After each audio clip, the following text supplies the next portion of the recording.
here we go. Back to 7 Days to Die 1.0. No mods. It's just a longer load screen than usual. And whether or not it chooses to have a long loading time seems to be arbitrary. It was doing pretty well initially, and then I did verify integrity of game files, and everything got slower. Must have destroyed some caching or something. Oh well. How long it takes to load or not is really a minor concern.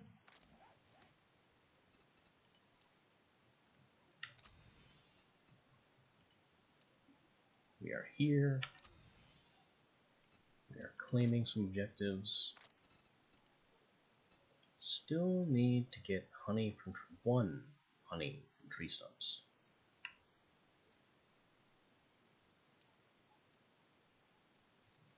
Infection will drain your stamina, eventually your main attributes, and they are lethal within 7 days.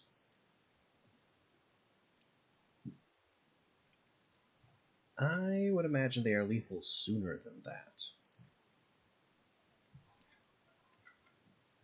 Because if you have to go through a horde night with a heavy infection, you're going to have some problems.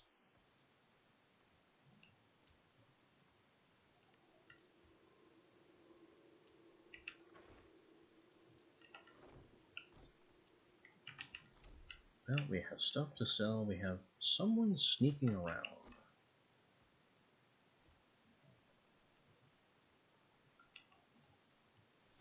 You down there.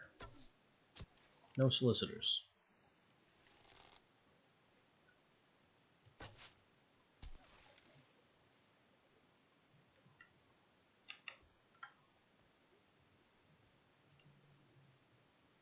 Any other volunteers? Uh-oh. Ow.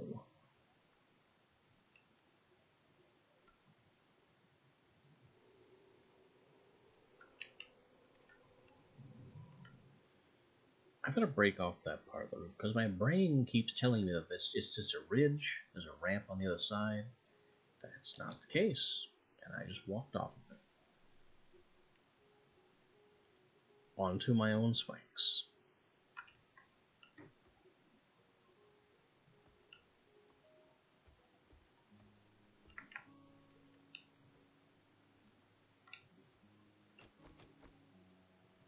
Now I have a sprain that I'm going to have to nurse for a while.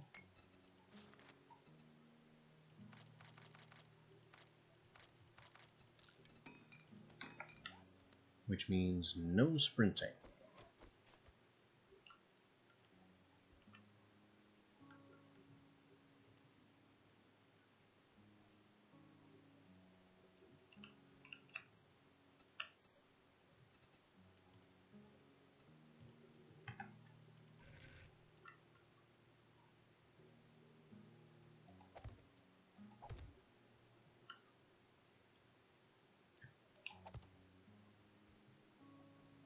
Let's put a silly little railing on it to prevent my own stupidity from allowing me to walk off that cliff again.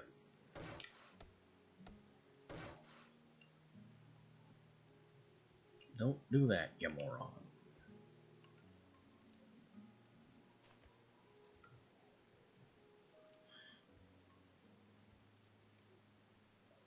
Every other part of the roof is fine. It's appropriately sloped, it works properly. It's just that one little section kind of screws with my head a bit.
Now we don't have a weird broken part from a previous ladder.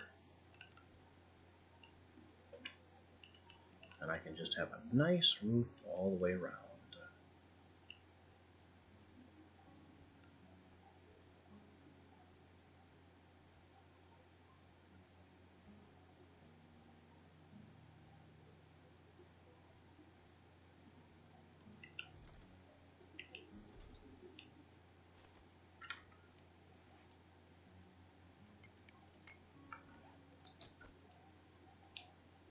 We've kind of been driven inside by the sprain, though.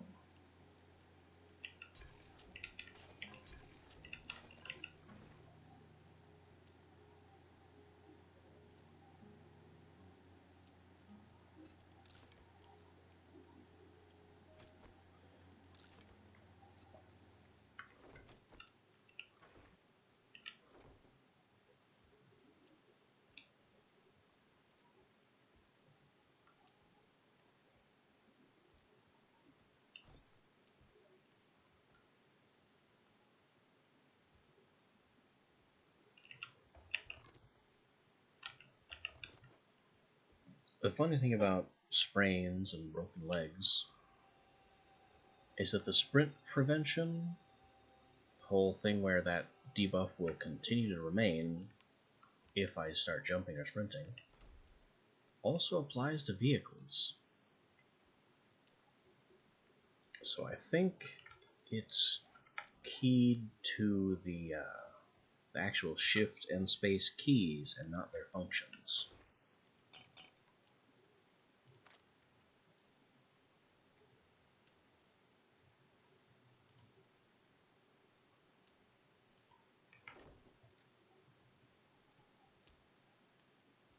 How's the old furnace doing? Still melting away.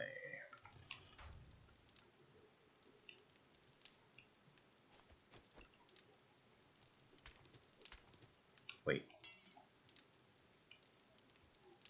Trying to break the block above the furnace, and I start breaking the furnace. Well, that's no good.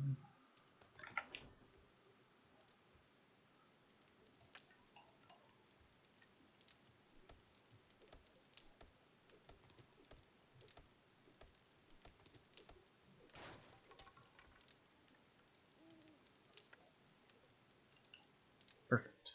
Exactly the block I wanted to crack.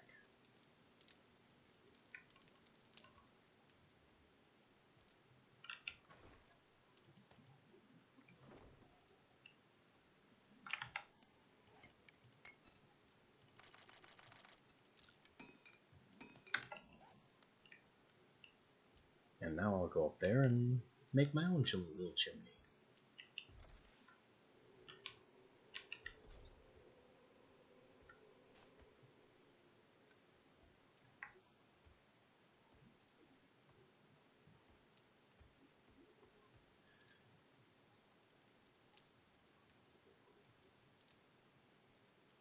Of course, it's on the wrong block space.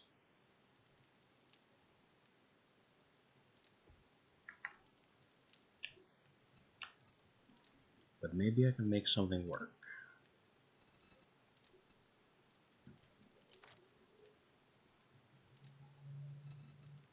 Something like this.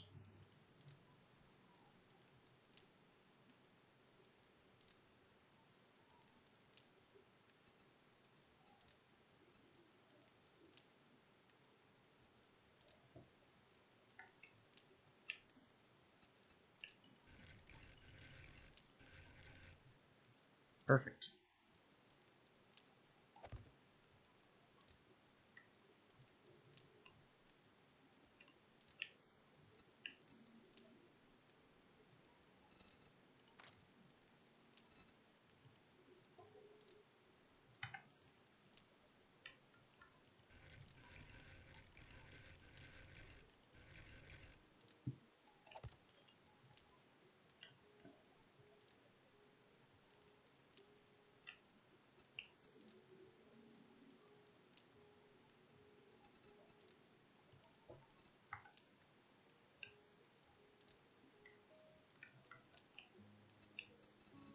And then can I find some kind of round grate, maybe?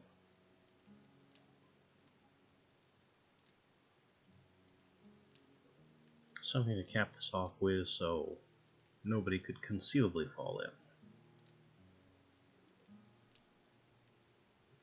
That still looks good.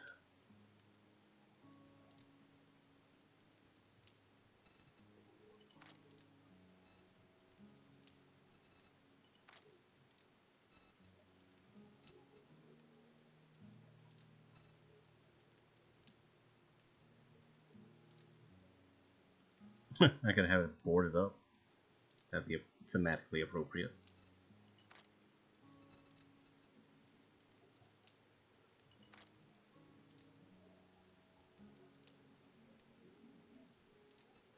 All of these are very square, so that doesn't help.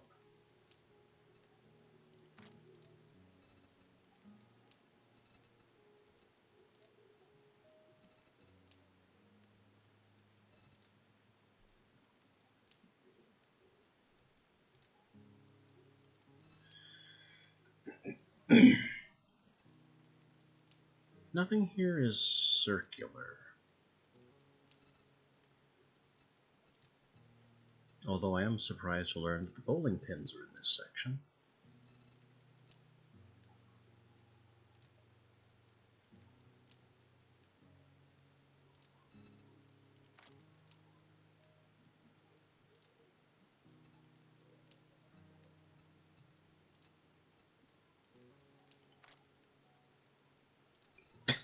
That would technically do it.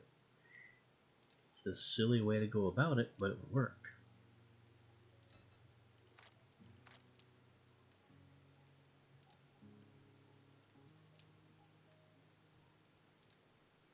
I'm not really seeing any other way to solve this issue.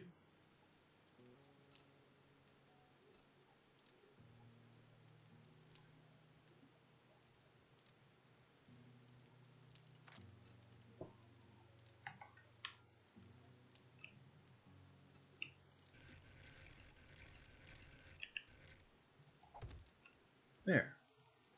You can't even tell it's supposed to be a lettering sign.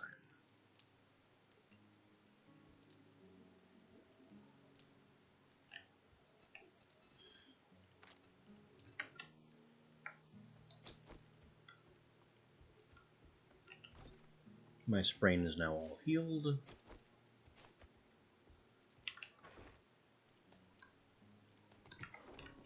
We can make our new chimney out of cobblestone just to solidify the illusion.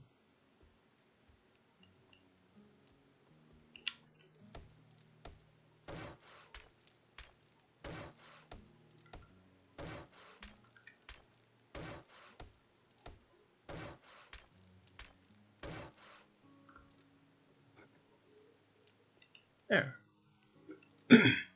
Now we have a little chimney for our forge.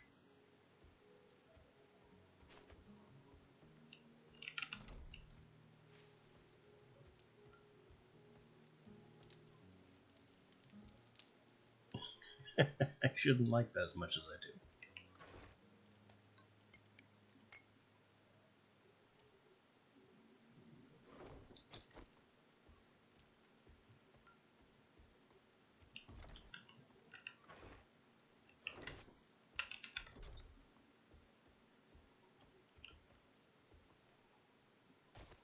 Now we can go see Rex and get our money for yesterday's questing.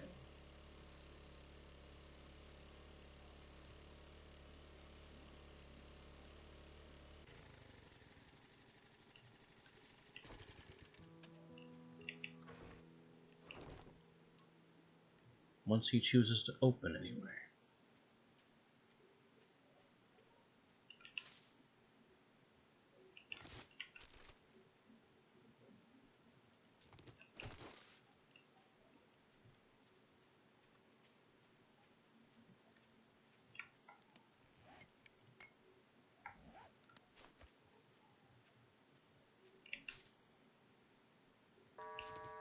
There we are. Is open for business. Fire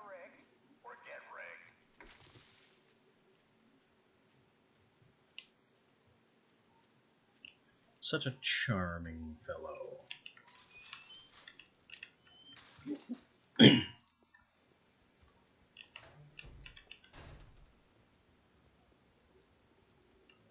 You think? Stop staring, asshole. Okay, that was two different voice lines at once for no good reason. I guess I'm taking some spare fire to put at home.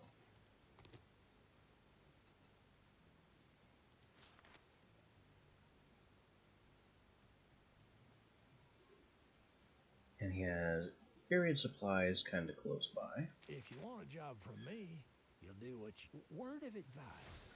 Next time, bathe before... Look quick, buy quicker, piss off fastest. Sell off our junk.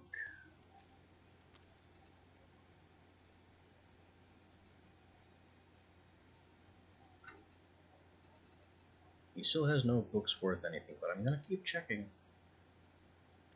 Even though I know better.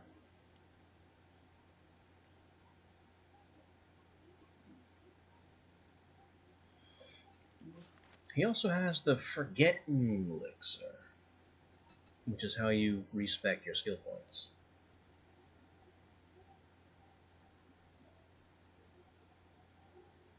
A lot cheaper than it used to be.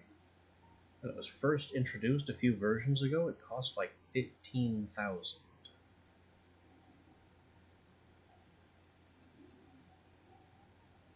And that may not even be fully accurate because I think I had barter bonuses at the time. Thank you very much, and now you can go fuck yourself. Ever the Charmer. Ugh. We have Dusty Fog again.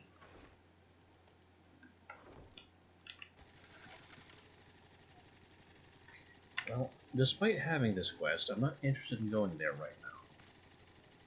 I want to go see Jen. Because Jen should be able to tell us where the next trader is.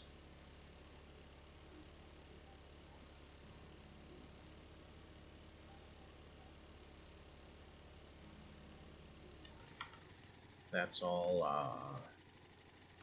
in the challenges here. You start with Rekt in the Pine Forest. Rekt tells you about Jen. Jen tells you about Bob in the desert. And then Bob goes to Hugh, and Hugh finally goes to Joel.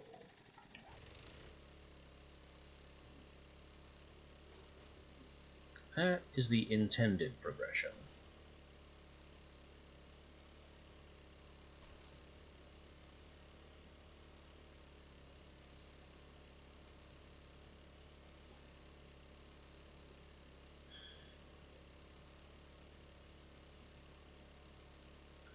Unfortunately, Jen is 4 kilometers away.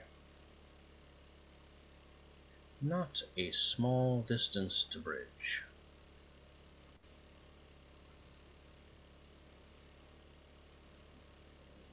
We're gonna have to listen to this growling engine the whole way.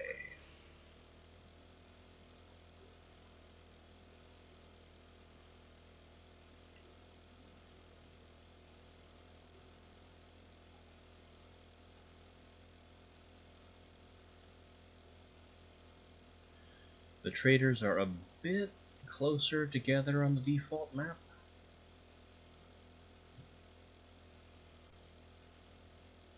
But I just chose not to go with the default map.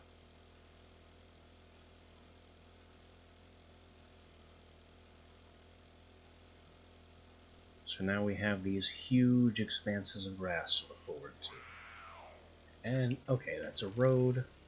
I thought that was a river.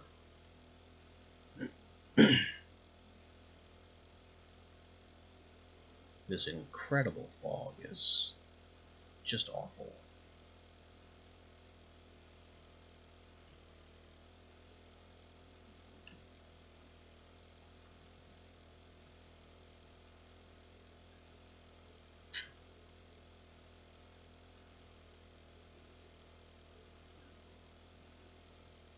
also be nice if we could pass some stumps and get that last bit of honey. But I'm not seeing a one. Oh, there we go.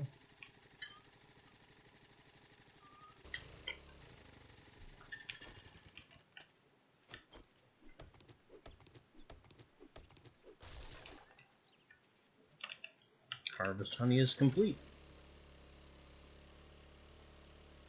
Which harvests a whole, which completes that entire row of challenges.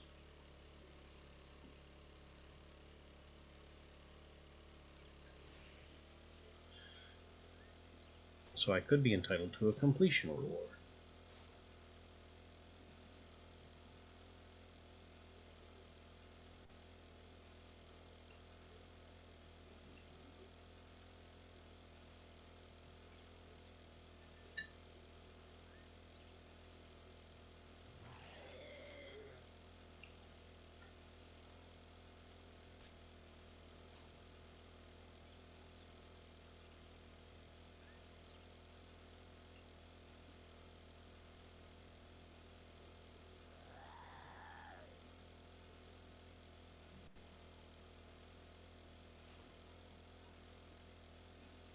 Oh, that's a trench.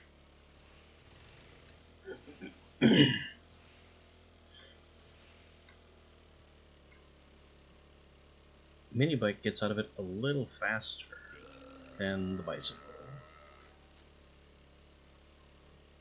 Come on, show me this place's name. Oh. Navezgane High School. That's a POI I know fairly well. It's not exactly one of the newer ones.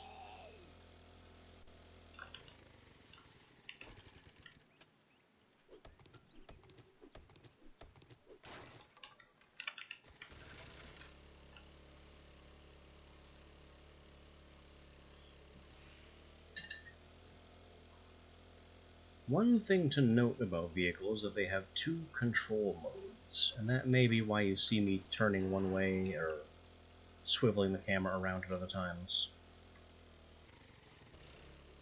Vehicle controls are actually pretty nice. By default, when you get on a vehicle, it tries to turn towards where your camera is facing. So you basically use the mouse to steer. While in this state, you can hold right-click to stop steering and just look around.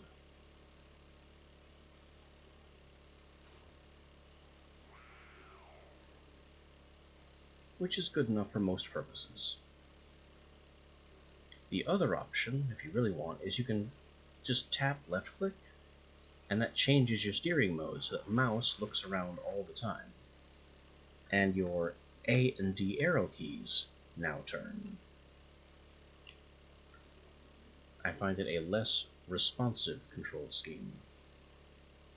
Or, more accurately, too responsive.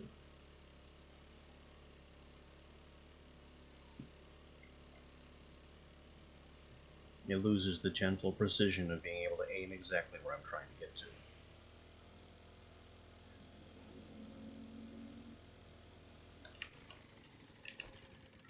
But if I need my right hand to take a drink of tea, that's what we'll do. Rather than just continue straight ahead until I hit a rock.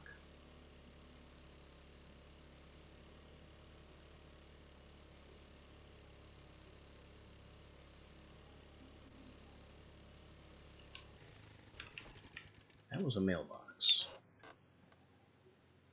With a new book. Crippling Shot. Arrows to the leg will slow your opponent. Now, how long until we hit the mountains? Well, we're in the last town before the mountains. And actually, from the look of things, if I keep going basically the way I'm going, I can go across what looks like flat land to this little road here. And it looks like this road might curve around and hook up to the main road.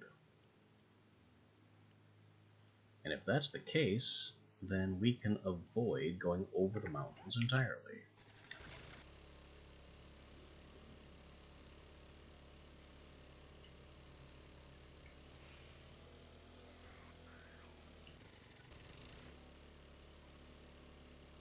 So let's just keep going southeast and hope we can pull that off.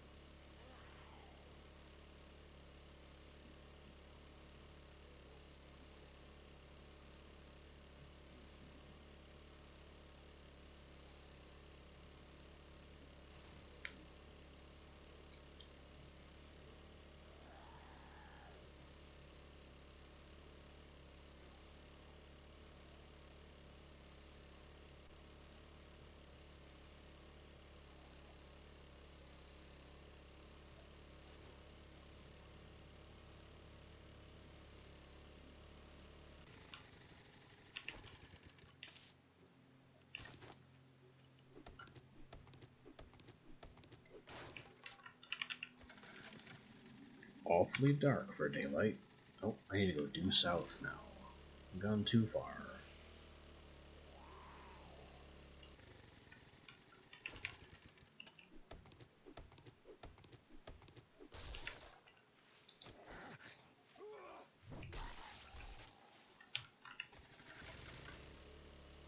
Our gas tank is also getting a bit light, but that's fine. I have plenty more gas in the bike's inventory.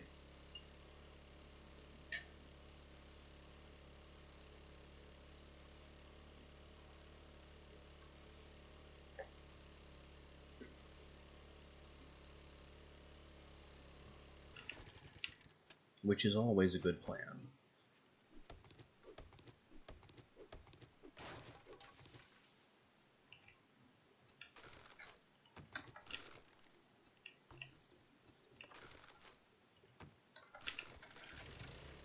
Once you get to gasoline vehicles, always make sure you can keep them fed.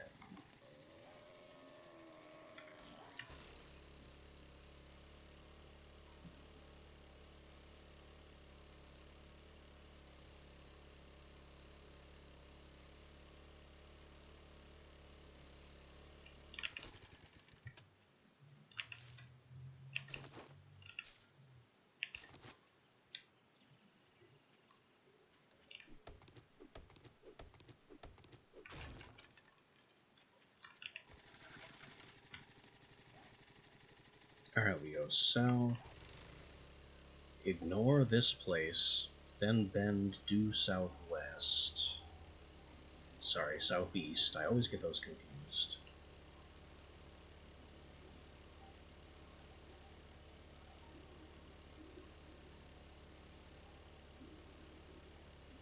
We just trek along the burned forest, going south-southeast until we find the next POI and follow its path back to the main road.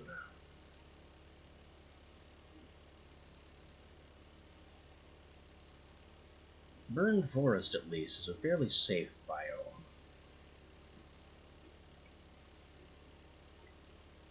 There's a reason it's only a half-skull difficulty increase.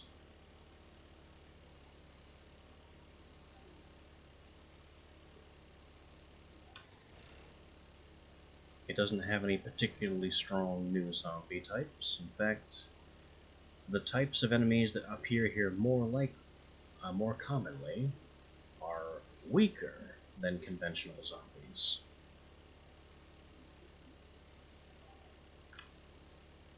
This biome is typically the home of something I call the Burned One. It's just a zombie that's been through a lot of fire. And it tends to have less health than your typical zombie. Here's one now. You can see he's got basically no skin. He's had better days.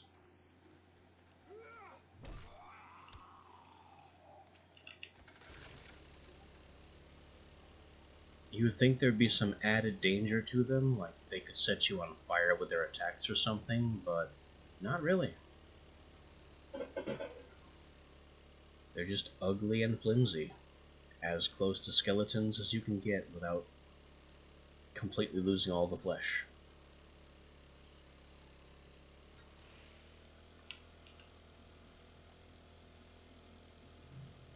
Okay, I wasn't expecting to have to drive practically vertically.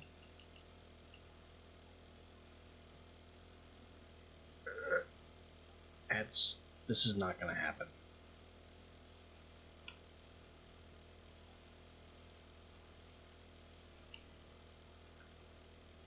This is not a valid road.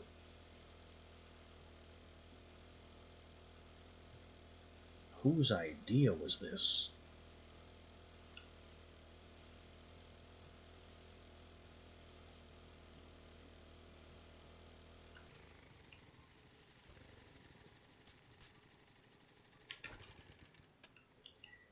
Well,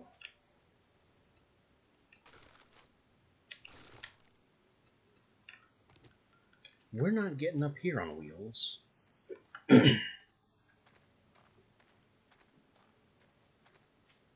On foot, though, inclines are not a problem. And we get to... this looks like a trader compound. It isn't, but it looks kind of like one.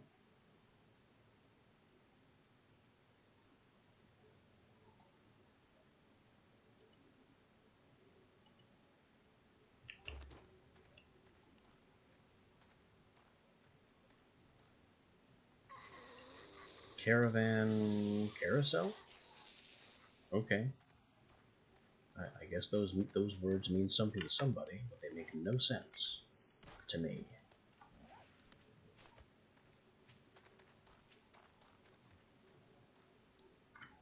And the road goes straight down this cliff.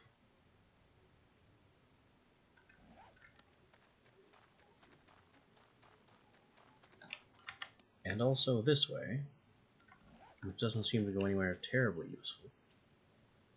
And also more cliff.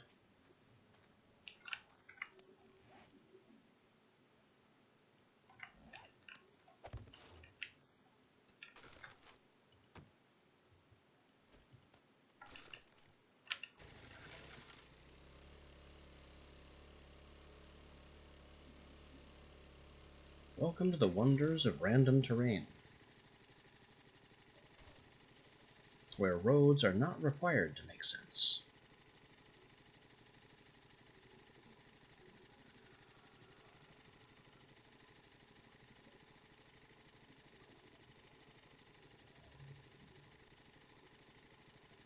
I just coasted that. We have another mountain to go over. This... I think this is a POI I know well. I call it Skeleton Tower. Because it has that big tower there that is just rebar and nothing else. It is not one to be trifled with, though.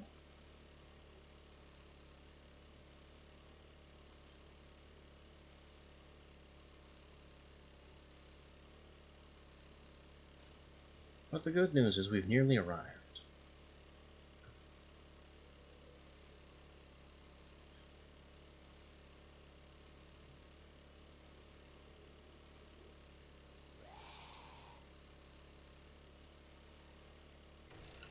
Nope. So concerned with the sound of the crawler behind me that I stopped looking forward somehow and just hit that tree.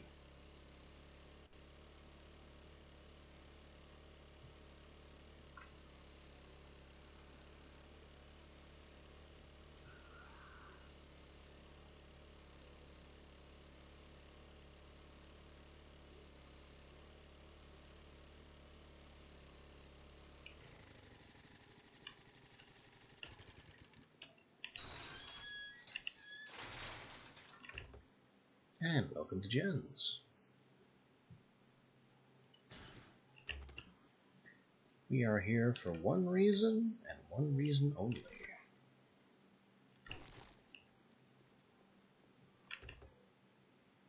To get the opening trade routes quest, and find out where Bob is.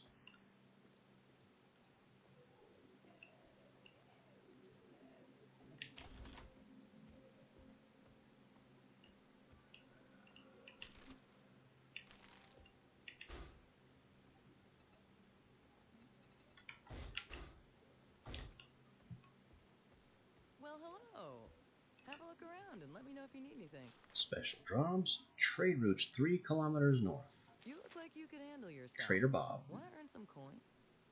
Thanks, hon. I knew you wouldn't let me down. While I'm here and have time to spare, do you have anything interesting to do? You need some work? I need some commissions. Ball Strike Bowling. Hurry back soon and I'll have a nice reward for you. I don't think I know that one.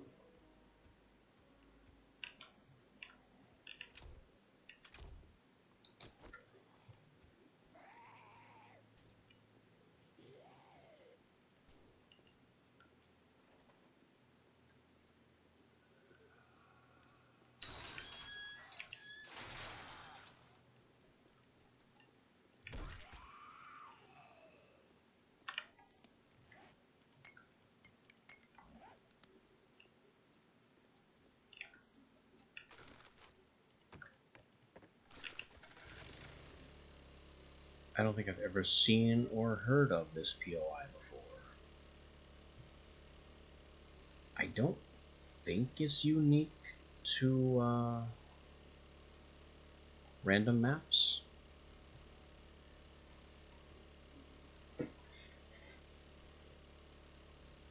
I just may not know where they put the thing.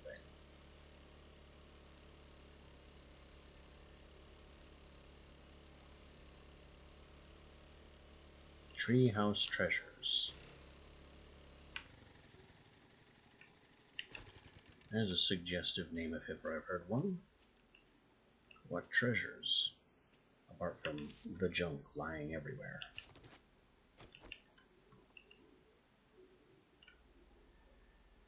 There's nobody up here.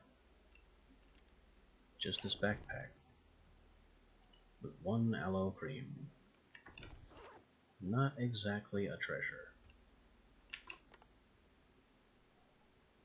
And I'm apparently finished with home cooking.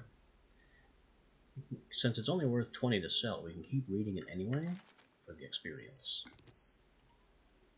And then a can of pears is food.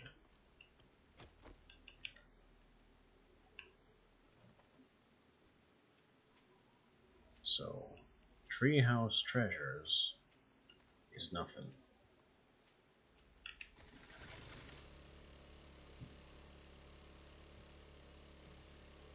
A very misleading name.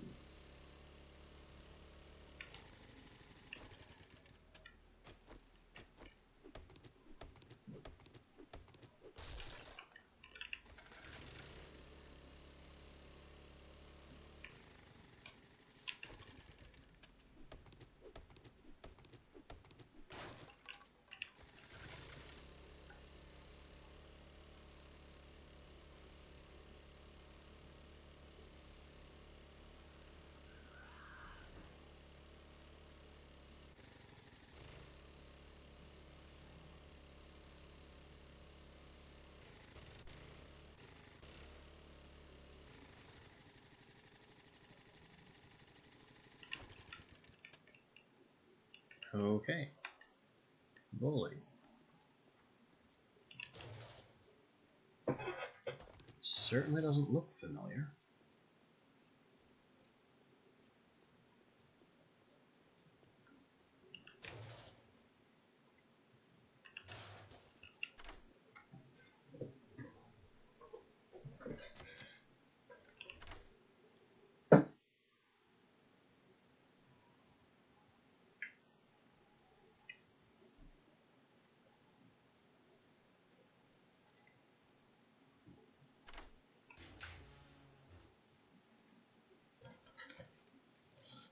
A little bit of cash.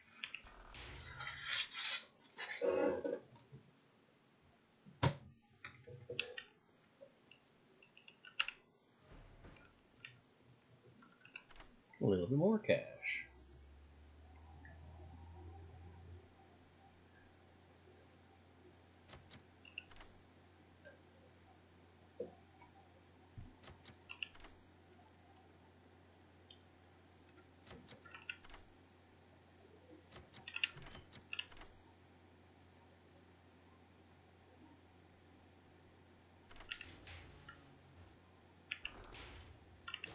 It just cost me a few more lockpicks to get into it the second time. Alright then, let's see what we're dealing with. Broken doors. Glass everywhere. Big closed roll cages. An empty office with a hole. That's probably where we're supposed to go. Pool tables. And finally, some former attendants.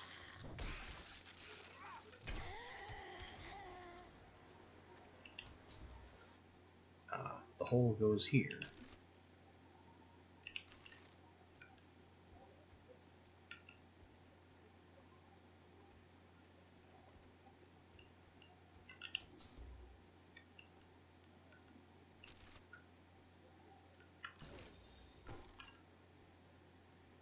That is Steel Sledgehammer 3. Oh. Apparently the boss was in the ceiling.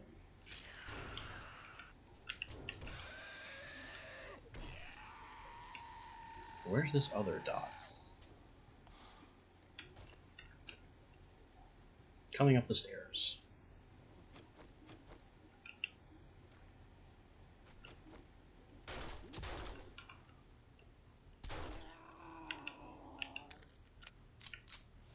A couple of bullets solves him.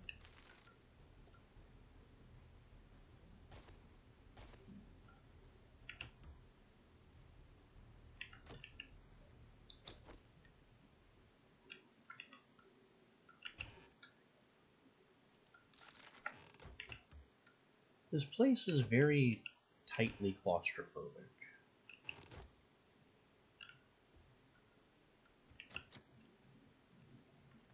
Very narrow, practically everything.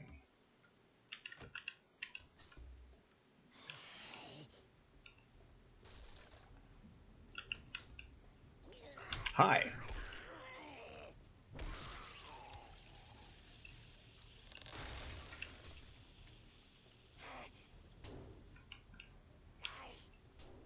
A trick with the hammer. Because it's so slow to swing, begin power attacking, then open the door after your swings has begun. I failed to open the door.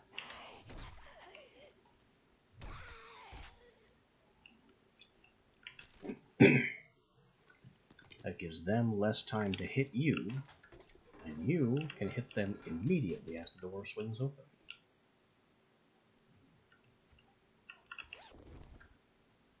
Just one of many ways to work around the very slow weapon.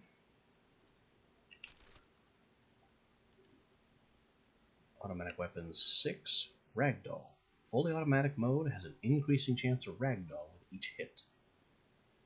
Isn't that a bad thing? I mean, using that feature to mow down a large crowd would be nice. If I was into automatic weapons. But at the same time, an enemy that has ragdolled and fallen down is no longer in your line of fire. They're on the ground. Advanced Armors 4. Finally. Now I can start thinking about upgrades and get out of this primitive.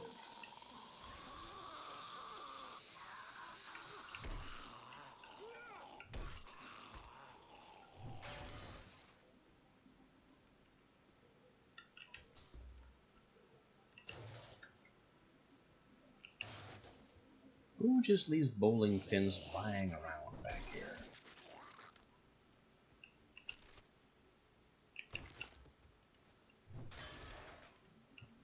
This would be a scare closet. It's nothing else. It's just someplace to hide more zombies.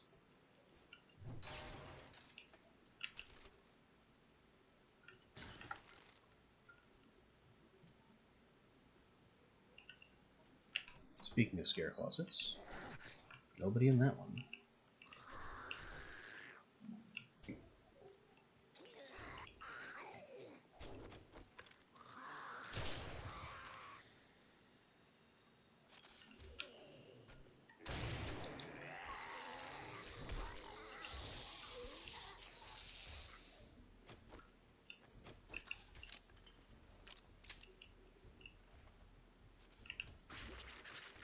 Whatever's going on over there, I don't really feel like dealing with it yet, but it seems I have to.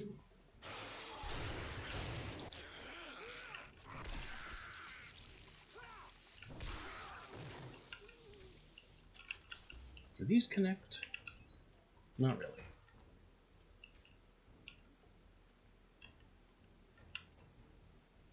Well, they've removed that door. This is locked. I still haven't searched and looted this room.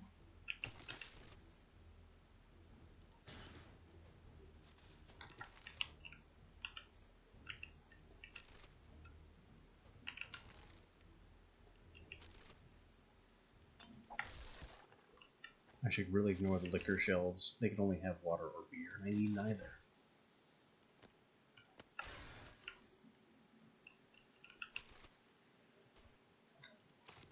Books to sell, shotgun parts. This thing, which wrenches really well.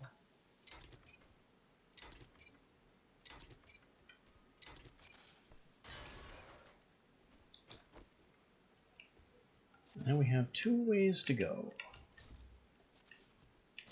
That's locked. That's locked. We have 1 way to go.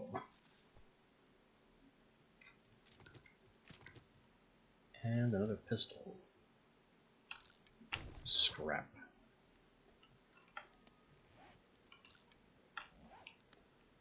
Scrap pistol parts.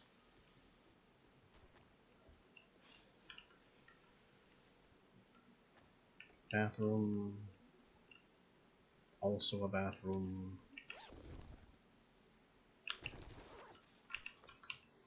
Somebody in the bathroom. A rope going up. Well, yes, because this is all closed up.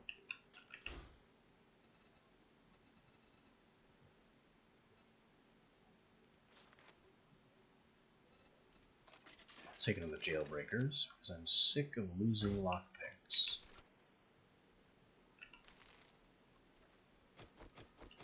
Oh, do they have salvage? Of course not. No hackers.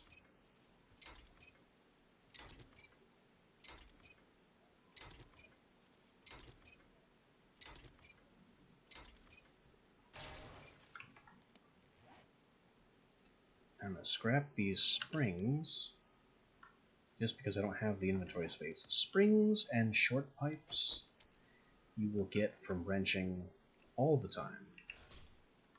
And if you don't have the space, you can scrap them to iron, and then make springs and short pipes, actually make short pipes in your forge later, if you need to. But I don't think you can actually make springs.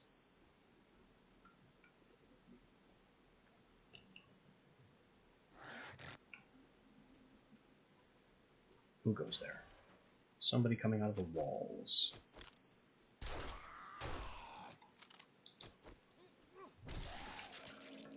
Rude. I want the bag I was promised. More armor crafting.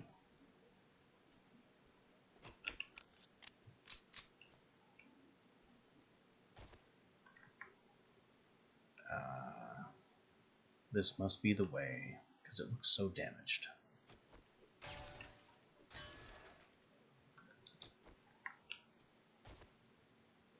Locked door, 2 snakes outside. Revealed because of my hunting perk. These are old style mechanisms.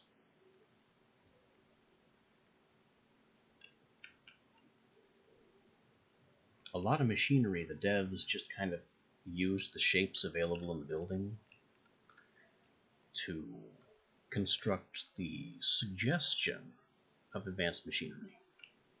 And I do appreciate that style of building. Like, I would not mind if they went back to this for things like water heaters. Water heaters used to just be a big cylinder with a technical looking texture on it. It was clever. What? Uh-oh.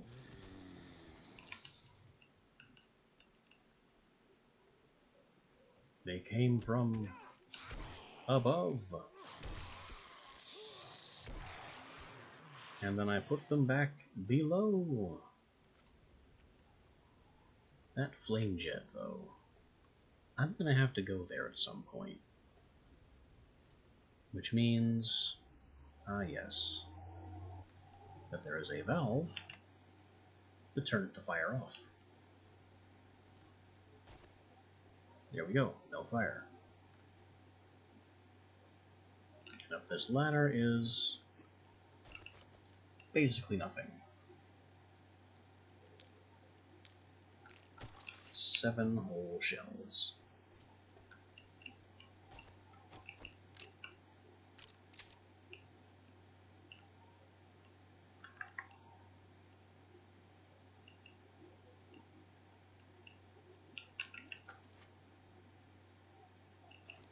Looks like we're under the lanes now.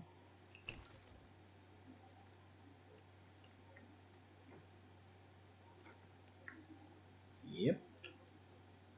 1, 2, those are the flimsy doors that I suspect of being scare closets all the time.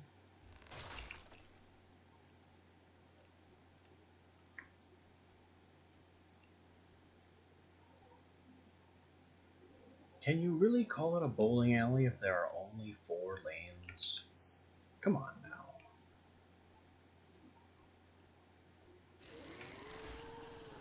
Uh-oh. I'm very concerned about that dog noise. We also have acid happening.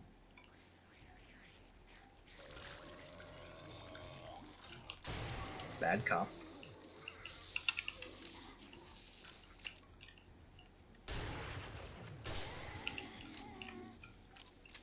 We'll use our shot shells to delete skulls.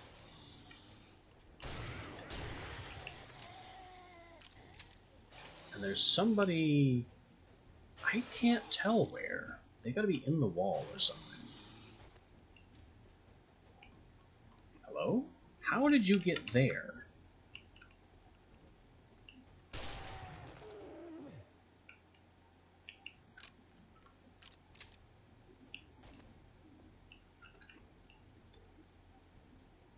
And despite the continuing fight music, it seems that's the end of this place. Got some cornbread. Save me from making it.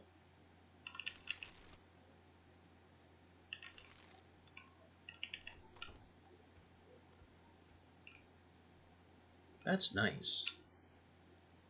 I didn't know there was a trophy object in the game. But we have a very nice trophy case.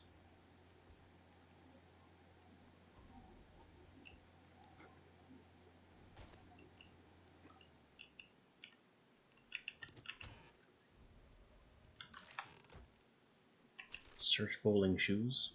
A legendary part in the bowling shoes. Of all the unbelievable loot, this is the least believable.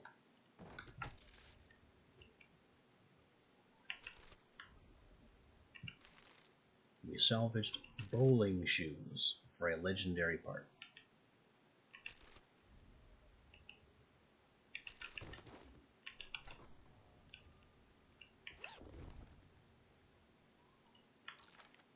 Kind of questioning the presence of a weapons bag, too.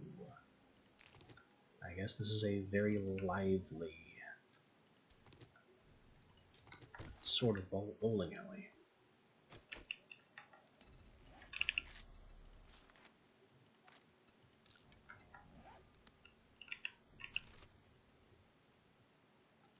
Grandpa's Awesome Songs is a good one to take.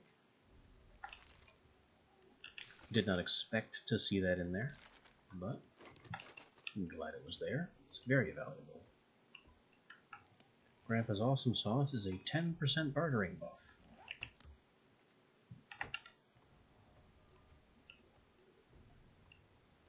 Making buying cheaper and selling better. Alright. I guess we open this up. Actually, let me unlock this first. We'll get things unlocked, Then we'll open the door, deposit things in the bike, and finally come back in here and loot.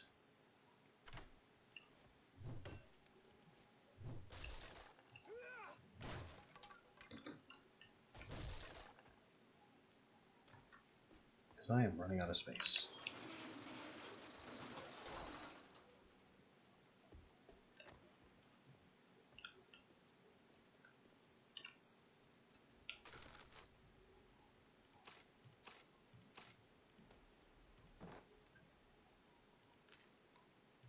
Iron, steel, mechanical and electrical parts.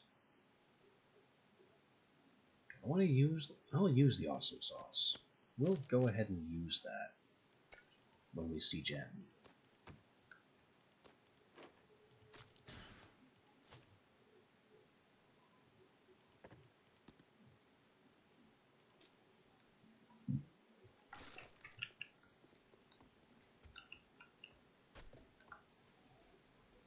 Because I haven't checked her inventory at all for things to sell or buy. There's vitamins. It's been established that I need to collect more of those. Can of salmon, which goes into fish tacos, which wasn't very important, but it was a good use of cornmeal.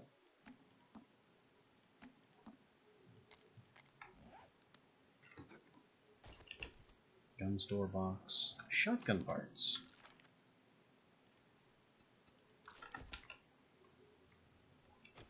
And finally, salvage tool, repair tool, ammo, wood splitter mod that I don't think we need. No, not really. It might sell, though. And finally, a robotic turret.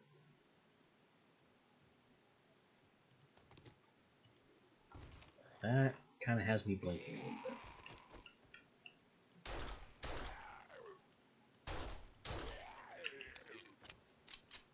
Robotic turrets, especially at low levels, are kind of silly.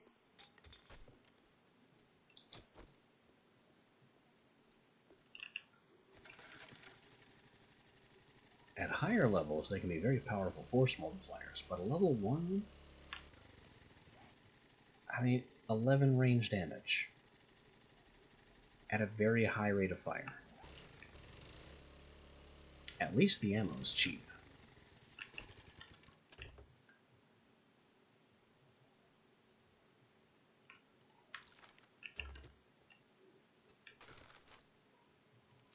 Let's see if the ammo is still how I remember it.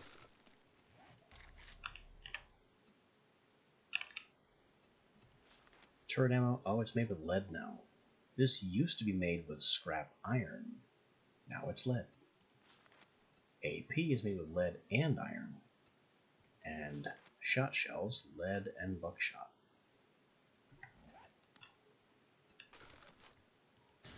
So I have a fancy turret I can't feed.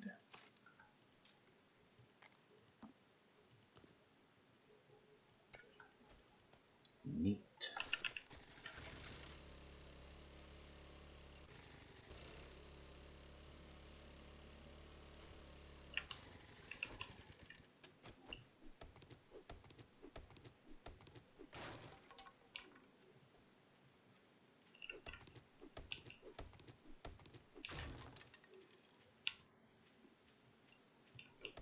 Being very wary of that trench, because there's always a dog in this trench.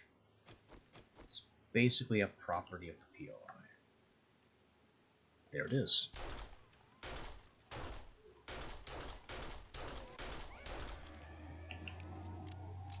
Always a dog in this trench. Sometimes there can be two.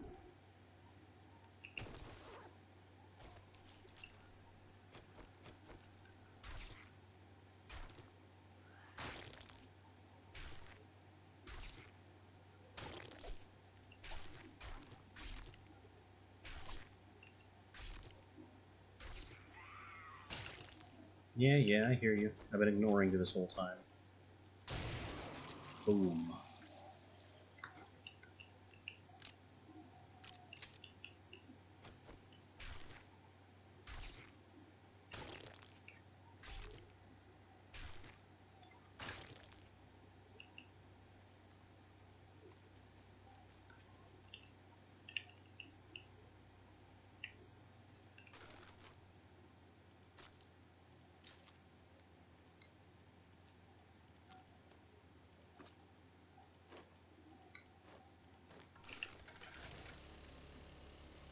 And back to Jen.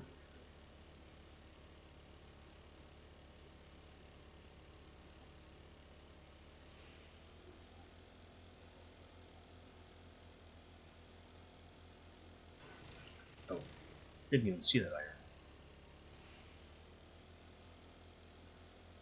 I don't think we'll do more than the one quest for her. Not just because we're kind of full up on inventory,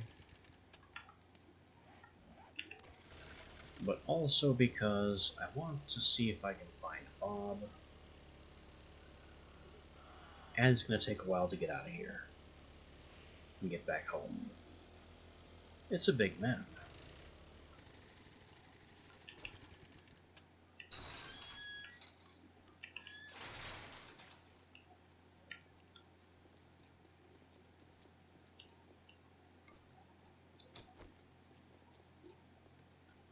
Alright then.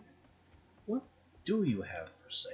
I never really checked. Medical supplies. Here's your pay for a job well done. Crafting bundle or steel? Ordinarily I'd take the steel, because steel is extremely valuable, highly precious if you can't make it, and we can't.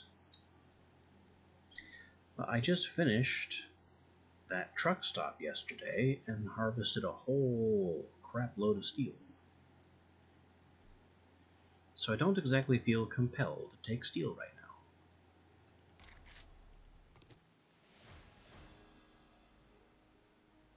And here is Tier 3 complete, which will help us out immensely. Motorcycle parts bundle could be even better. It'd be a real shame if this isn't all the parts. Pure, potent, proven. Now what do you have to buy? Vehicle Adventures, I want that. Handgun magazine, I could take that, don't really care. Tools Digest, very important. Shame she doesn't have any armored up.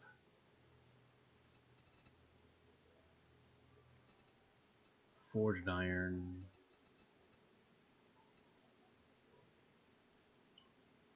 A little gunpowder. Some more dynamite sticks. Where are my dynamite sticks, by the way? Did I put them all away?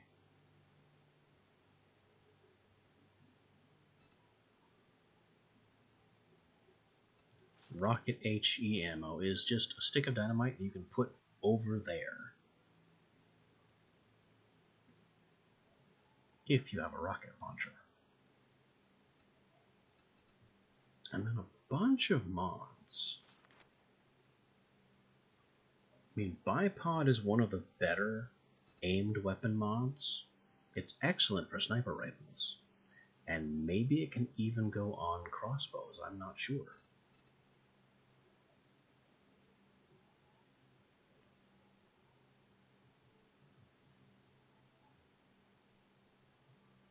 Some level 3 armor.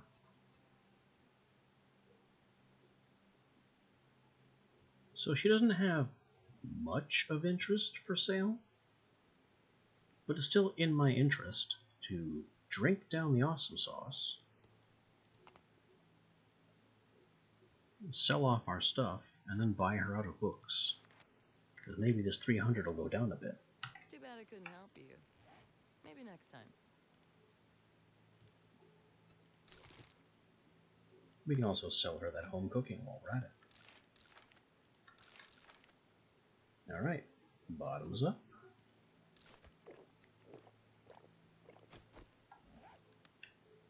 Feeling a bit under the weather? Trader Jen is here to help. All sale prices are 10% up. All purchase prices are about 10% down.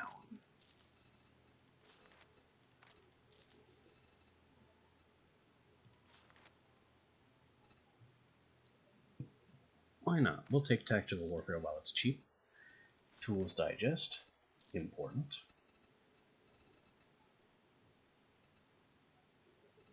Bar Brawling 7. Drinking beer no longer blurs your vision, and your buzz lasts twice as long. This is a critical book for the brawling style. I'm not a brawler, but I'll take it anyway.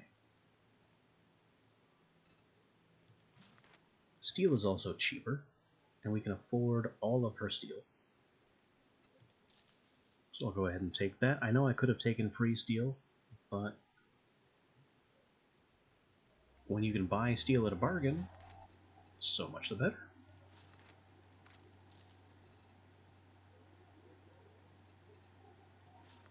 Sticks of dynamite.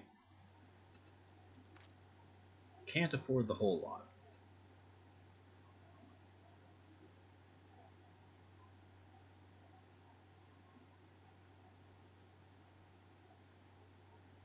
And why don't we go ahead and buy the bipod? That'll be useful later. I know I don't have any bipods yet. That was a good deal. Trust me, I'm a doctor. That was several good deals. Up to Pipe Pistol 5, not impressive. Pipe Pistol 6, starting to get closer to impressive. Pipe Machine Gun 4, awful. Iron Tools 2, now we're getting somewhere.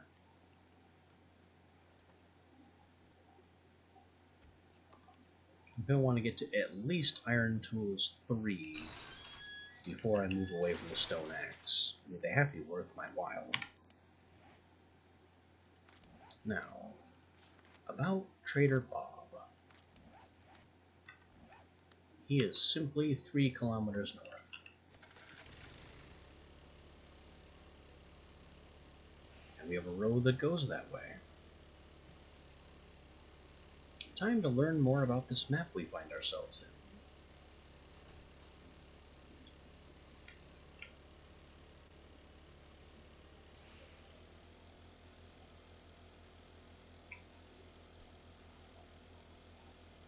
At least this will be less painful than the 4 kilometers and the mountain it took to get here.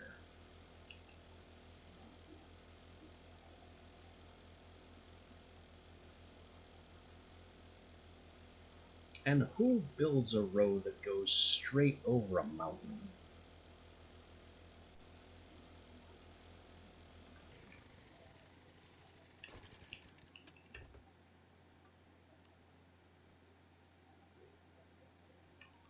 I see you, chicken.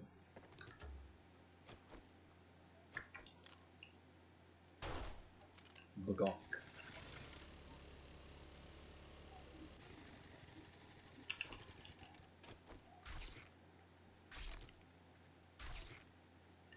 I do need more regular meat to boil.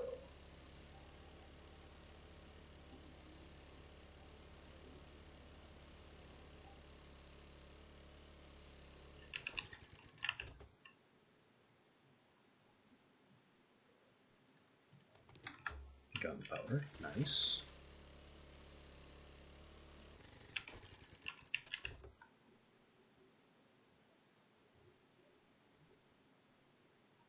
Another schematic that we've already been selling. Also, some lead. We're taking lead now,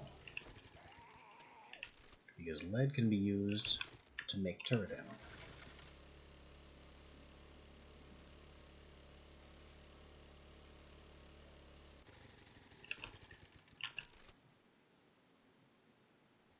Another potato seed. I know I have a potato seed in here.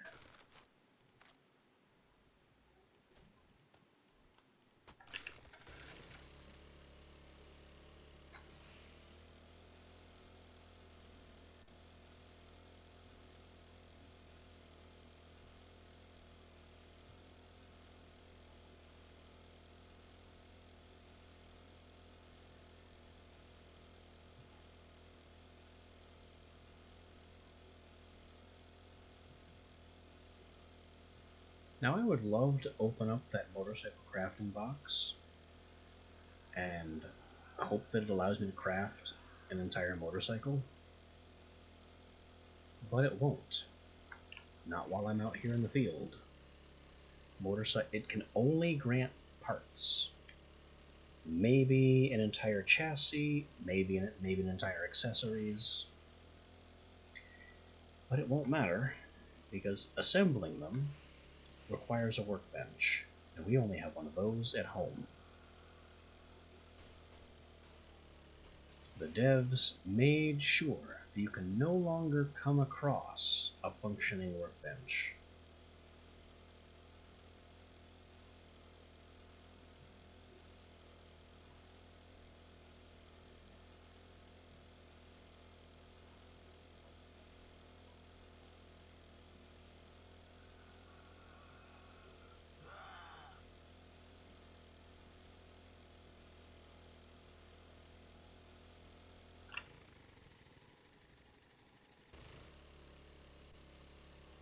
Some of these places almost look like trader compounds. Oh no, don't tell me we have more mountains in the way.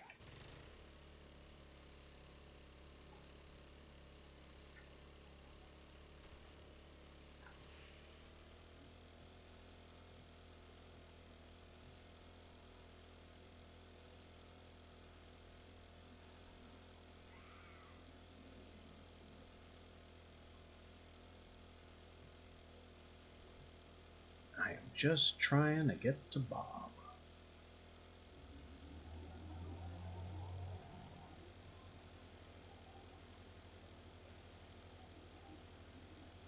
This road twists and branches and forks all over the place. It's a second gen.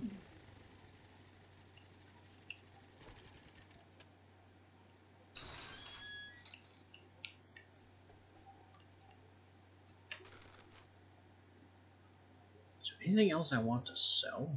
Just this, I think. We can also sell these spear parts, which I should have done before.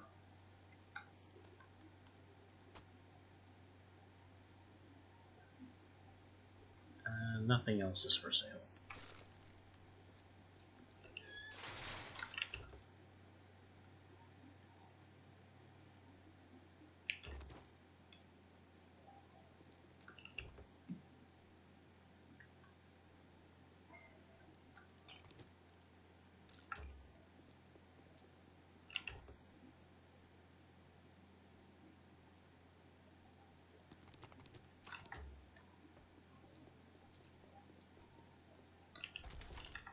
Alright, what do you have now that I've spent down all my cash?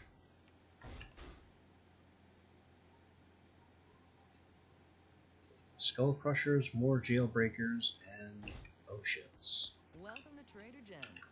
What can I get you? Take a peek at my selection.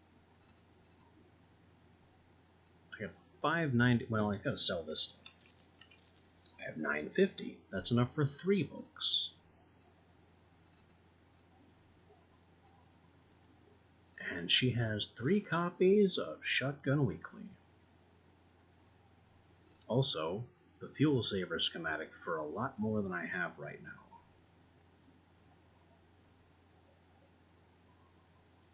Can I get there?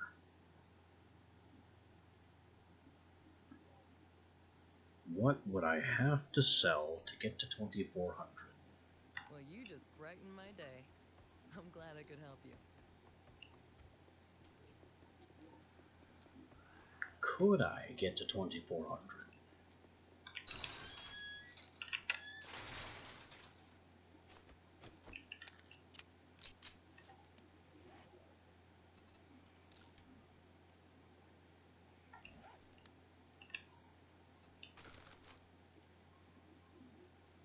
Not even if I sold the pistol.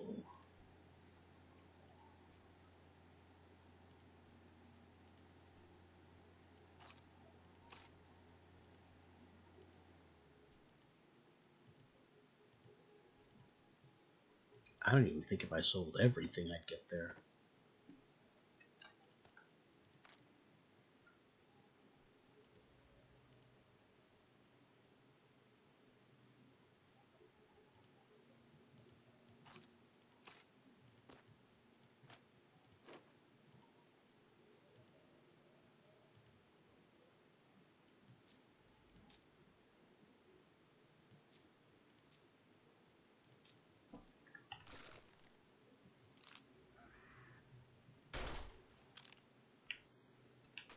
Don't want to hear anything out of you. I could repair and sell this. Maybe.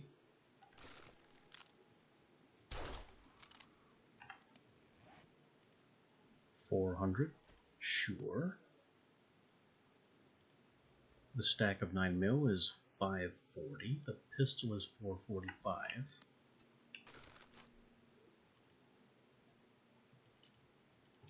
It's looking like a definite perhaps.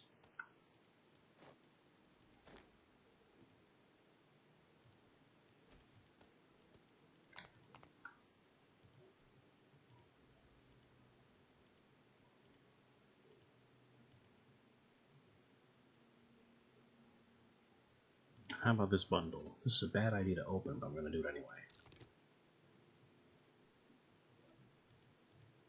Interesting. Motorcycle handlebars, 3 vehicle crafting books, a tire, and a vehicle parts bundle. I can't open that. It's not going to have a motorcycle chassis in it. But maybe it'll have things to sell in it. Hey, you, snake. Nobody asked for your opinion.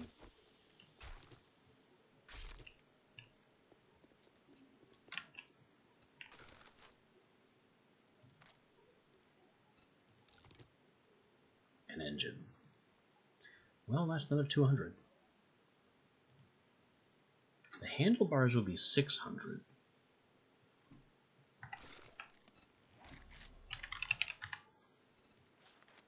Are they particularly expensive to craft? Not really. It's better to sell, because I can make one for cheap later if I really want one. Excuse me. I'm trying to do math.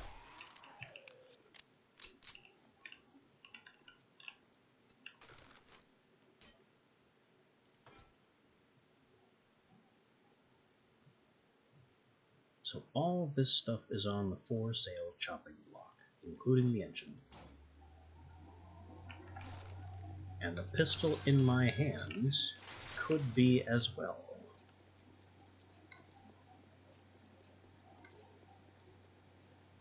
Also, just to prove a point, sale price $438. It was $440, but then we shot it a few times. Modify. Remove mods. Oh, sale price goes down to $156. It does work that way.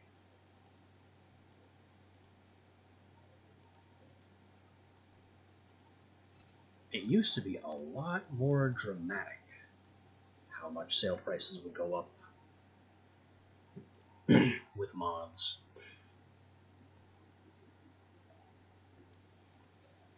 Hang on. $439.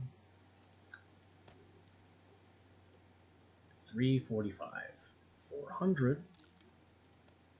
$460. And this by itself is $80. That's not a good jump.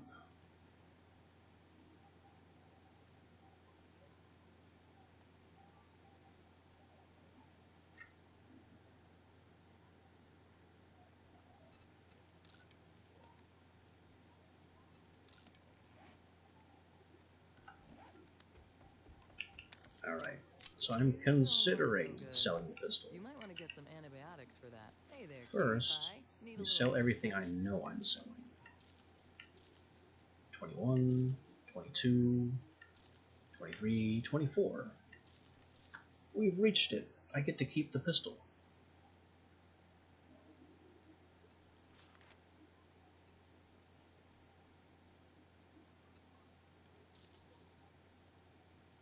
Remember me if you need medical supplies. Vehicle fuel saver. I mean, it literally makes vehicles more efficient on gas. That's all it does. That's all it needs to do.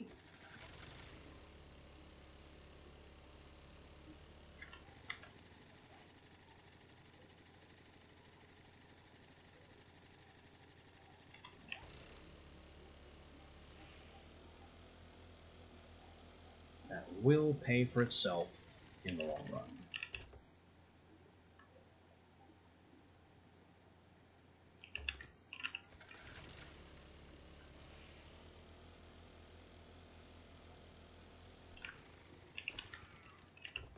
But if I'm going to get to Bob before nightfall,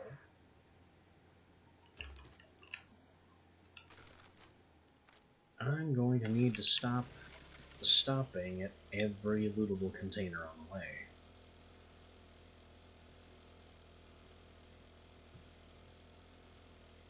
I got somewhere to be.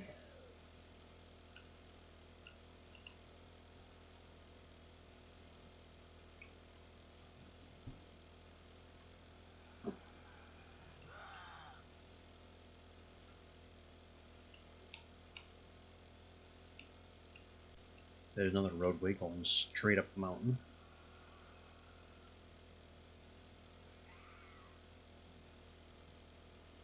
The random terrain generator really needs to understand that you can't drive up that. It is too steep.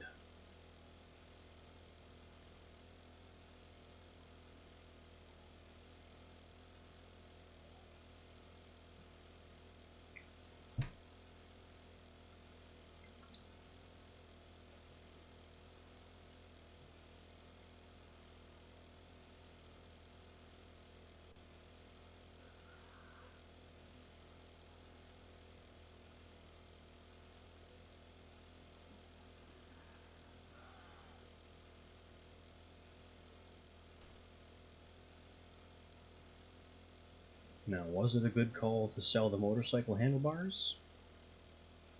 Absolutely. Not only are they cheap to make when I can finally make them, they are useless dead weight unless we have a motorcycle chassis.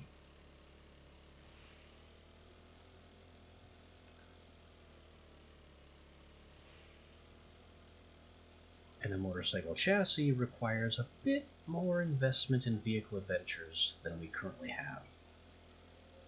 Just a wee little bitsy. Specifically,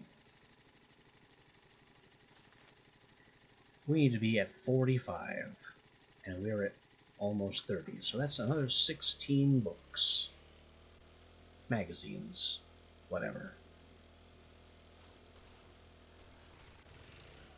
What the? Who put that tiny hole there? That's ridiculous.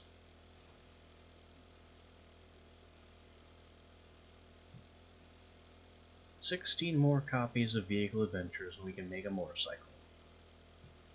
If we have the steel. That's the other major limiting factor of getting into actual motorcycles. This stupid little mini bike that I still hate, despite it actually proving to be marginally better than the bicycle,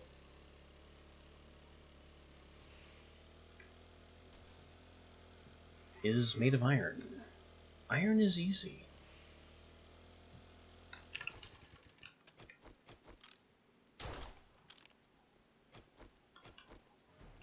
Every vehicle above mini bike level is made of steel.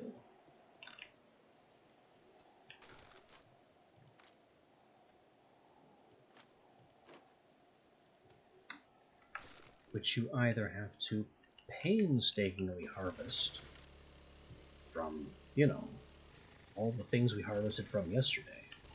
Streetlights, vending machines, gas pumps,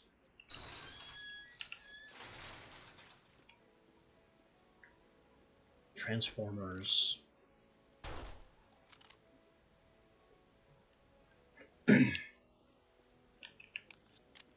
It's just a huge undertaking. Or you have to wait until you have a crucible, which is the very end of Forge Ahead.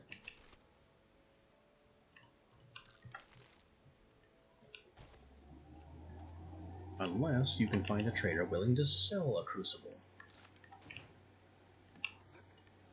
which will almost certainly happen long before you can make one.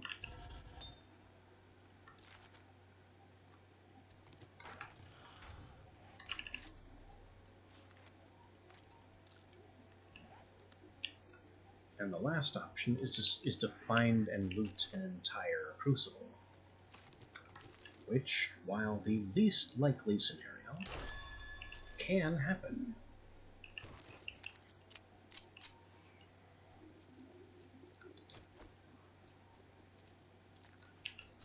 Anyway, let's come say hi to Bob after stealing from his ATM.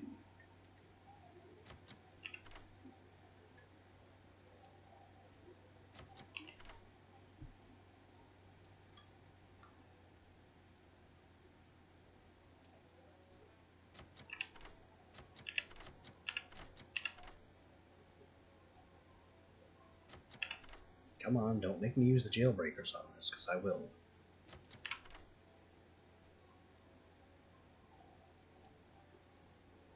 There we go. Cash to sell Bob. It's a hot one today. Come on, I bet your nose is so high in the air you could drown in a rainstorm. I'd be proud too. Good job. Okay. Probably one of the friendliest lines I've ever heard out of a trader. And since we recently completed Tier 3, Bob will immediately tell us about Hugh. You look like you can handle yourself in a scrap. Are you looking for work? Well, that's better than a sharp stick in the eye. I would love to know about Hugh. Well, slap my toolbox and call me a mechanic.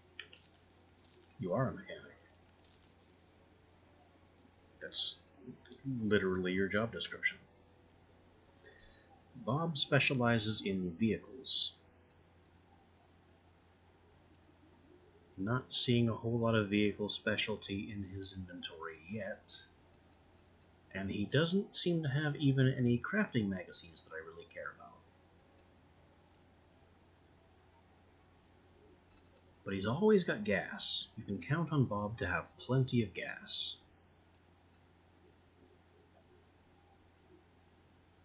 Sometimes, especially if you are heavily invested in the skills in the intel tree, I might have some more of those in the back room if you're interested.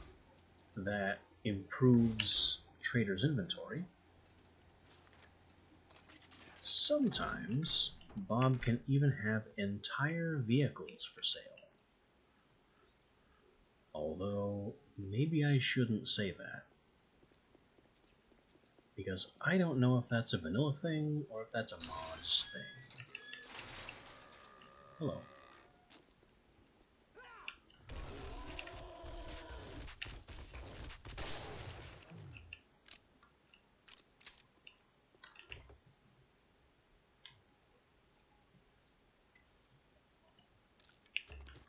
Now, Hugh, he said, was west.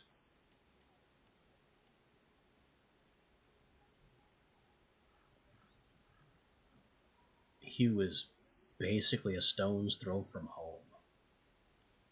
I could comfortably take quests from Hugh at home.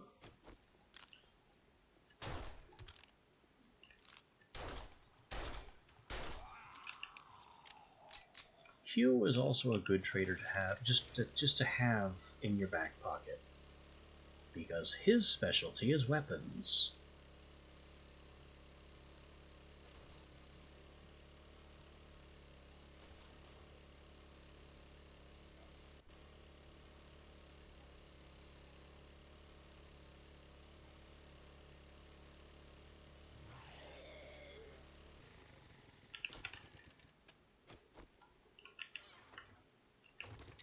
We'll just raid this place for gas and steel.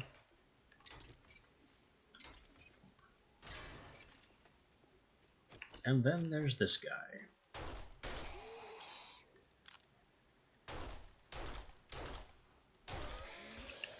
Eventually, I'll put a bullet in him.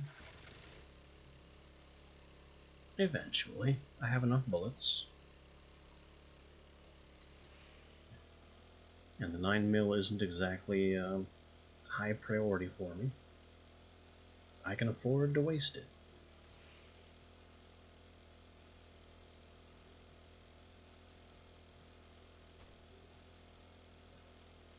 Now, are we going to get to Hugh before nightfall? Absolutely not.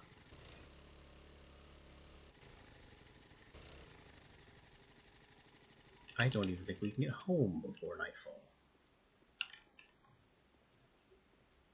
But it's fine. I'm not in a particular hurry.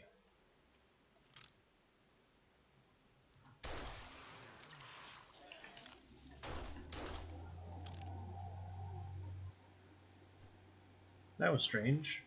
There was supposed to be a kaboom.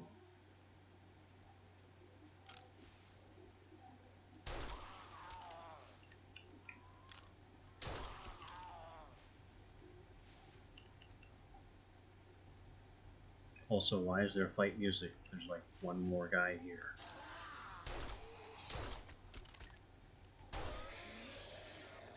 What is the threshold for when the game starts throwing combat music at you? Is it like 3 zombies and then it starts being super threatening?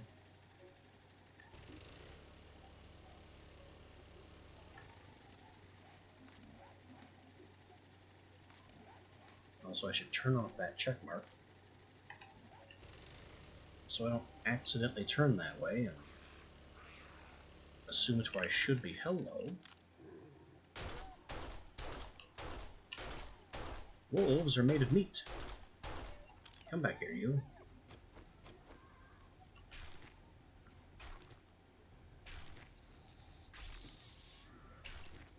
Whoa. What's your hurry?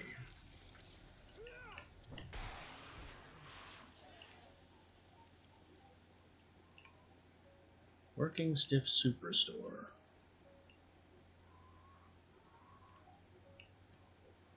If there was anywhere I was going to just find a crucible in the wild, this would be it.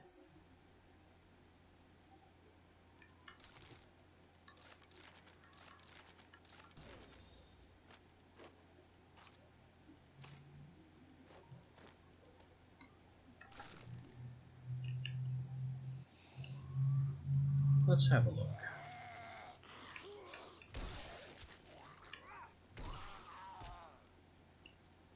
It is a tier 3, but this is the tier that we're on, so this shouldn't exactly be out of my reach.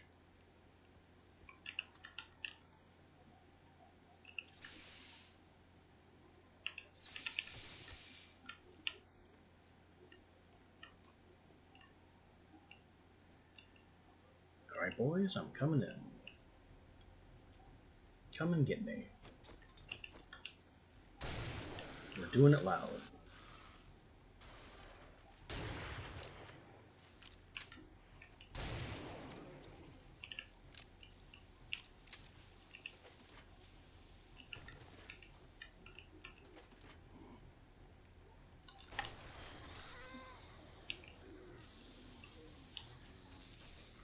There's certainly a lot of noise in the area.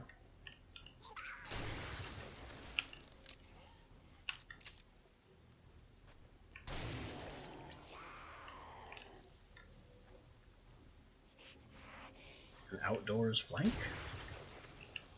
Alright, whatever you guys want to do.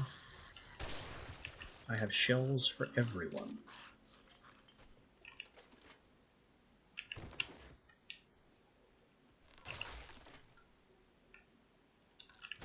Now, of all the places this store might have a crucible, these shelves are the least likely. But it is possible.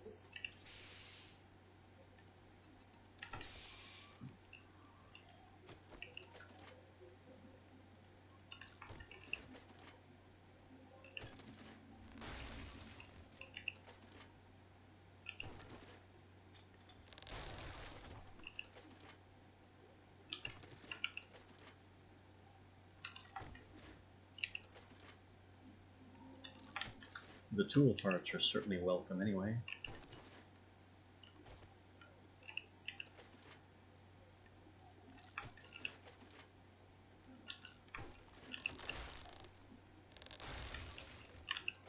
And I'm really not concerned about the breaking floor noises because those are the floor tiles, or the ceiling tiles on the floor that I'm walking over.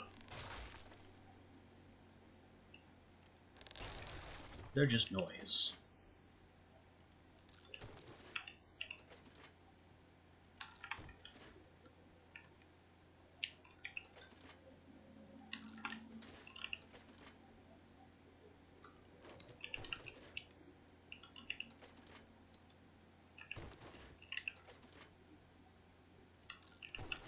Repair kits are really nice too.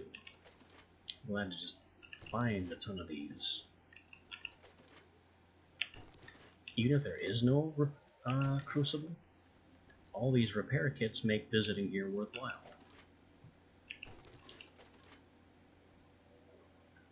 Another lockpick. And don't need that wire tool, we already have one.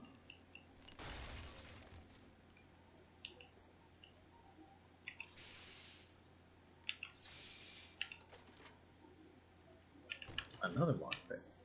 Nice. Staff room. I'm not even gonna waste time in there. Back room.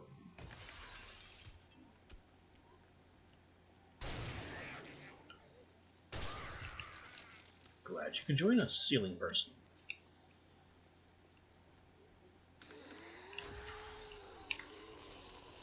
More ceiling people. We're running entirely the wrong way.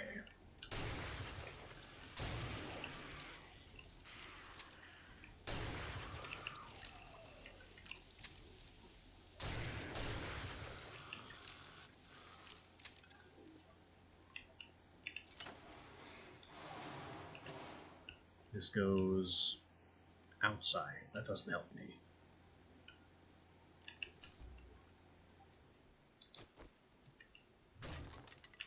And that fire. Ooh. Iron Sledge 5. That is an upgrade.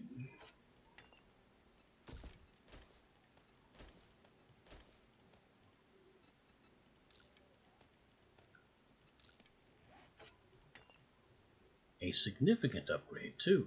5 points in most categories.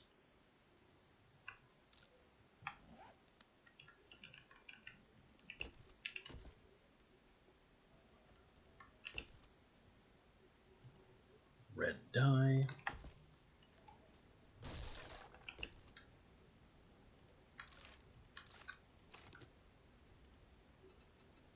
I'll just stick that red dye in something pointless.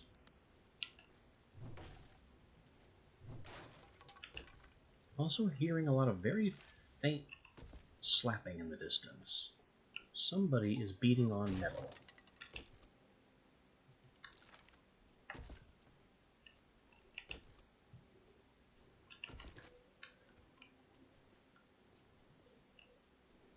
Now you know where this pipe goes. Apparently it goes this way and up onto the ceiling? How am I supposed to... Oh, is that the valve? That is the valve. There goes the fire.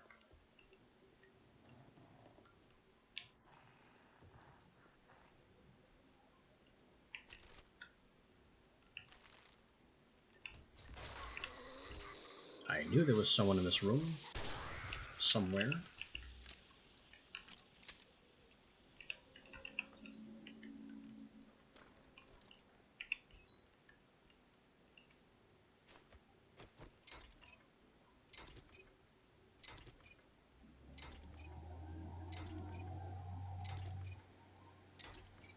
Now we have roof access.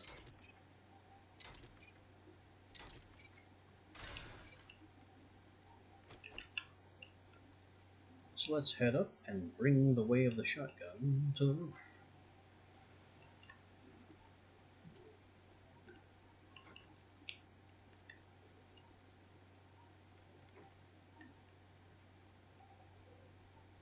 These smaller POI roofs aren't so scary. They tend to have just a few zombies scattered around on them. Not like much later POI roofs, which just flood you with zombies from every direction.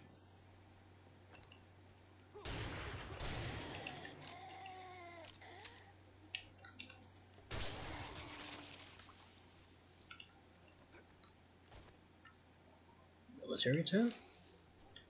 That one's new. We can now make a cement mixer. Excellent.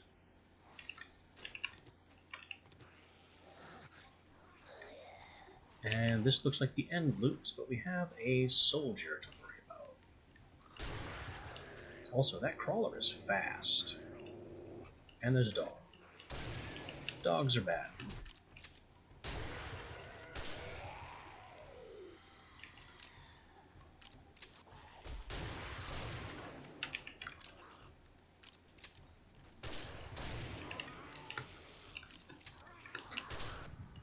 Leave me alone.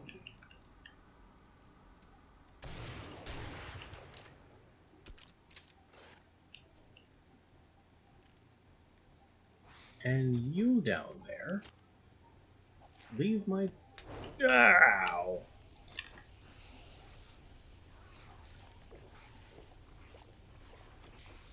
Drink water to put out the fire, use honey to put out my infection.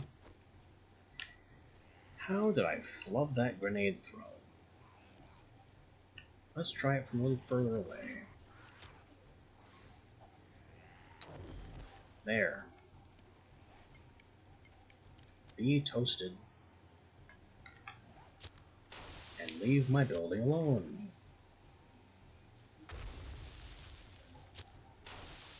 That guy's still on fire? He's not dead. Okay. You don't want to die? Have 3. He just died.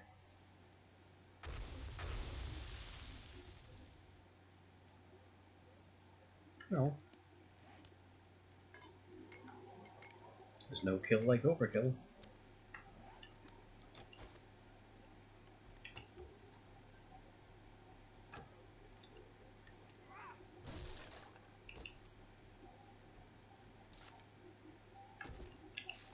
Scrapping for fun, medical journal, more vitamins. I know I have some of those in my bike.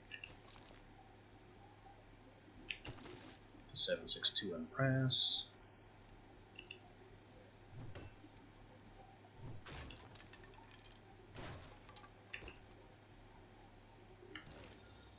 Steel 4. Steel pickaxe 1. Now that's a mining tool. And finally, this thing, which I am not going to waste lockpicks on.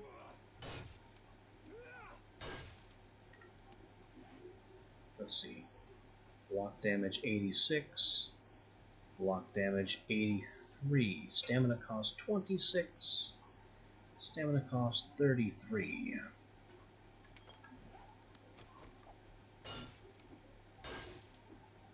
Also faster.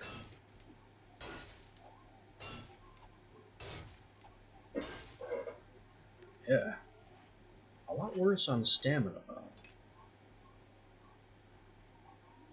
I mean, because it's faster.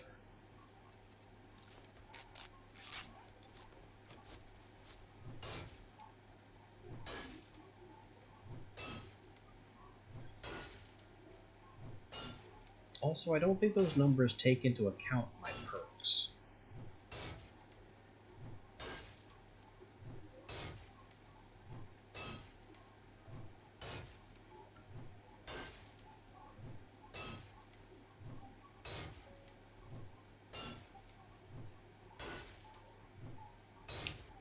Reinforced chest.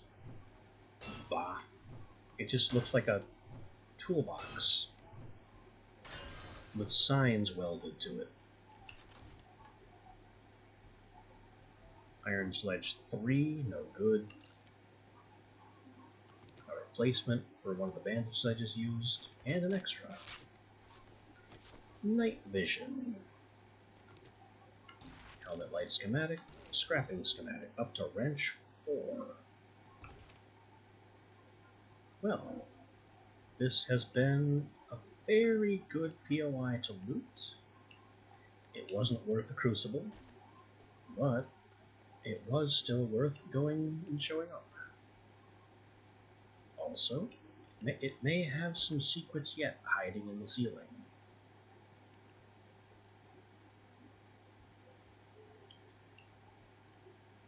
creeping through these ceiling tiles used to be a necessary part of this POI. Apparently they changed that.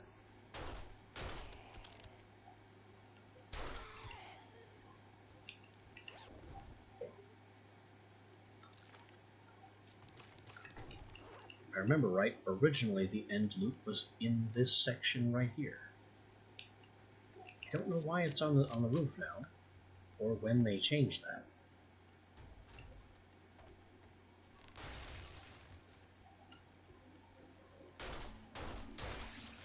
And then when clearing the POI, that zombie was always the easiest to miss.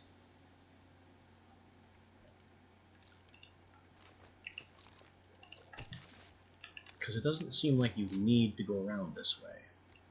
But you do.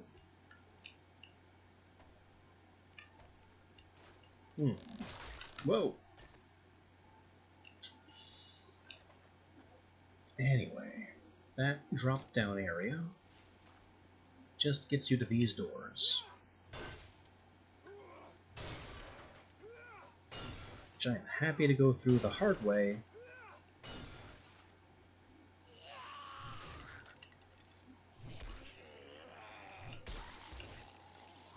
Instead of going all the way back up to the ceiling again.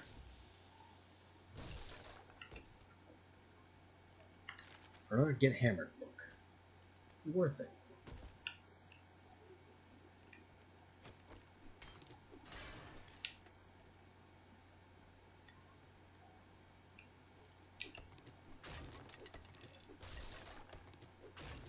Now, it is very late in the day, dangerously close to nightfall.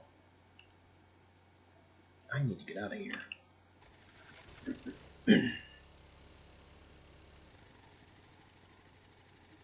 What is that place? Shotgun Messiah something. Doesn't look very big. But I do not have the time. I'm also heading in the complete opposite direction that I should be. Well, home we go.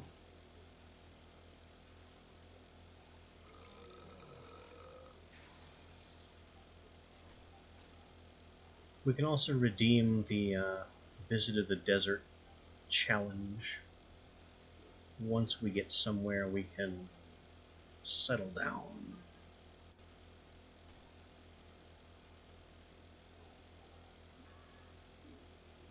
Here's that giant corn farm again. The one that I stopped in before to collect a whole bunch of fiber. It's called like Fire Something Farm because there's that car that explodes when you get too close.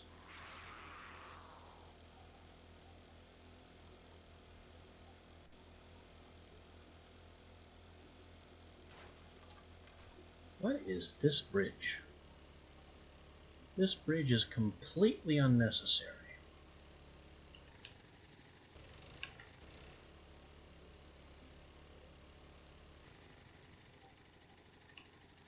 Although, there's a crate on that raft, which is kind of interesting.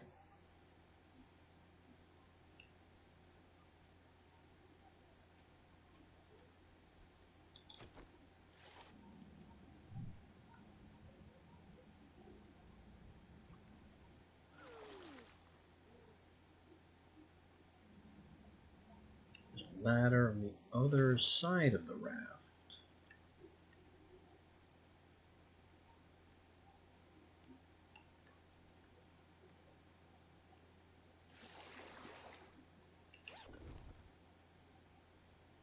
One armor part, and it's a Shamway box.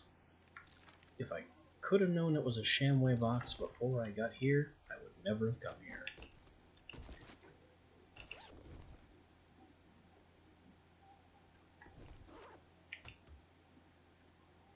Yeah.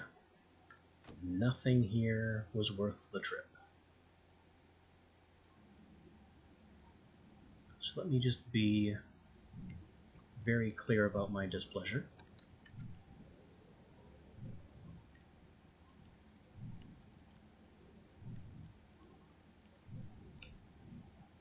and bust the raft down.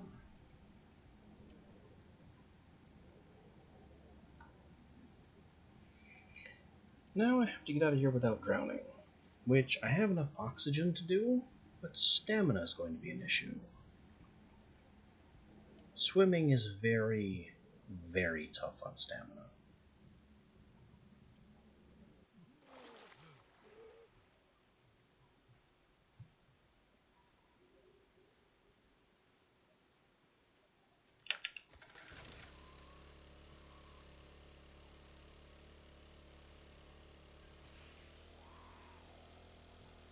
Alright, time to floor it and get home.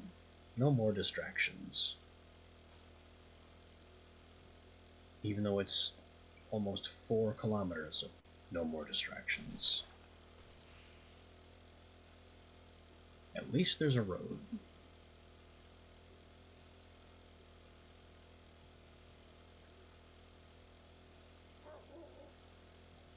I said no more distractions, not even a wolf made of meat.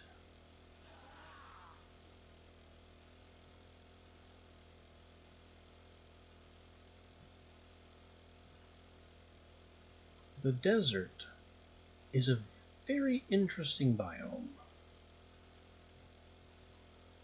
Apart from its increased ambient temperature and the sometime need to deal with that temperature, it has 2 important properties. I mean, closer to 4 actually. 2 of them are the cacti and the yucca fruit. Cacti can be harvested for plant fibers and yucca fruit, and yucca plants can be harvested for yucca fruit. Both of these are your primary source of drinking water in the desert, making yucca juice. Third, the desert is not covered with topsoil. It's covered with sand. Perhaps more closely, gravel. You dig the sand with a shovel, you'll get some sand and some... I don't recall if it's clay soil or rocks. But it's worth... let's check. Desert sand is, I know, 50% sand. There. 50% sand, 50% clay soil.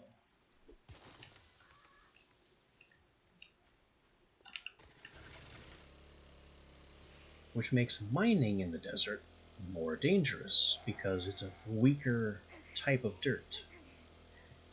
It's a lot more prone to cave-ins. And the reason you have to know that it's more dangerous to go mining in the desert is because the desert has no coal. Every biome other than the desert can spawn the 4 major ore types: nitrate, lead, iron, and coal. You will never find coal in the desert. All deposits that would be coal in the desert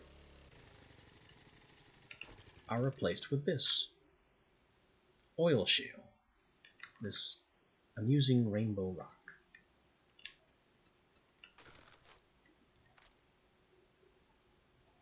And oil shale is how you get gas.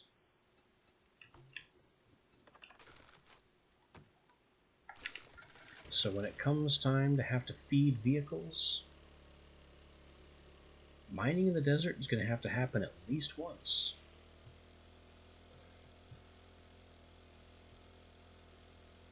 Or you're going to be struggling to buy and salvage and harvest gas constantly. Especially when you get up into higher tier vehicles that are less efficient.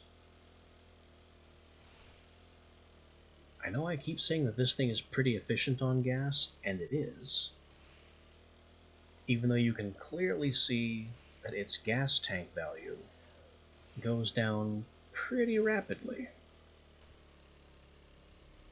Like, I've had to refuel this thing twice on near empty today alone.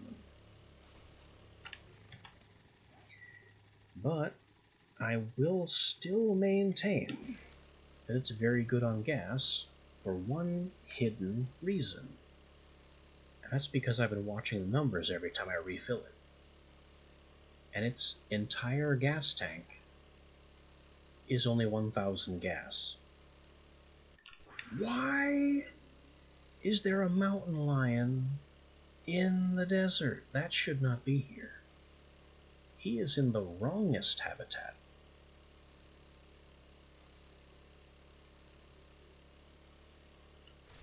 That's the second one.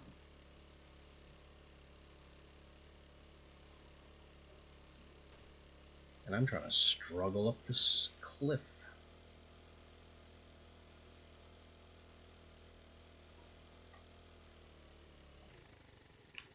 Whoa. Desert canyons. They are awful for vehicles.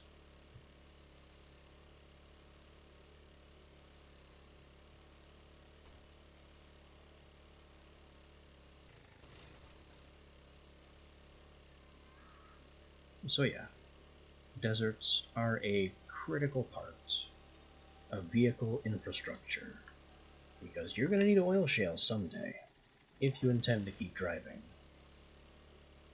And if you don't intend to keep driving, good luck, because getting everywhere on foot is slow, and you won't have access to the incredible increased storage of vehicles.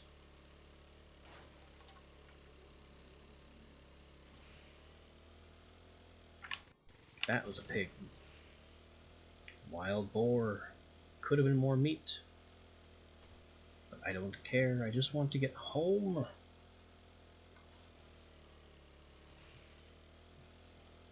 It's already very dark. We are well into the hour where zombies are allowed to sprint. Fortunately, we're very close to home. That's the Horde base, just due south of us. That's our trader wrecked. So we're practically home. The only thing I shouldn't do right now is go after that buried supplies quest. We know better than to do that at night. That's a good way to get eaten. Again.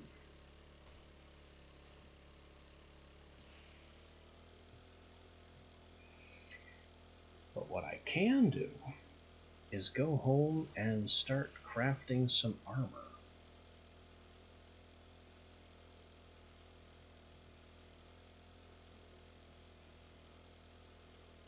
Like I said yesterday, level 4 advanced armor is a pretty good time to branch into it. It about balances the downside of reduced durability against the clear benefit of higher armor values and other perks.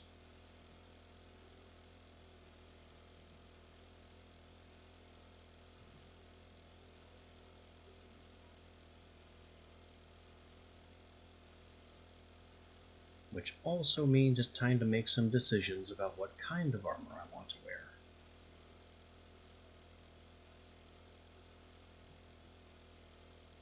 The new armor system means that there are 3 considerations you need to think about when choosing your armor set. And the funny thing about that is the one that you would think is most important is actually least important. And that would be the set bonuses.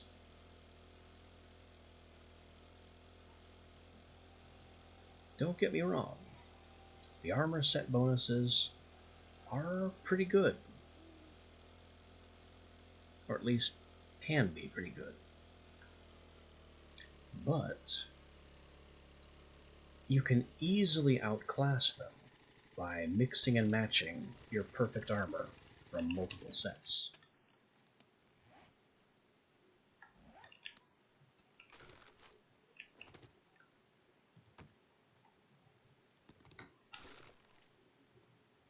Alright, let me get this stuff put away, and then we can really start talking armor.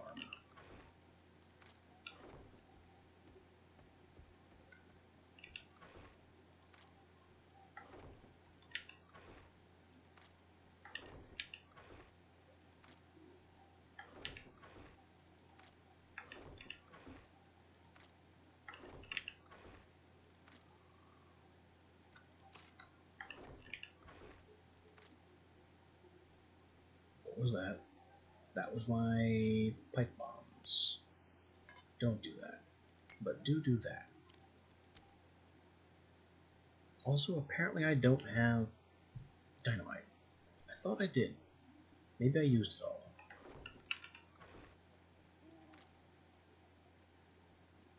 This also goes into armor. I'm going to put you in construction instead of that one. And slate this guy for melting.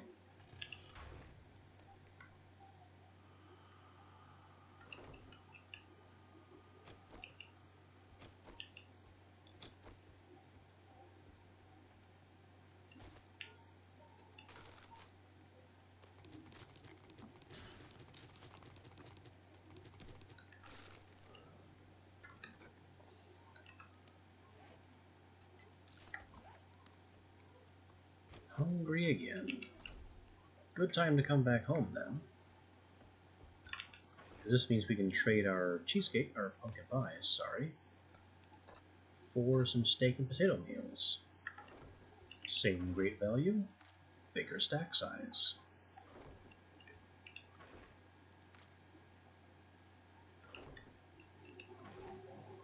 Bipod is a weapon piece. Cornbread is an ingredient. Tires go in vehicle. Vitamins are medical, so are bandages.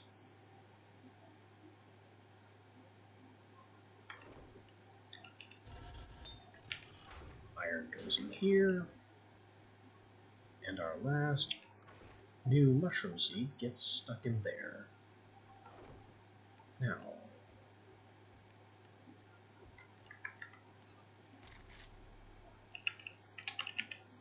fuel saver, 5 steel, polymers, acid, mechanical parts.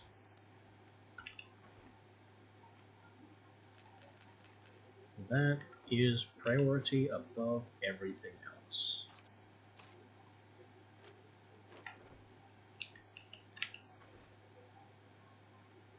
Wow. Oh, there's one gas in there because I wanted to preserve the stack.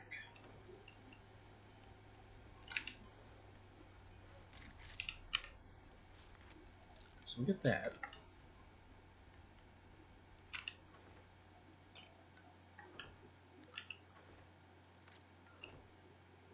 Stuff everything away again. And now it's armor time.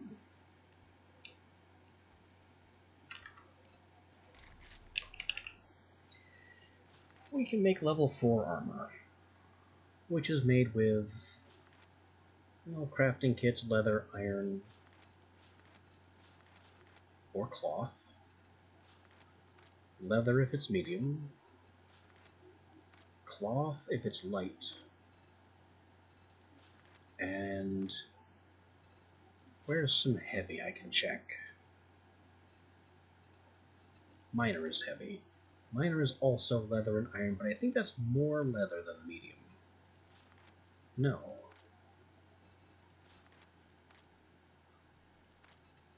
Okay. So the 3 concerns about armor. It's weight, rating, and category, which are all the same thing.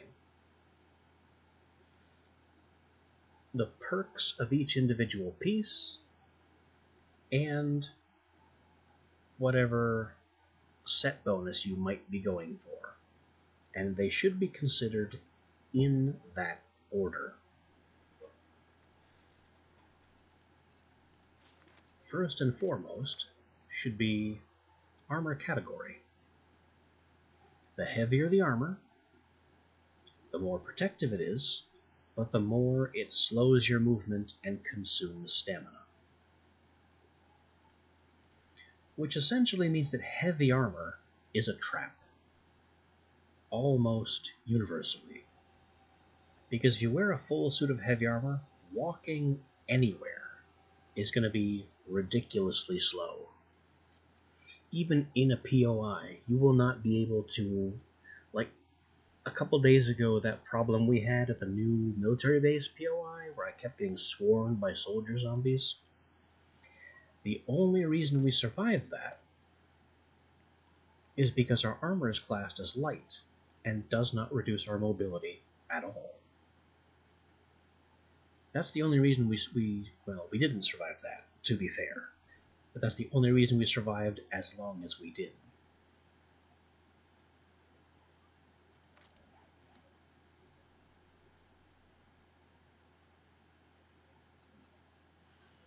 Medium armor is acceptable. It's a nice middle ground between the absolute oppressive slow fest that is heavy armor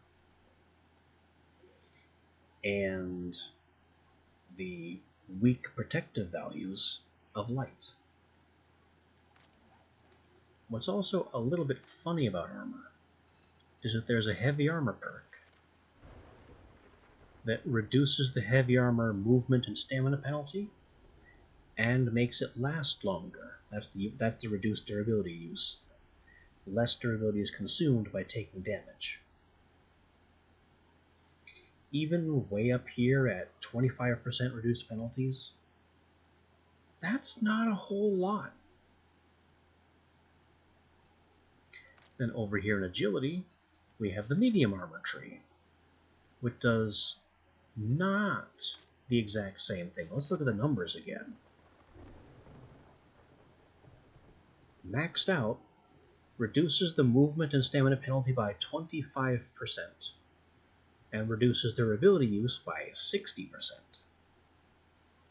Remember those numbers, 25 and 60. We come over here to medium armor, max that out, reduces the medium armor movement penalty by 75% and the stamina penalty by 50%. Both of those are a lot better than 25. And then it also reduces durability use by 60%, which is the same.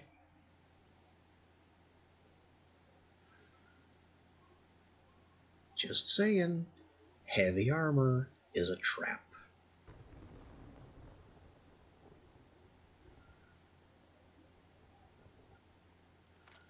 Even if you fully invest in the heavy armor tree, you are still going to have trouble moving.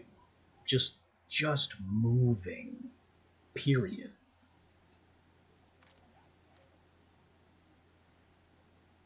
So with that out of the way, we now have to, we've looked at our armor category. We've kind of semi-dismissed the set bonuses. So the last thing to consider is the perk bonus from every individual piece, which means you have to check this second tab, the description tab, and kind of infer what this little extra text does. Sprinting while sneaking makes no extra sound. I mean, that's good and all, but isn't there a book that does that? That was no stamina while sneak sprinting. Okay, so there isn't a book that does that. I thought there was. Well, then there's also the Stealth Boots mod.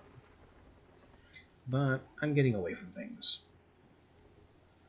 So the assassin boots mean you can sprint while sneaking, and that doesn't increase your noise.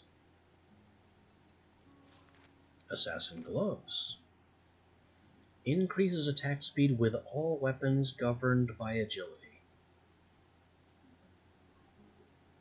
That's interesting. When you make the actual assassin gloves, it just says attack speed bonus.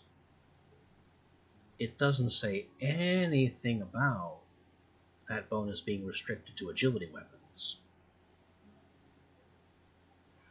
But I'm going to take it at its word and not try to make these for my hammer.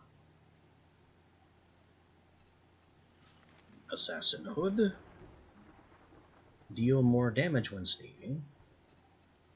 Assassin outfit increases sneak effectiveness. And if you're wearing the entire assassin outfit, you become hidden faster, which means when you're sneaking and zombies lose line of sight to you, they will continue searching for you for less time. And with a maxed out assassin outfit, the moment they lose line of sight, they will stop searching for you and become confused. This, of course, doesn't apply to Horde Knights. Horde Knight zombies always know exactly where you are. Also, the assassin outfit is medium armor. It's kind of unique for medium armor in that it reduces your stealth capabilities less, and not just because of its inbuilt perks. I think assassin outfit actually has the stealth reduction of light armor, which is to say none, by default. Could be wrong on that.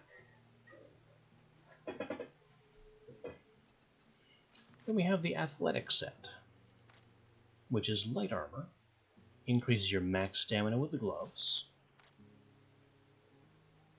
reduces food, drink, and drug prices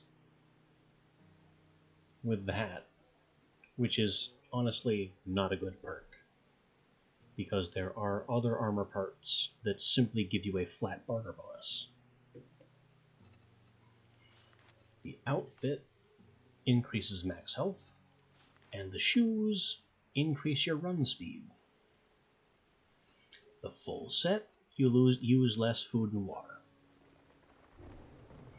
It's not a bad light armor set for general purpose, but it's not a great set by any means. Then we get into Biker. Biker is a very powerful set, and there are some parts I'm going to be using from this guaranteed. Biker boots. Use less stamina with melee weapons. This is a hammer. I'm going to need this. Also, the full set bonus increases its overall armor rating and gives mini bikes and motorcycles fuel efficiency. This is also a pretty good set to fully assemble, but bear in mind, you don't need the full set bonus. It would be nice, but it's a luxury. Biker gloves. Increases melee weapon damage. Also pretty impressive considering hammer. This being a percentage bonus, I'm going to get a big benefit out of that. Biker helmet. Increases stun resistance. That's just a good thing to have, less concussions. And finally, Biker outfit increases max health. Not really a huge deal. But everything else about the Biker set is pretty good and helps out our hammer power. Doesn't really help out our shotgun power all that much, but we're primarily hammer, and shotgun is mostly a backup and a luxury and crowd control. Now moving on to Commando. Commando is medium. The shoes increase run speed. The gloves increase all ranged weapon damage. This is an armor set for gunners. Commando helmet. Stun resist, just like the biker helmet. Commando outfit, faster critical injury recovery. So if you get a broken leg, a sprained arm, anything, any of the nasty effects that can happen over here other than illness, then those timers are smaller. And the full set bonus, recovery items work faster, which means when you use a med kit or a first aid bandage and you have this slow regeneration over here from that, it's faster. Next up, Enforcer. Light armor.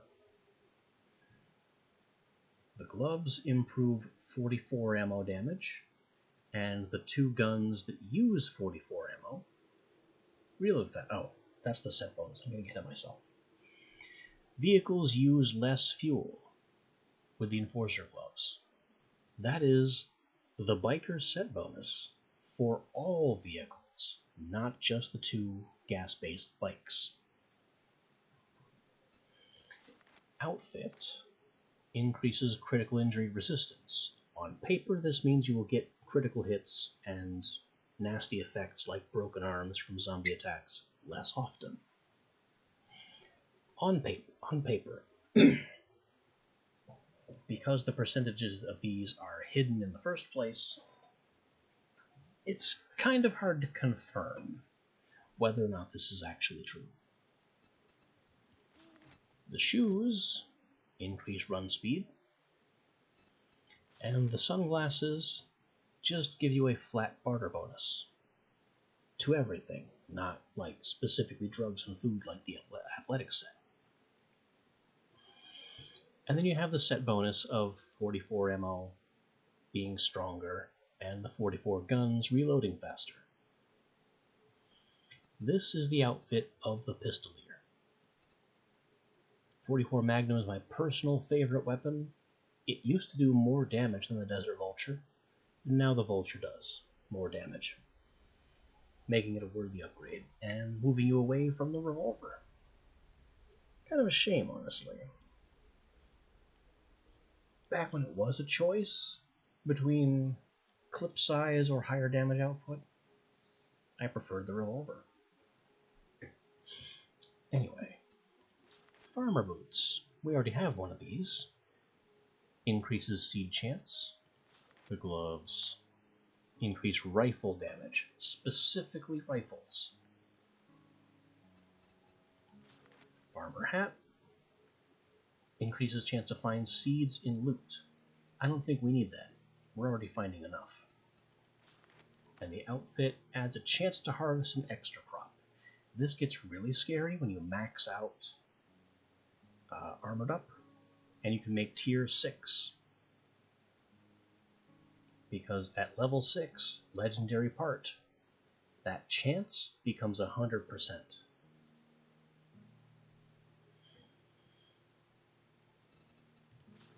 Lumberjack reduces the stamina cost of sprinting, increases melee damage with axes.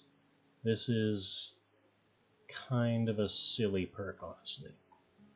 I don't really see the utility of it. The hat increases wood harvest. If you're ever low on wood, wear one of these, tear apart a forest, plenty of wood. And then reduces encumbrance. This basically comes with built-in pocket mods. And the full set bonus, use less stamina when using axes. So yeah, it's the wood harvesting outfit. Which means the miner set is next, which is the ore harvesting outfit. Miner boots are the least useful of the lot. Reduces fall damage. I mean, I guess. Miner gloves. Increases mining tool damage. This is specifically picks. It doesn't count for shovels, which is a big pain. Helmet. increases mining tool harvest. And miner outfit, reduces the stamina cost of mining tools. This is one of the few sets where the full set bonus is worth it. You can make gloves, helmet, and outfit as high tier as you want, and then make miner boots 1, because who cares about fall damage? And then have that reduced degradation of mining tools so you have to repair your pick less. And you just keep the miner set in a box, and whenever you need to go mining, bring out the outfit. Next we have the Nerd Armor. Nerd Armor is weird. It's heavy. And it's designed for intelligence. Full set bonus, all tools and weapons degrade slower. That's pretty big. But the rest of what it does, it reduces fall damage, again, not a big deal. The gloves deal more damage with intellect-based weapons. So that is the stun baton, the regular baton, and turrets. Pretty useful for someone of an intel build. Nerd goggles. Tell me that these big glasses and ball cap are heavy armor. Go ahead, explain that one to me. What it does is it increases your XP gain. That makes it a very powerful helmet. And finally, the Nerd outfit, with the best, in my opinion, perk in the game. Adds a chance to gain 2 crafting skill points when reading magazines. I could be wrong, but I believe at tier 6, this is another 100%.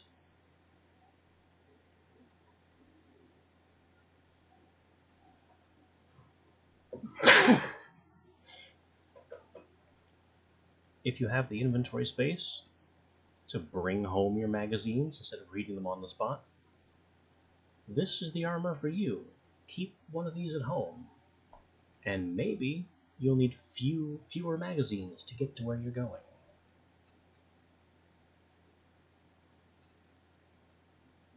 Then we have Nomad. Increase run speed from the boots. Deal more melee damage against radiated enemies from the gloves.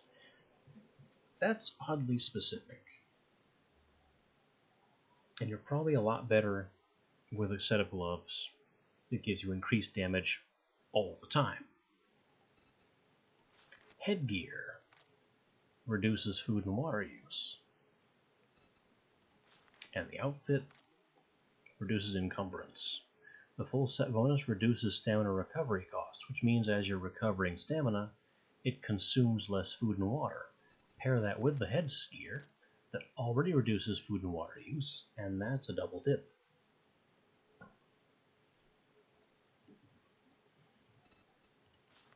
Preacher.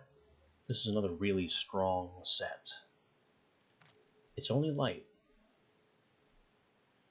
The boots decrease the treated time of abrasions and breaks. So if you need to bandage an abrasion or treat a break with a cast or splint, this makes them treat faster. The gloves increases damage dealt to the undead. This is a big damage bonus. It's actually a higher damage bonus than pretty much any other set. And it only applies to the undead? Who cares? 80% of enemies are undead. Only animals aren't. The hat, not the greatest, receives a discount on purchased items. So it's like a flat barter bonus, but for buying only. And the outfit reduces incoming damage, which makes this light armor with a flat armor bonus on top of it. It's not a big one, but it basically makes this light armor equivalent to medium.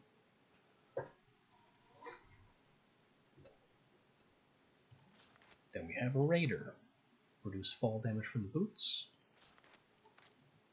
Increases melee damage from the gloves, similar to biker gloves. So this is the heavy version of biker gloves. The helmet, stun resist, and the outfit, critical injuries are less severe. So same thing as pain tolerance does. You lose less max health from critical status effects. The full set reduces the chance of critical injuries, which is the same set bonus as the Preacher outfit that I forgot to mention. And the reason I forgot to mention them is because they're not that impressive. There are individual armor pieces that will do that. Ranger, one of the weakest sets, but also has one piece that's kind of strong. Boots increase your stamina. Gloves improve rifle and revolver damage. That is weirdly specific. Even more specific is the full set bonus that you reload faster with revolvers and lever actions. By the time you can make a really strong Ranger set, you should have outgrown the lever action. Lever action is not the best precision rifle. Then we have the hat. This is a flat barter bonus with medium, similar to the Enforcer shades. And then the outfit, max health. We're almost through. Rogue boots increases fall distance. The gloves find more cash and dukes in loot. The hood, which I'm already wearing. Wait. No.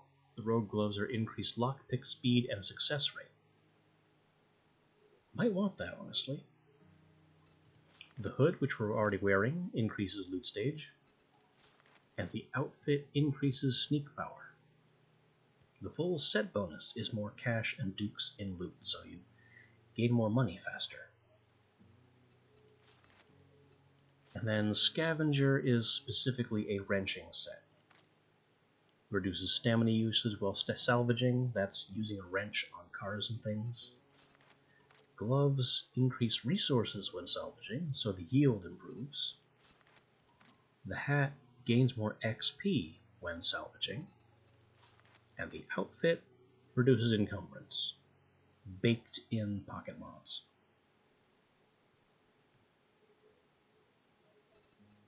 So having gone through all this, I'm really thinking it's in our best interest to assemble some biker sets here. I could use further stamina reduction on my hammer, boosted damage on my hammer, and helmet. I mean, stun resistance is not the best, and I don't need the max health. So we have our boots and gloves spoken for. Outfit and helmet still a little up in the air.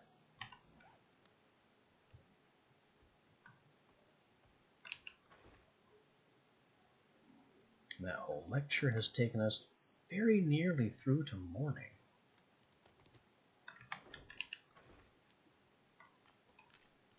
Let's grab the iron.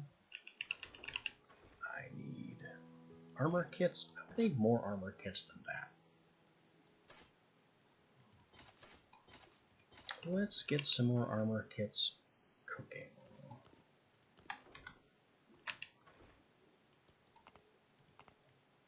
Let's get some more tape cooking.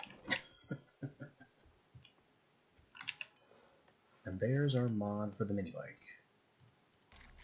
Got a lot going on right now. Tape.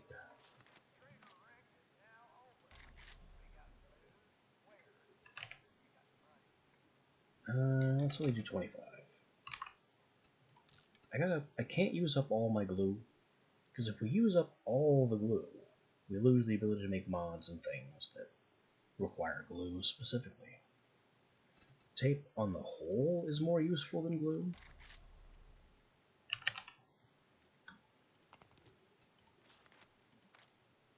But we also don't want to burn all our tape. Or all our glue. Speaking of not burning all our glue or tape, I'm not making 30 of those. Or maybe making 10. And over here, biker boots for the melee stamina, gloves for the melee damage. I could go preacher gloves instead and get undead damage to my sledge and my shotgun. But I think the gloves, being medium, may be the better choice here.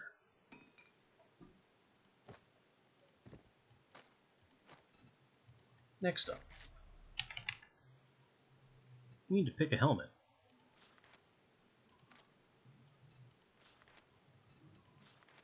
Biker, we already wrote off. Commando, we can also write off for the same reason, even though it would look kind of cool. Enforcer glasses. Bartering for light? Nah. Farmer hat, lumberjack, miner hat, all written off. Nerd goggles are heavy. As much as the experience gain would be nice, I don't want to be stuck in heavy armor. Nomad is heavy. Preacher is light and doesn't have a great perk. Raider is heavy. Ranger is bartering. That would improve our money situation and help us out with Rect. Or I could improve the rogue hood. My current loot stage is 6%. We could push that higher. But I don't think so. I think we want the Ranger hat. So we have medium bartering. Which I don't have the armor kits to make. Yet. Why is it lit then? Weird.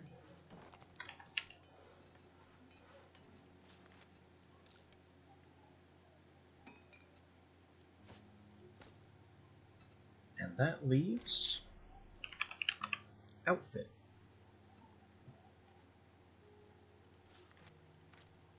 Sneak effectiveness from Assassin? No, thank you.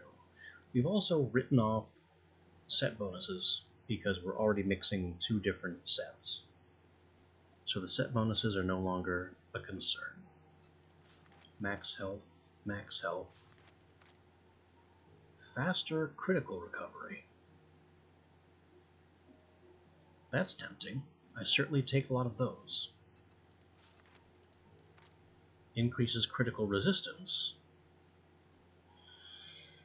Also tempting, and stylish, and light. I kind of want to stick to medium though. We've basically committed to a medium set. Chance for extra crop farmer, lumberjack, miner, these are harvesting sets.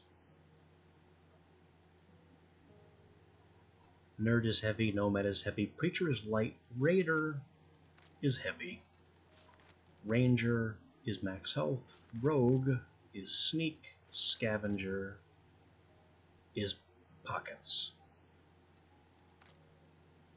I may have to step away from medium for my outfit, because I don't see any outfits I genuinely like.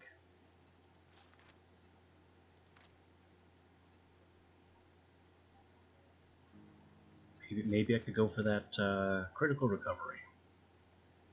Less downtime when I have sprains. since I do seem to collect sprains rather frequently. Another option, strange as it might be, would be to go for nerd and just accelerate our magazines. Might not be a bad idea, actually. One piece of heavy, instead of an entire heavy suit, will be slower, but we won't be that much slower.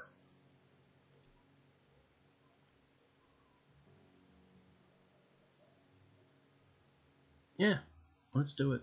Let's get ridiculous.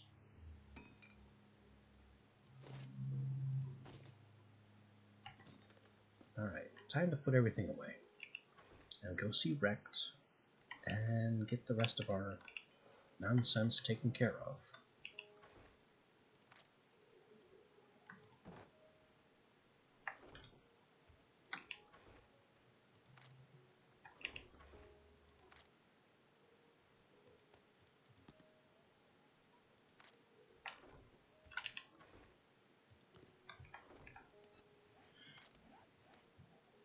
I've got an entirely new suit.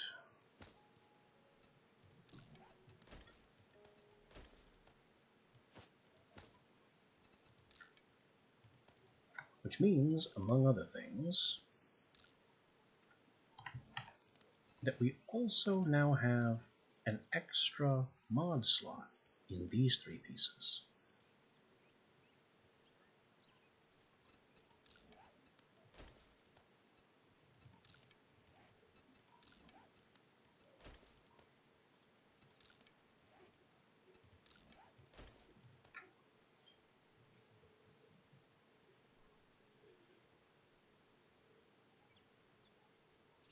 We still have tons of penalties compared to benefits, but I'm willing to deal with them now.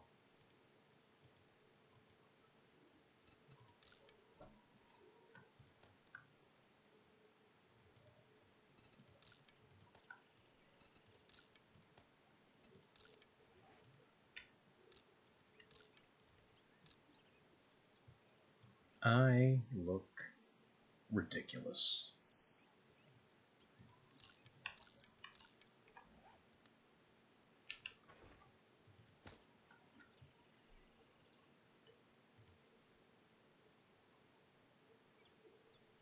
Now maybe I can cram this in, some of these maybe.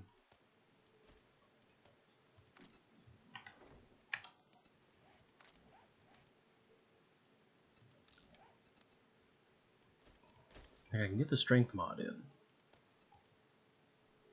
and that'll help me out with my, with my strength, obviously. This stupidly heavy piece with its stamina penalties and mobility, we can improve those a bit.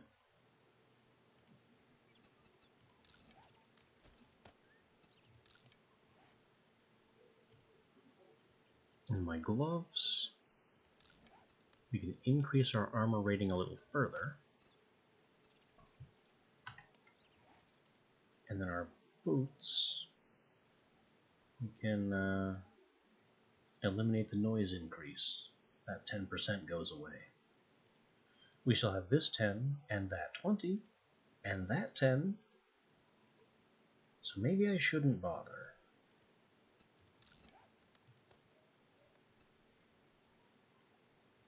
There are definitely better things I can do with my mod slots than reduce my noise. How about this? Heat or cold resist, and a bit of explosion resist. Or I could just leave it empty and worry about that later.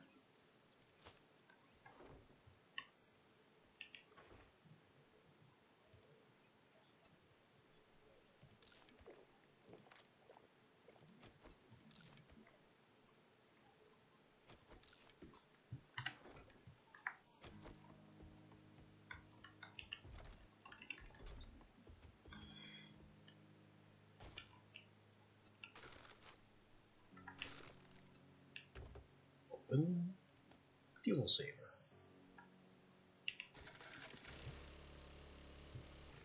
And I look absolutely ridiculous in my little personal roll cage.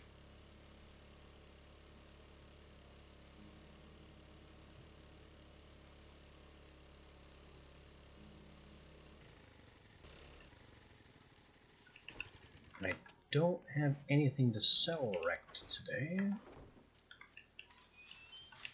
because we sold everything to the other traders while we were out. So what do you got? Is there something you need? Nothing. Because we didn't actually complete the digging quest yet.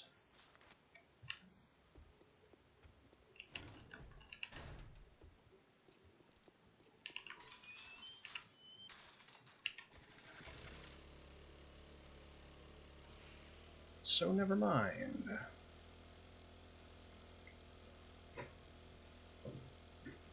Instead we'll zing over here and meet the second to last trader.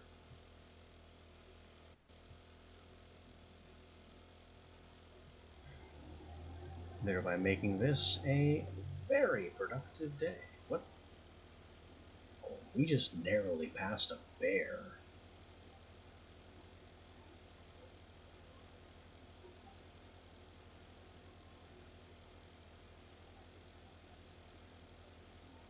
Steer Gulch. We already passed this once. Big nasty animals like bears and cats are actually a little bit funny as a hammer user, because you can stun them and then kill them.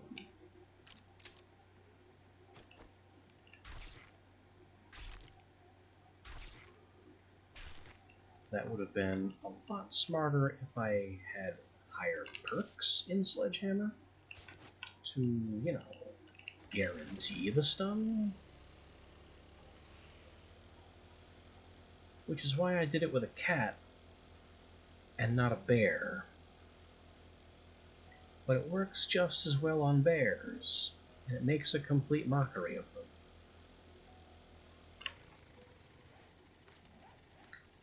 But for that, you're going to want to max out Skull Crusher, Skull Crusher, so you have that 75% chance of knockdown.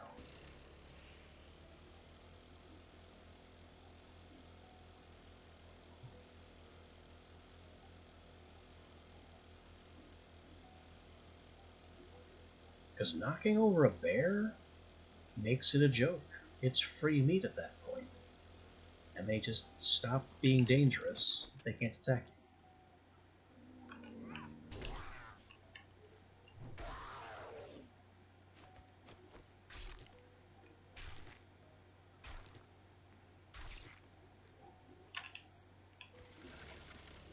Cats are just less dangerous than bears. I'm more willing to risk it with cats.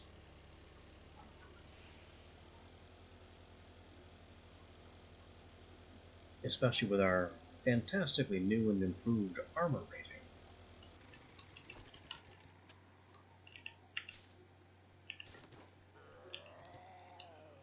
I thought that was a second nest, not just a rock. That's why I stopped. There is a second nest. Happy day.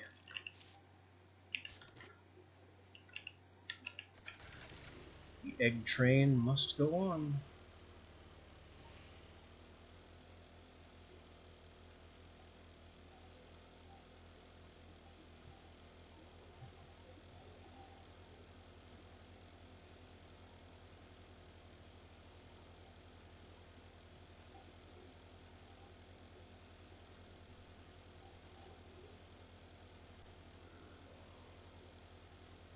Now we get to Hugh.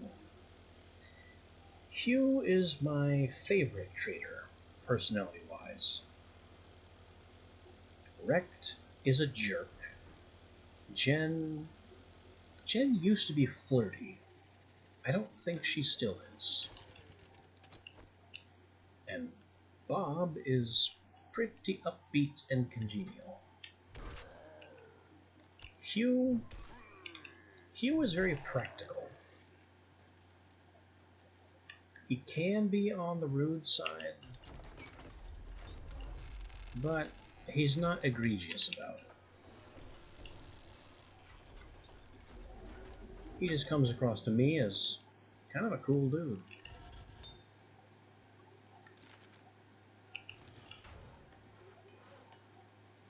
Ooh, a ratchet.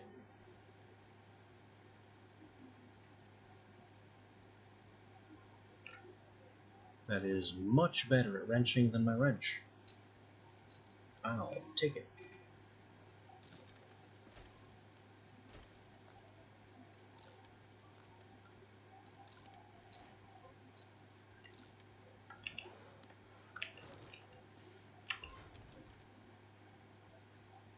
Antibiotics. Don't think I have many of those at home. We just got the extra perk point. I was at 31 after reading that last Forge Ahead. One more Forge Ahead to 33. The Nerd Armor is working. Speaking of which, what are our actual values on these perks? Bartering 8%. Extra skill point chance 20%. Pretty nice. Biker gloves 40% melee damage. Biker boots 8% reduced stamina. I like these numbers.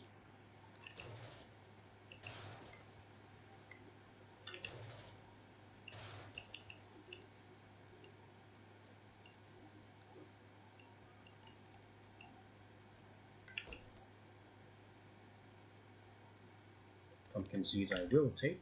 We now have significantly more hammer per hammer.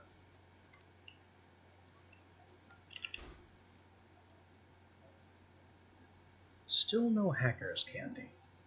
Do they even exist anymore?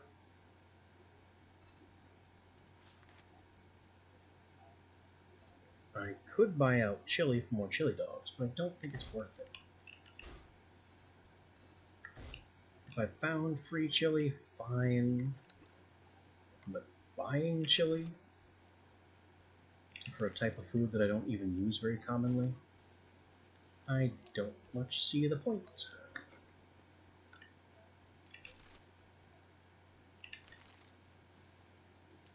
I'm also going to need to start collecting sham sandwiches eventually.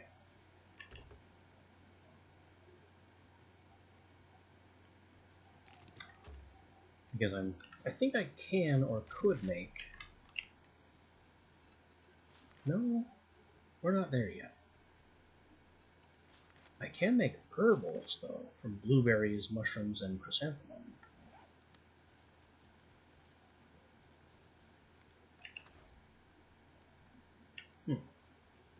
Did I loot this? I did loot that. Anyway, our good friend Hugh. You look a little light on ammo. Can we help you out?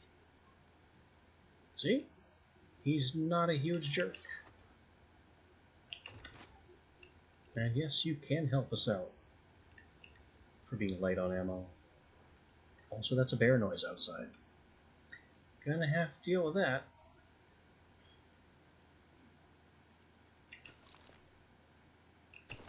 More free ammo. I love the free samples.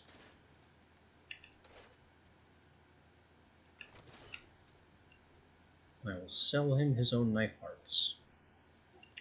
Not too shabby. Let's see how you handle the next one. You see? He's gruff, but he's not a huge jerk. I like him. I do need gunpowder too, but not 100 gunpowder. I need more gunpowder than that. Guns, ammo, knives. Knives! He was a bit too excited to tell me that.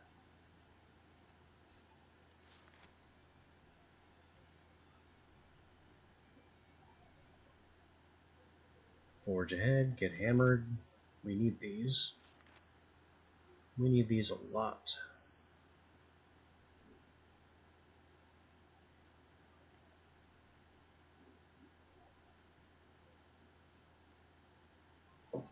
Why don't you take some of this 762 that I don't expect to need anytime soon?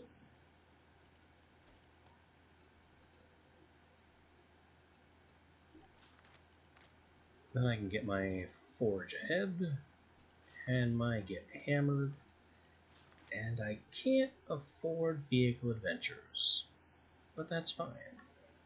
I feel a little hope inside me every time I've got everything. He restocks day 13, that's tomorrow. Okay, he did give us a bit of a snipe there. 35, 36, 63. More magazines. I didn't really watch the numbers all too closely. But I could now make a Pump Shoddy 5. Which I think we can actually do, because we have steel now. I should go do that.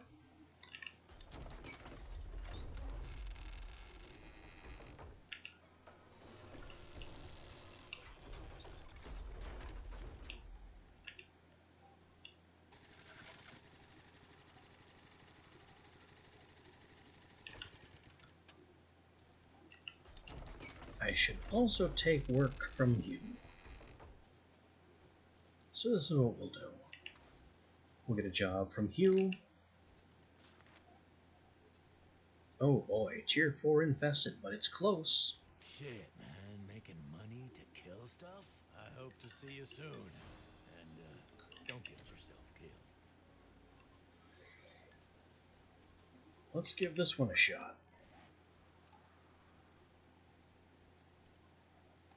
Tier 4 infested. Taking a big risk with our gear. And mostly our new armor.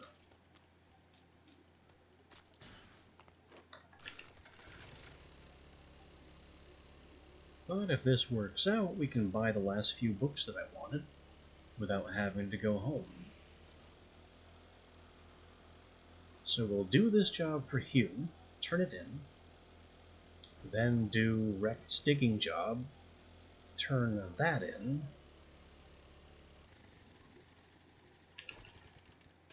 and finally make our shotgun at home.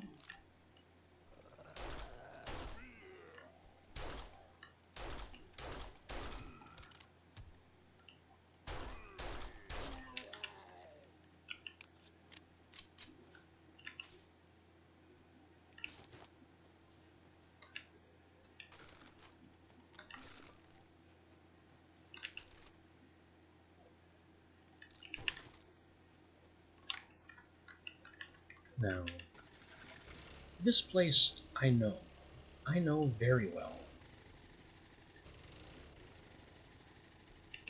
It's another case of there are way too many farm plots.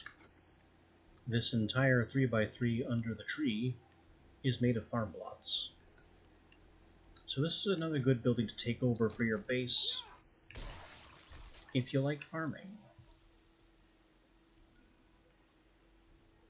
But this place has a bit of a secret. There's a reason it's called Johnnytown, even though it's just one building. Or technically 2 buildings. And we'll get to why. Hopefully the why doesn't become overwhelming. But even as an infested, it should not be that bad.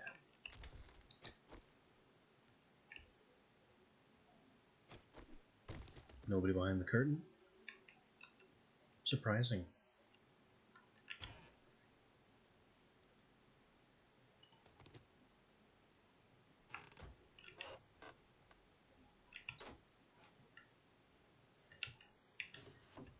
Books. Shotgun and armor power.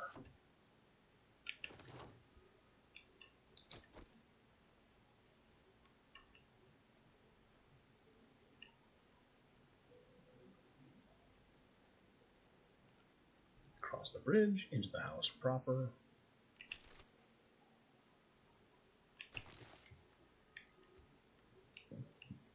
Bear in mind, we are now fat and loud. So our armor is very loud, is very noisy. So I'm just not bothering with stealth. That is a radiant spider. Would you like some fire? Preferably before the door disappears.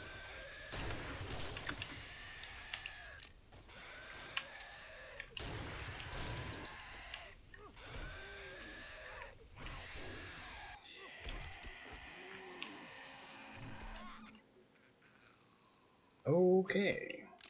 The first two enemies are definitely setting the tone.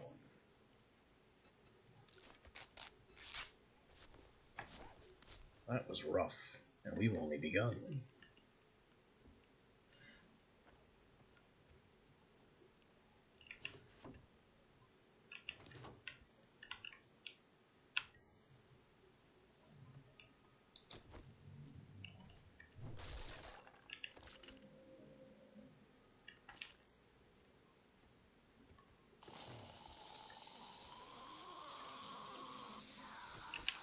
Another radiant incoming.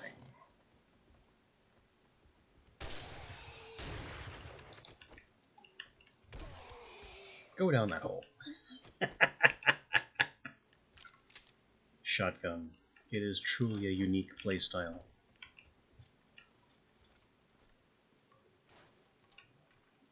Now he's got to find his way back up again. However he plans to do that.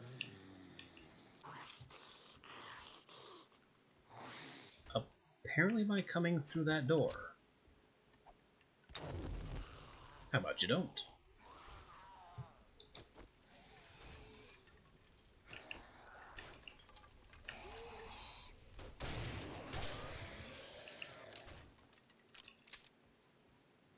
That woke up somebody else, who it seems is also coming over to this door. Only a biker.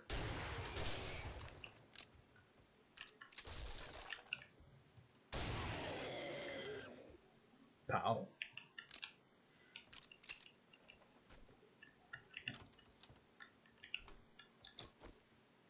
Who's next?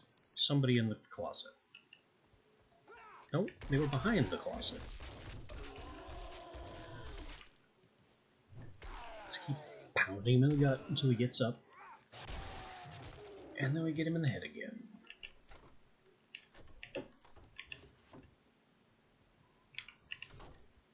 Don't need leather. We do need light. Aloe seed? Nah.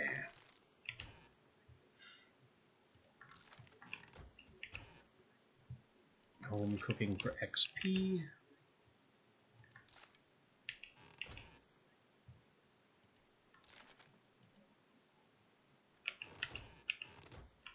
I'll go ahead and take the produce. We're close to home and the bike has plenty of room.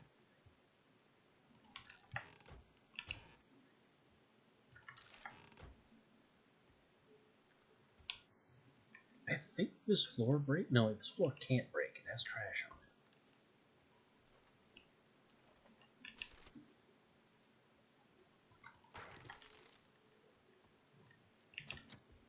This is the door they tried breaking through.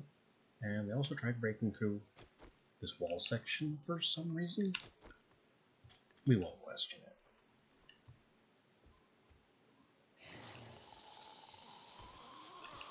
Proceeding downstairs.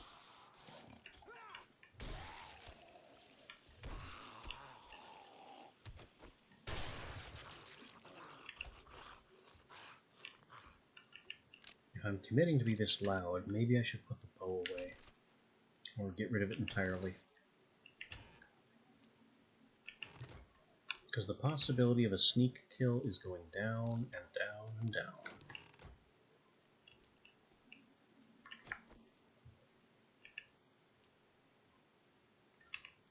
Well, I guess we can get down to fairly low stealth.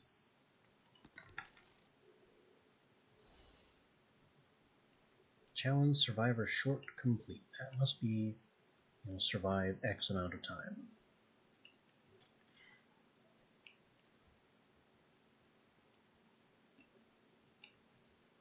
I don't see anybody. Though I'm sure there's someone in that hole to the left, and someone in this gap to the right. Oh, there's also someone right there. Who wasn't killed by the arrow?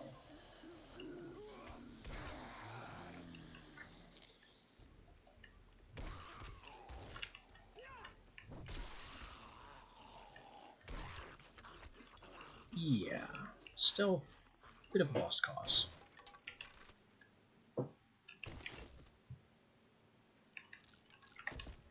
We are a loud beast and should act accordingly.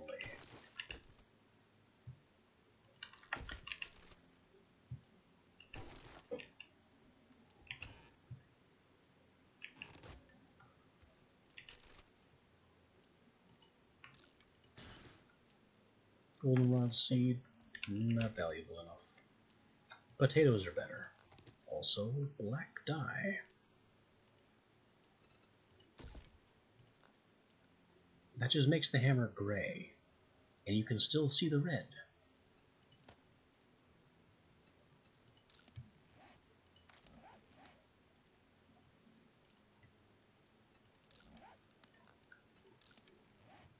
It also doesn't change our nerd armor seemingly at all. Unless the roll cage is blacker now, but I can't tell. That is not what it did. It also didn't change our shirt or our weird tartan shorts. I don't think you can dye outfits anymore.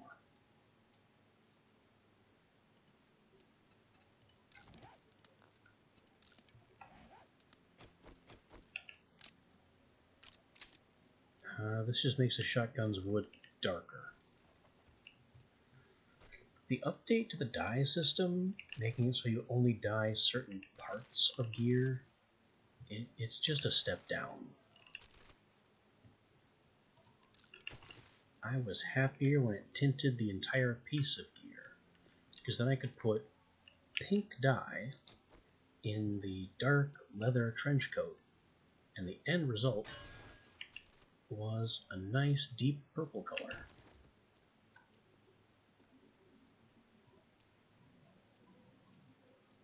Anyway, now we're getting into why they call this place Johnnytown.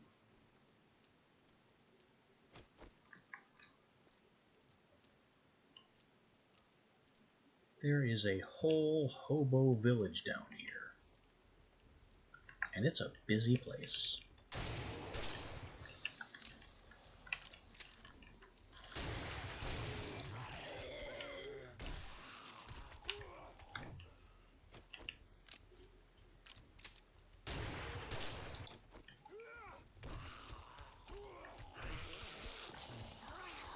Get those knockdowns, buy time to reload, open fire.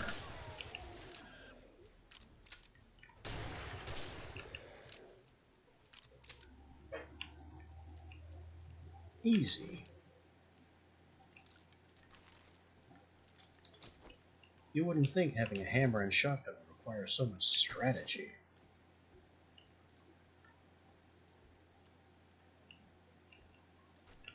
Oh, look at this. They've got a whole electric stove down here. And plumbing. Ventilation. That's what that's supposed to be, anyway.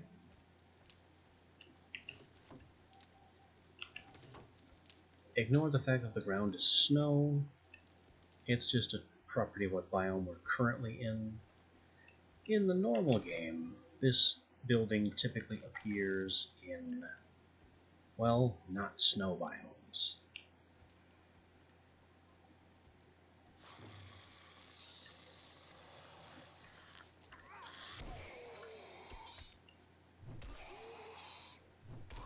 So despite still being bleak, because they're living in a dirty hole in the ground, it's at least better than living in a snowy hole in the ground.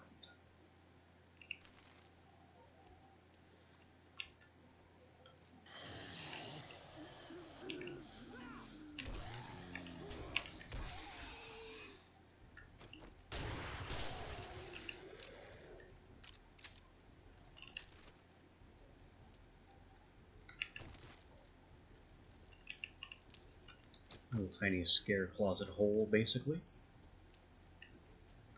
And we go even further down into the depths of Hobo Town.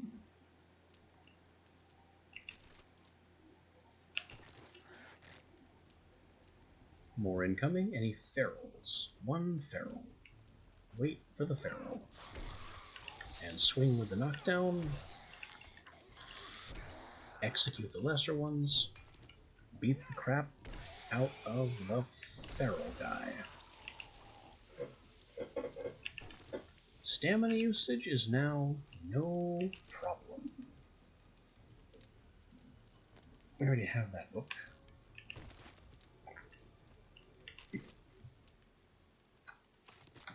Like, what does my stamina cost now? It should be 33. It's not. 33 would have knocked me down to 101. Instead I get 110. And that's a power attack. This should be 101. But it's like 113, and then immediately ticks up to 124.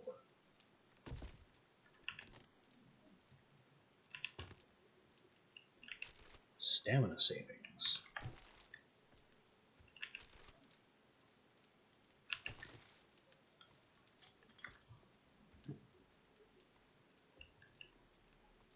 More down.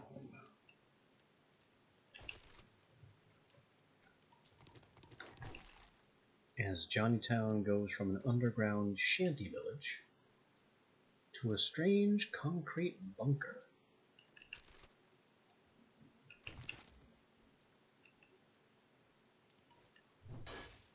The walls look a little suspicious, but apparently there's nothing to them.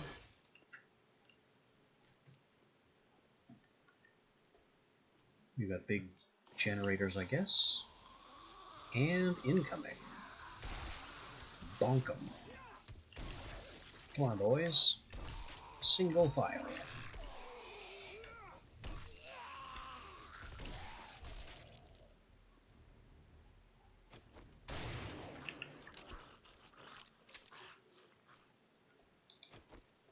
No problem.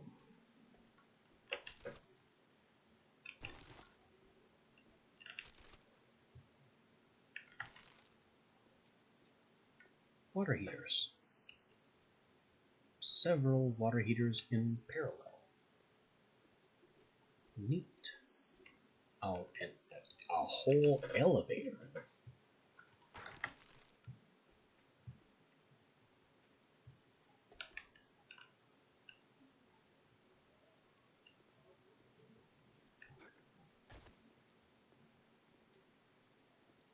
And then more shantytown, but paved, concrete flooring, drainage.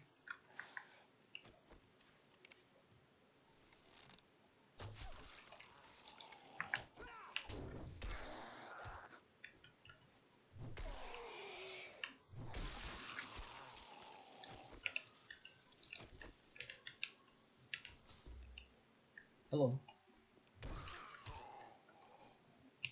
Bunk.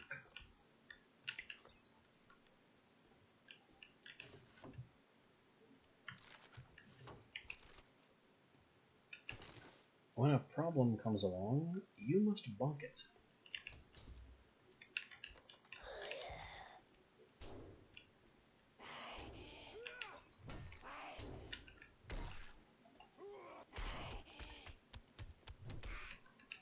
Take advantage of your strong. You must bunk it.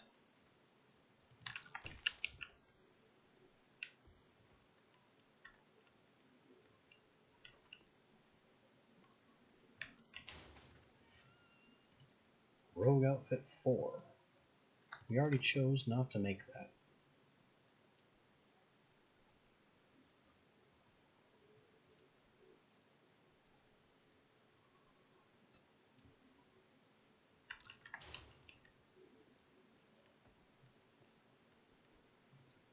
All these beds.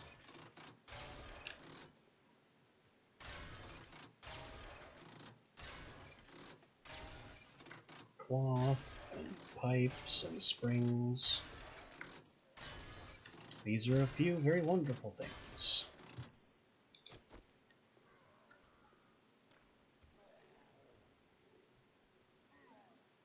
That sound... It sounds like a demo. But there shouldn't be a demo in the wild. So it's probably... That's odd. It's probably a lumberjack. What makes this odd is that not only is it metal, wood, metal, but I distinctly remember this staircase being broken in previous versions of the game, and I would build this as wood. You'd normally have to jump, but I would place a wood stair here to bridge the gap.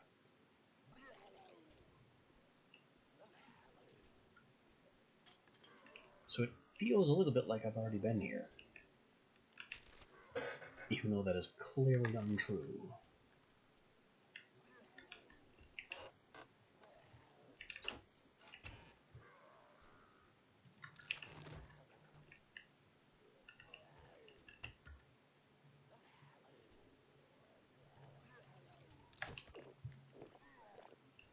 Wherever that lumberjack is, he's just continuing to garble and grumble all over the place.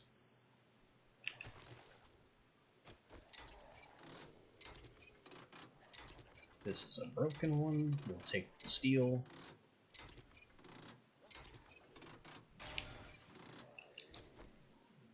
And now I'm expected to jump across.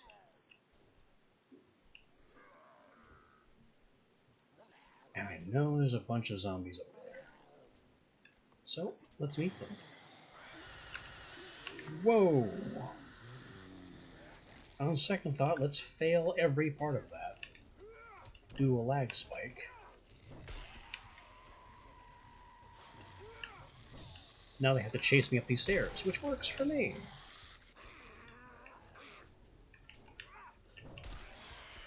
Because I can send them right back down the stairs.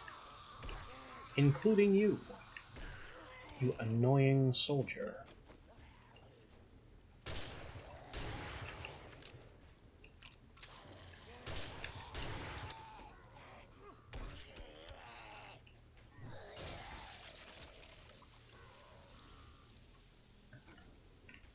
Now we got two down there that are a bit confused about how things work down here.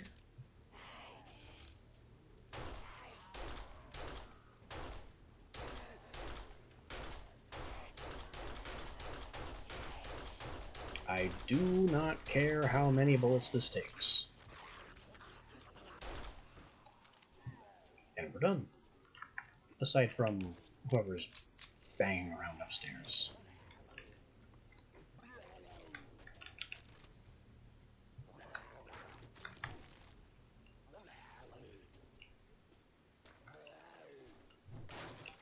Suspicious wooden walls, which I think can have zombies behind them sometimes.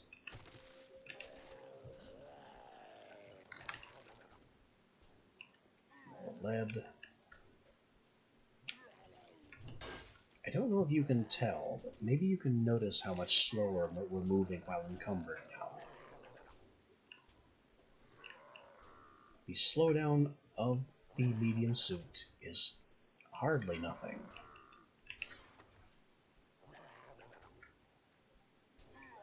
That's a lot of stuff. I'm gonna need to put some stuff away before we actually get looting here.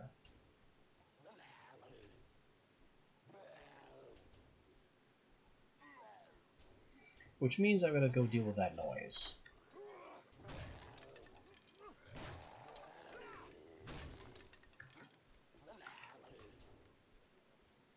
So let's go take care of that.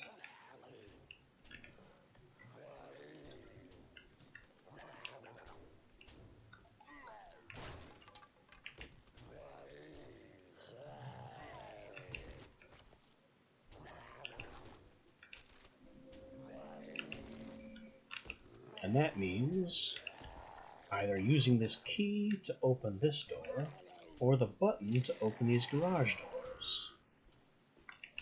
And since I hear the problems banging on garage doors, I'll take the key, thanks. Now, who's banging on my walls?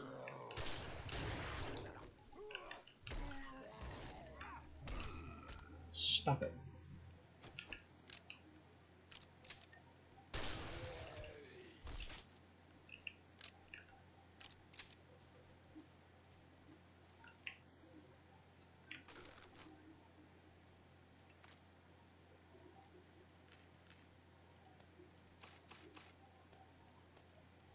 Lots of seeds in this run. And parts.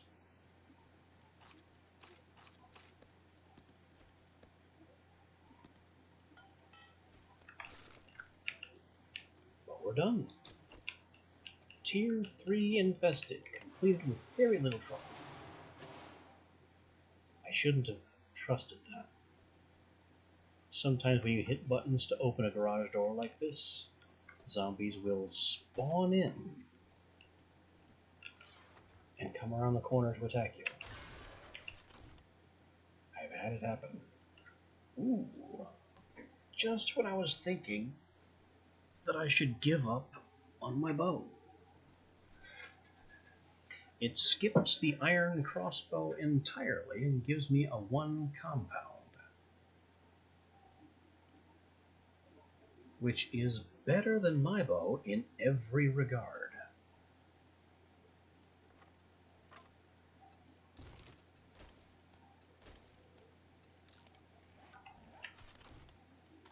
I'll take it.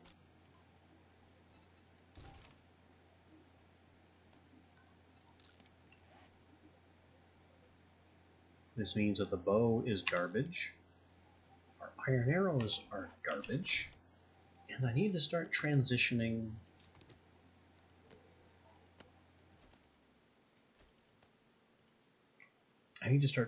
into crossbow bolts.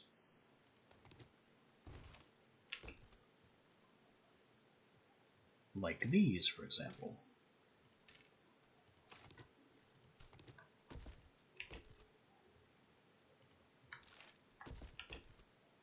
Steel bolts would be even better.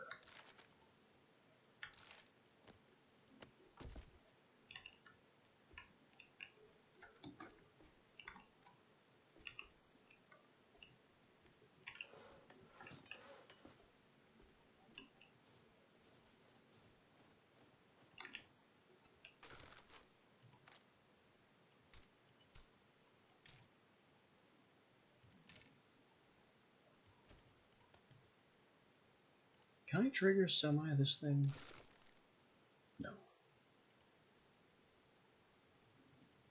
I can trigger semi this thing if I had a slot for it. Might be better than muzzle brake.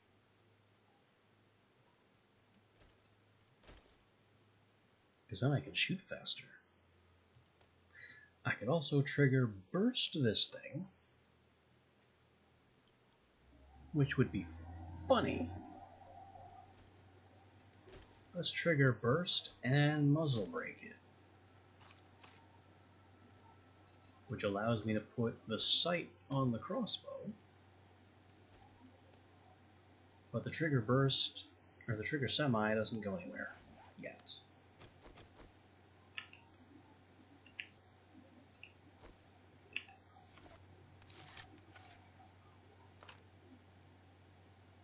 Little dot sight for the crossbow, very nice. Pistol no longer has a sight, but now it does this. That's burst fire? Really?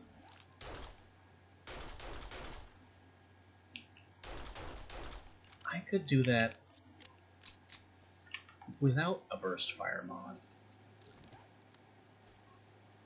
Burst fire mod, you've disappointed me.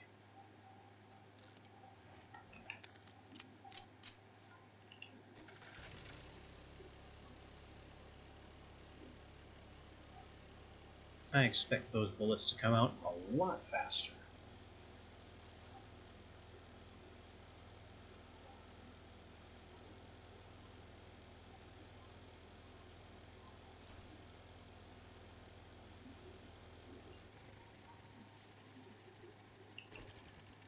That guy's slapping on the wall down there. Could you not? Leave it alone.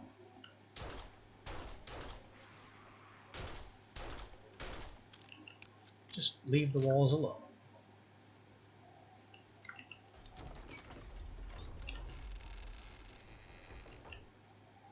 Do I have anything else to sell? Knuckle parts. And spear parts. And this burst trigger, which is just plain terrible. And these 3 books. Nothing else for sale.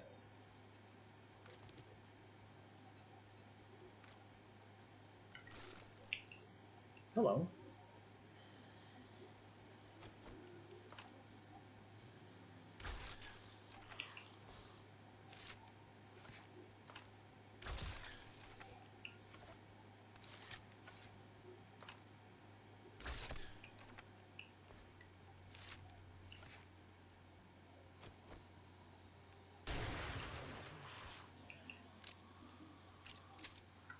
Well, we're wasting time. It's barely afternoon, but we're still wasting time on those guys.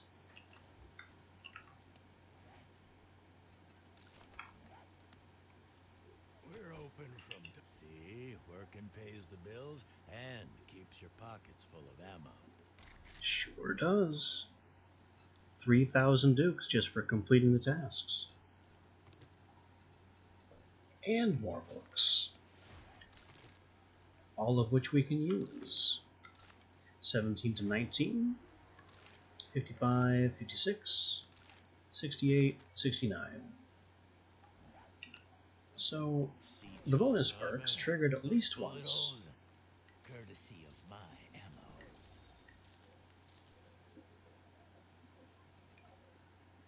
And what was it I wanted to buy? Vehicle Adventures.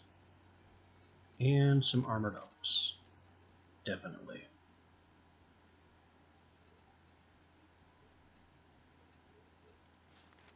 Beyond that, I could take scrapping.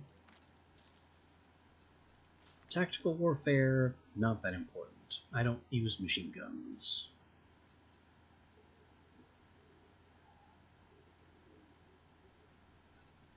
Can I take your crossbow bolts? I sure can.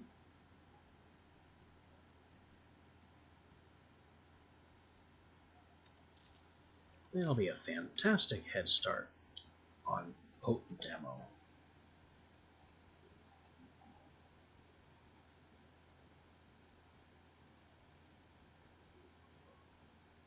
He's also got a compound bow too, but that's kind of out of our price range. And doesn't even do as much damage, although some of that is due to the improved ammunition we have in it. This compound bow, its damage value is assuming stone arrows, since everything above stone arrows is considered non-standard. Now you're armed and dangerous, just like me. Now we got nasty steel broadheads for 104 damage. Maybe I could stealth kill with this thing. Where I couldn't before. Would you lay off the walls? You're only embarrassing yourself.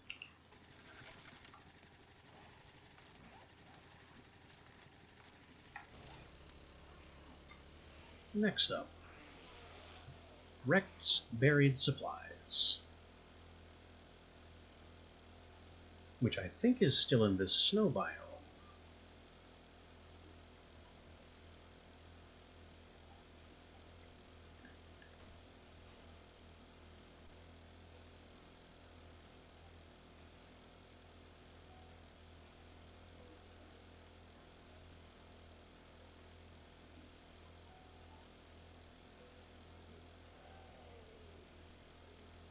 Bear. Let's go fight the bear. If I can get a knockdown on it, this will be a cakewalk. If not, I will make a fool of myself. We'll open up with a headshot, miss. Come on, I only have 50 of these. Stop turning away. Headshot, sneak damage. Miss. Failed to knock down. Got the knockdown.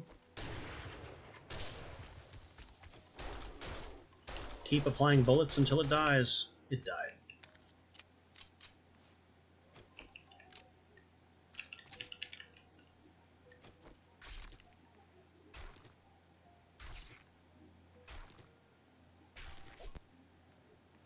We got 47 meat.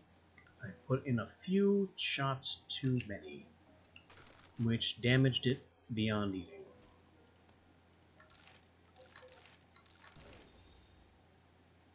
I also have this testosterone extract, which can be sold. Speaking of for sale, rifle parts. Don't need those. Anyway, back on our nonsense.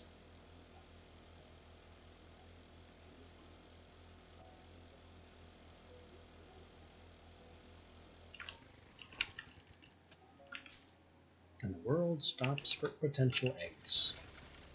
Sadly, that was only feathers.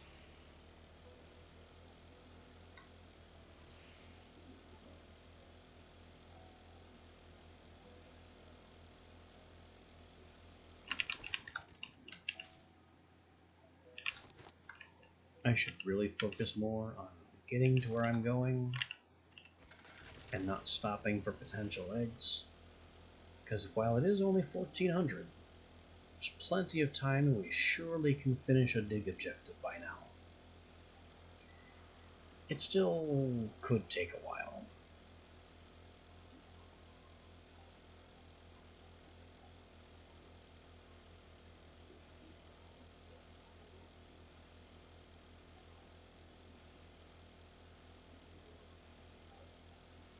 I'm also pretty sure I have some skill points to spend,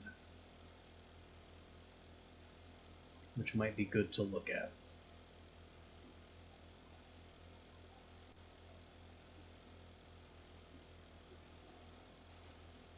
That's another bear. Let's not mess with the second bear. Our health is a little bit down, and I don't want to pick a fight right now.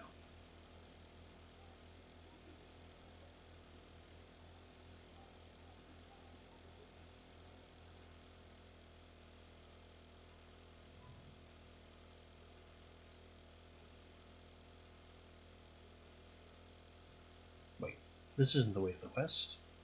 This is. I was heading home.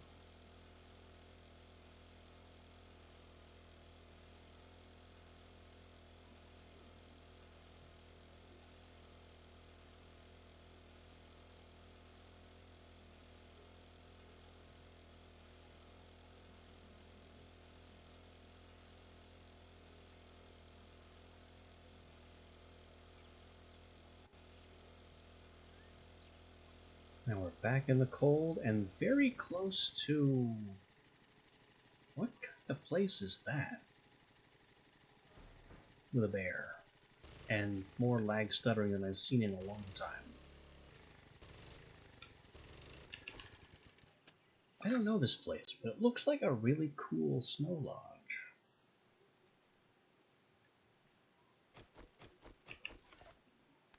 Also, there's that guy.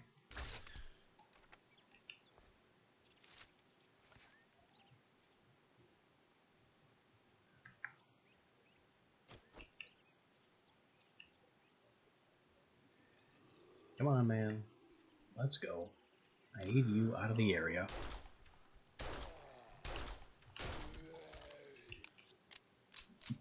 A bear? We're just gonna have to hope that bear does not decide to wonder what we're doing.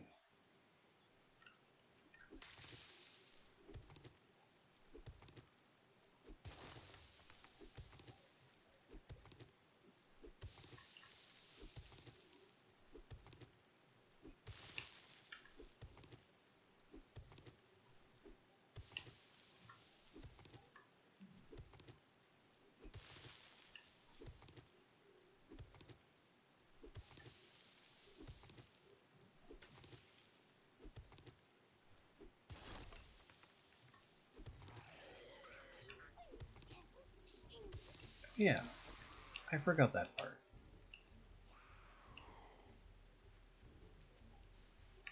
Just trying to dig and we're already surrounded.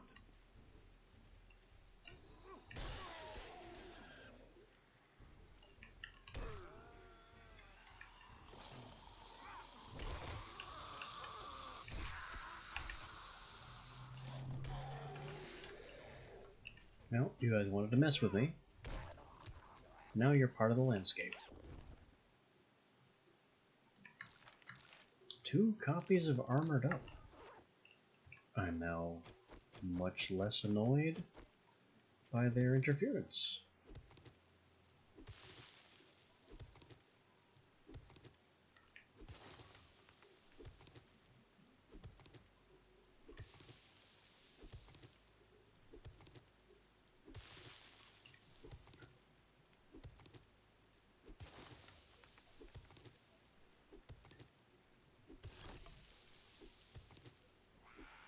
Another shrink, another wave.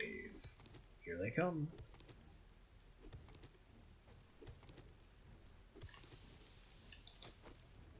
None of them are feral, though, so I don't really care.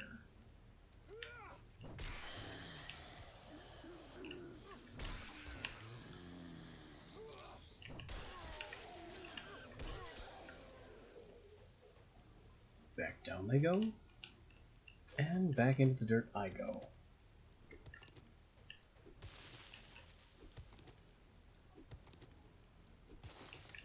Why is the music continuing? There's nobody here. Except that darn bear, which is really close.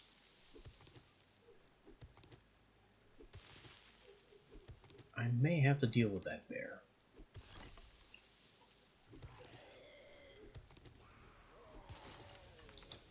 Right after this wave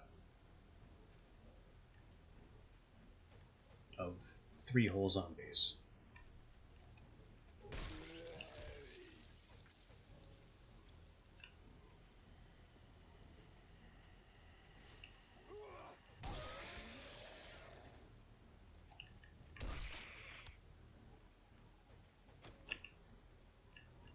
Alright, bear. Wait, you're not dead. Whack. Alright, bear. Let's go. He got knocked down. I did not want him to get knocked down right then. Miss. Bonk. Dead.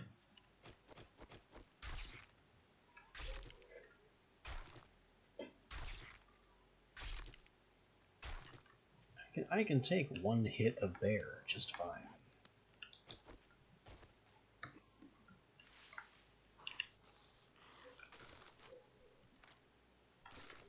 It's a protracted bear fight that is bad news for me. And there's you over there. Stay out of my business. I'm busy.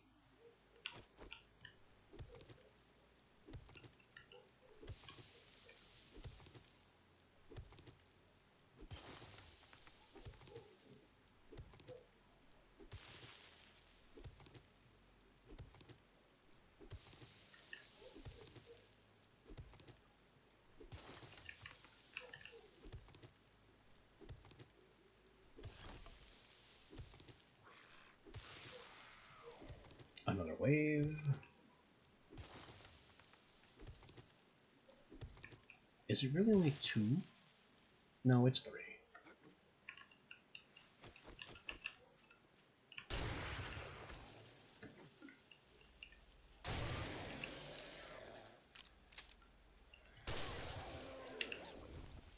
You guys have got to just knock it off.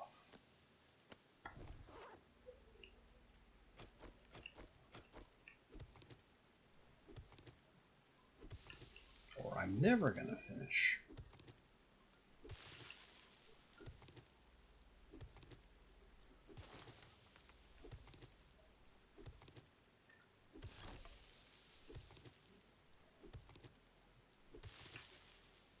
Huh, no wave this time.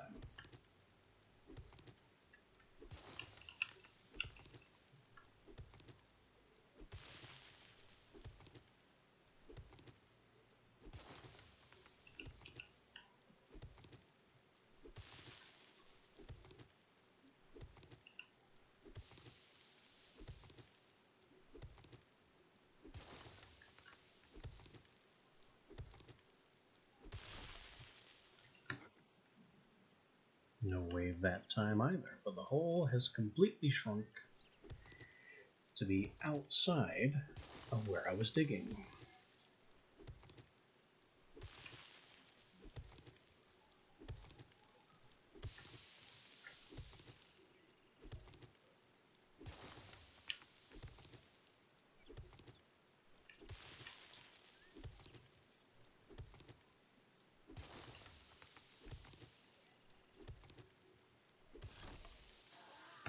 There's a wave.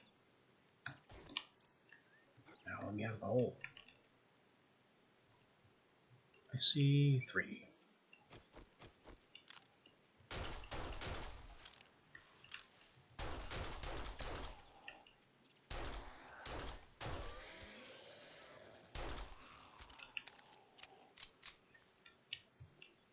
See, much faster and more effective than the burst fire trigger.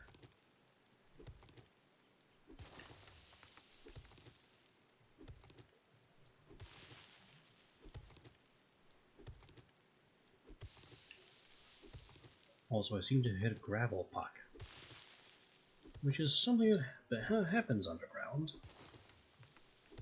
very frequently while mining. Hello. This will, of course, trigger another wave, so let's get ready for that. Sawed off schematic. Don't need road boots.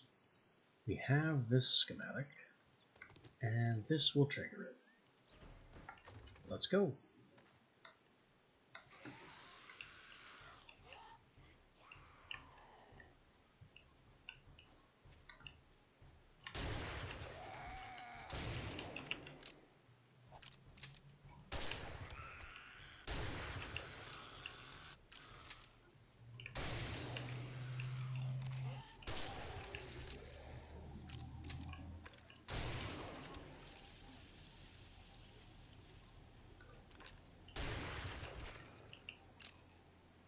Kill them with fire.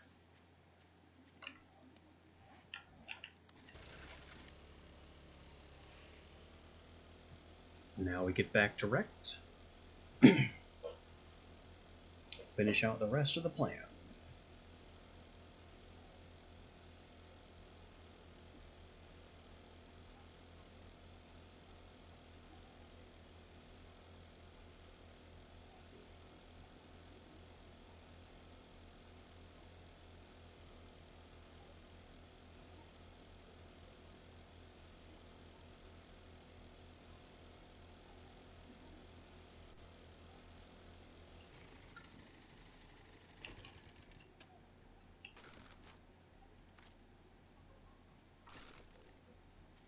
We have just a little bit of open space.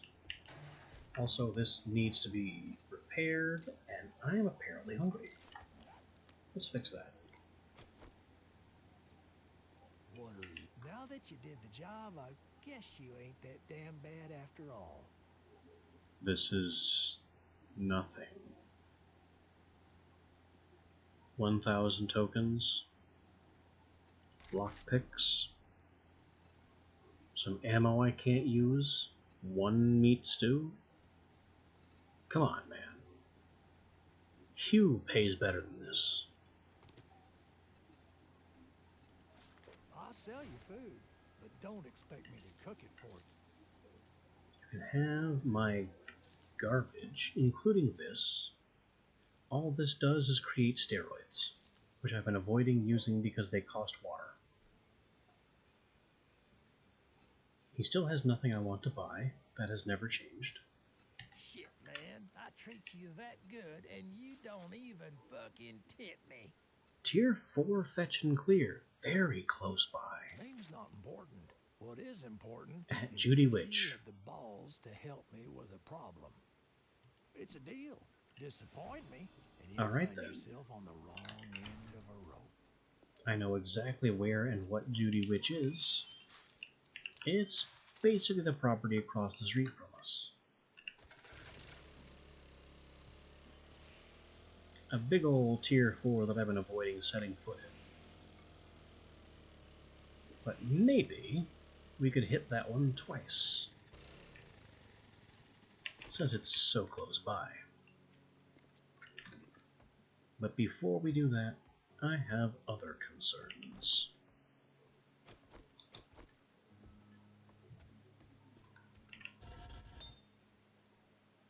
Did this not melt?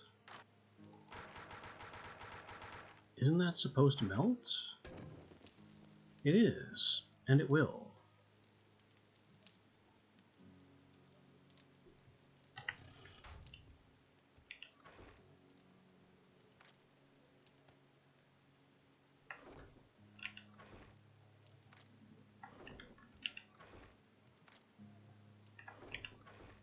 Construction, materials, that's most everything gone. Ammo. I'm going to be making these into steel bolts, if we can. I apparently cannot yet. We're still waiting on a book for that. So I guess these are our steel bolts for now. Which probably means I shouldn't destroy the iron bolts, because we can't replace those just yet.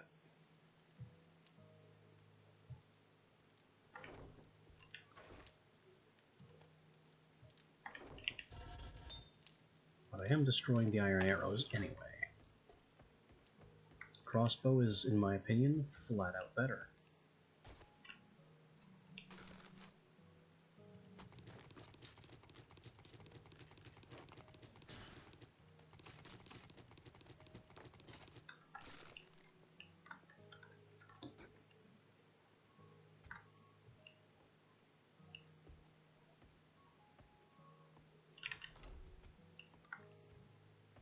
So fat and slow in this armor, at least once encumbered. Once encumbered, it gets really bad.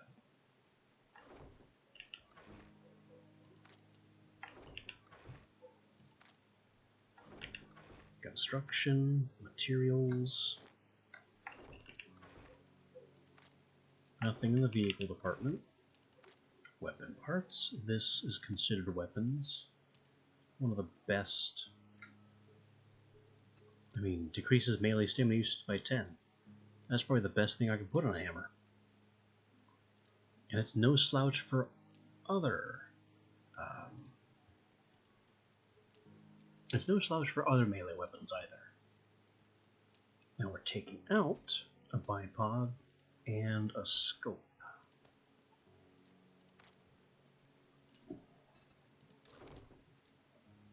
And cramming those in here.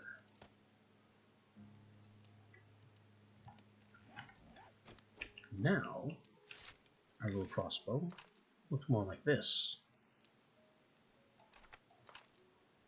That is an arrow worthy of a sniper. And we still have the reflex sight to do something with. I don't know what yet, but it's available. We have all these garden seeds, a bunch of spare ammo, armor parts, antibiotics, iron to melt. Speaking of, we need to melt some of this iron.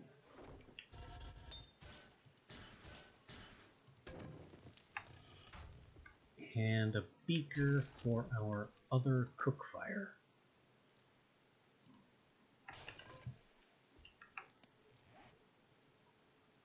Now, pump shotgun 5. Shot parts, steel, tape, and spring. This is 80 steel. Do we have it? We do.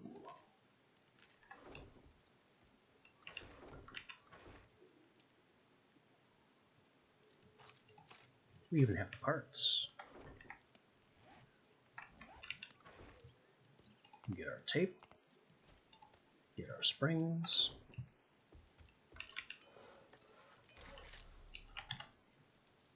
is pump shotgun time. It is also cement mixer time. Iron, spring, so you need forged iron, mechanical parts, and an engine. Don't need the steel anymore.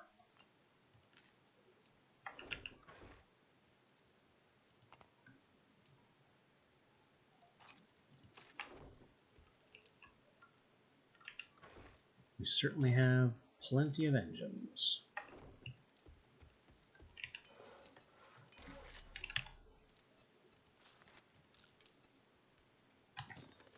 Mixer on the way. Also possible, I could go up to a steel sledge 4, which I think would be worth it over the iron 5 for 40 more steel, which we've got.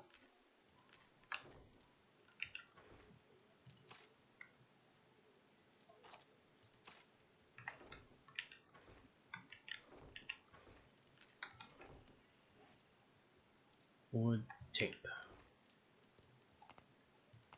Gonna have to make more tape. Shotgun is coming, 8 minutes away. Cement mixer is coming, 3 minutes away. Also, claw hammer 3 for repairs? Maybe. Steel sledge is more important though. Iron fire axe 4, which means I could iron pickaxe 4. Honestly though, most of our tools in that regard are perfectly fine. However, I would not mind moving up to an iron shovel. That's going to require forged iron and leather.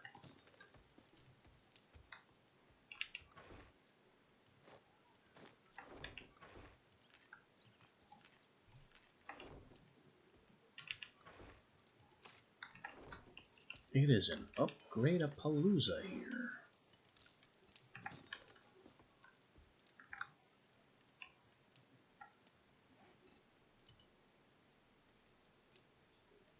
And that's, I think, pretty much everything I care to upgrade right now.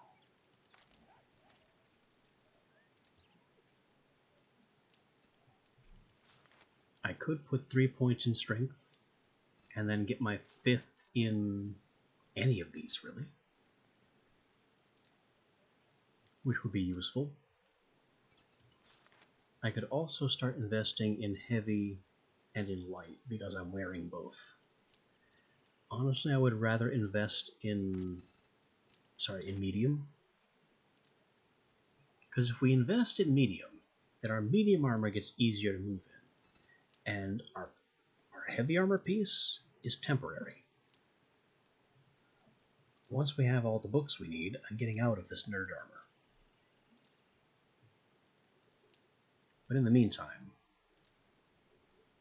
moving down medium armor perks gives us more mobility back, and has the potential to give us more mobility than going through the heavy armor track at all.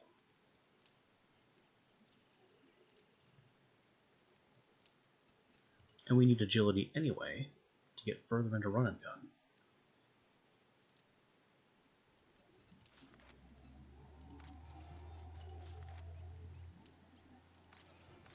So we'll do that. I can't get here yet. And I have 1 point left,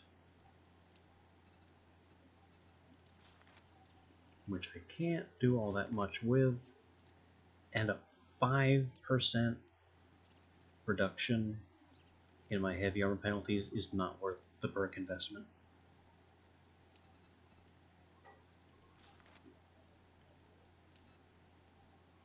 We could do this to improve mostly shovel damage.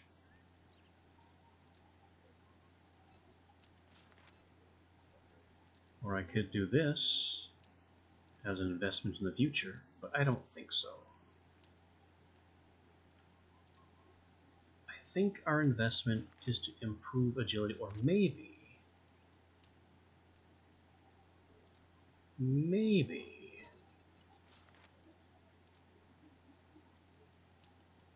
items craft faster, 5% more dukes and better items, 5% barter.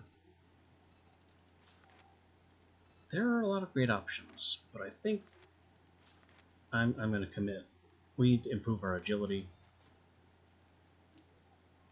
so I can get deeper into medium, get deeper into run and gun, which is now available for our next point.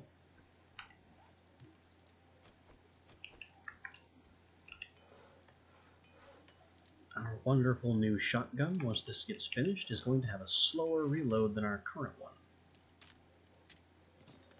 But it'll be a more valuable reload, because it's a whole bunch of pump action shells, and not just 2 barrels.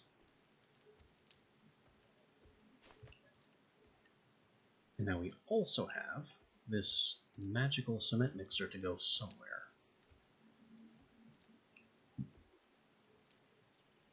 That should be fine. That's a perfectly acceptable place to put it. Up here, not as good. Then I can't access the forge box from above. I kind of want it close to the construction box, because construction is what it's used for. So we'll just stick it here.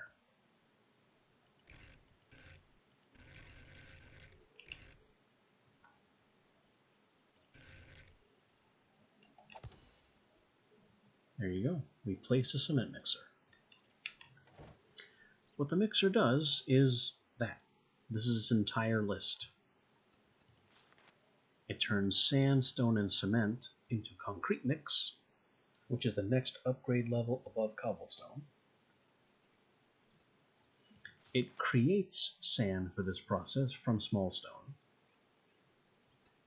And it can also create gravel, asphalt blocks with oil shale, and stone blocks with cement. Neither of those are worth anything. Unless you really, really want a gravel driveway. Or an asphalt driveway. But honestly, why?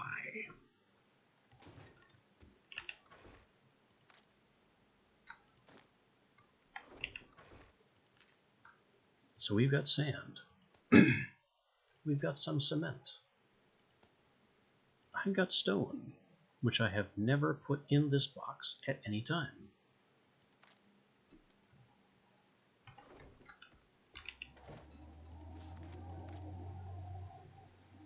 All of our cement is becoming concrete mix.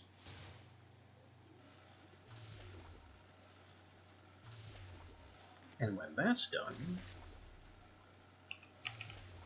about half of our stone is becoming sand, so we can continue the process. This begs the question, where do you get cement from? And the answer to that is, frankly, very bizarre. It's in the forge.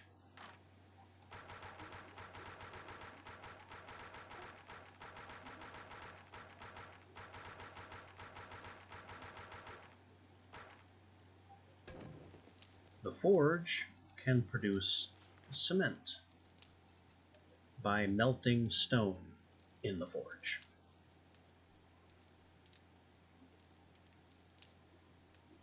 That's how you get cement, literally cooking stone.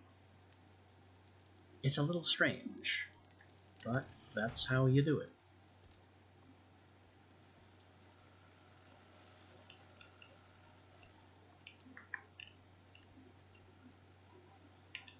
While we're home, and waiting for things to craft and cook and turn and make all kinds of other noises,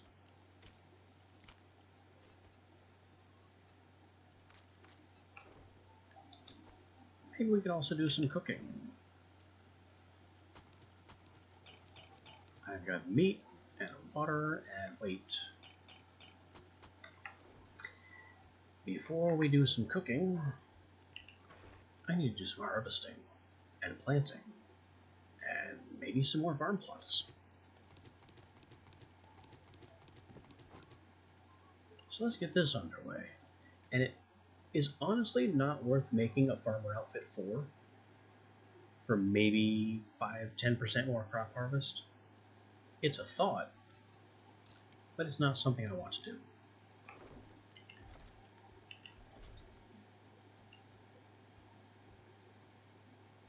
It'd be much better to hold out for a 6. In the meantime, this 3 will serve.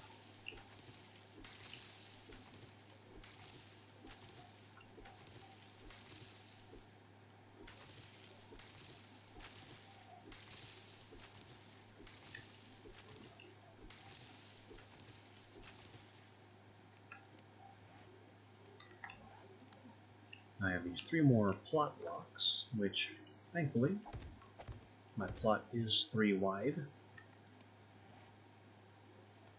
Now we've got cotton, corn. This is 7 blocks long. Good to know. Goldenrod. Coffee. Yucca plant. Potato.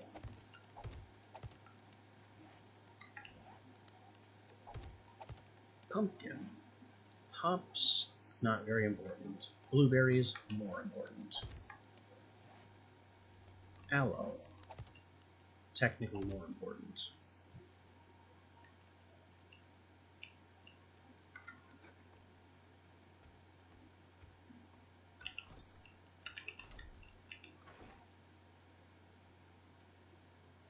All these, I mean, that seed goes back. That's the only seed I have left to put back.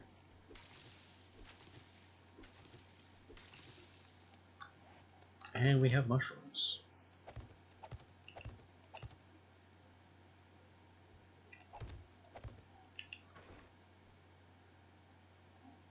Now I have no seeds to put back.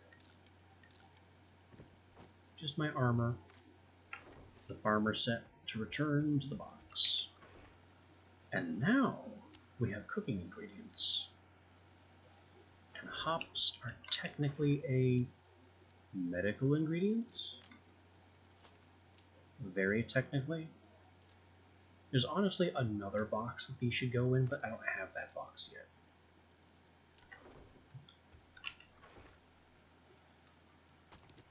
Alright, let's get our meat, cornbread, potatoes, everything.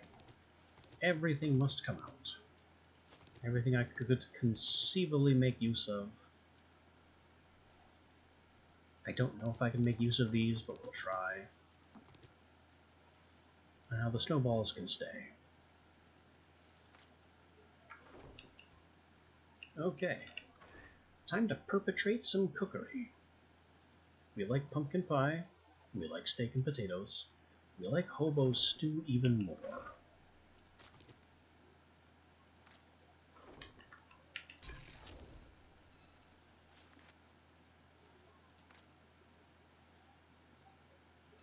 It's a dozen hobo stew, it'll take 13 minutes.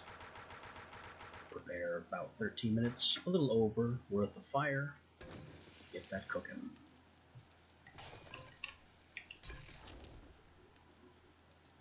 Next up, why can't we chili dog? Because we have no chili. We can fish taco with our 1 can of salmon. That'll take less than a minute. I can make spaghetti with my can of pasta. Is that worth it? I don't know. We haven't made spaghetti before. Let's make it spaghetti day. Then we have bacon and eggs, more pies. What's our pie count? 2. Definitely need some more pies for Horde Night. They're cheap too. Mostly costing blueberries. I'm fine with this. Our cook time is now about 12 minutes. I mean, technically under, but we have wood. That greatly limits what we can do here.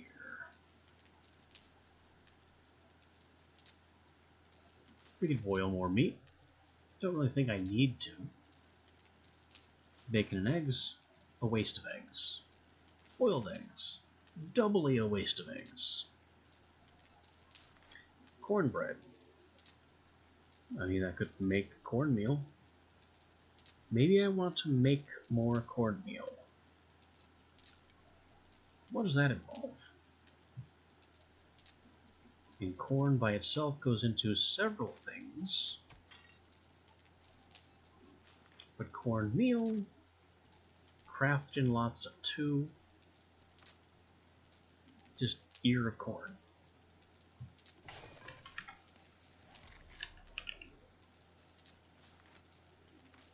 I guess we're just grinding the corn by hand.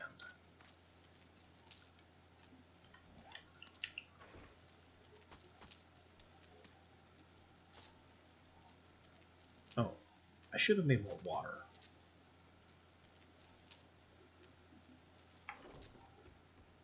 By which I mean more mineral water.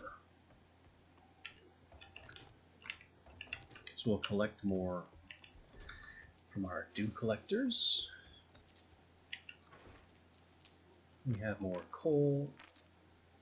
I need to find a source of coal. We might need to go mining for coal. Coal is definitely on the to-do list.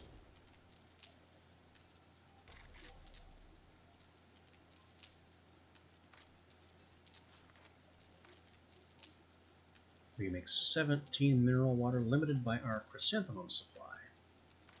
Well, I don't need to make all 17. We can make a dozen. Cook time is now 14, 15 or so. That'll more than do.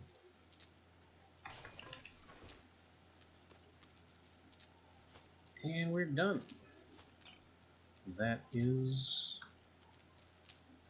what's this go into? Elixir.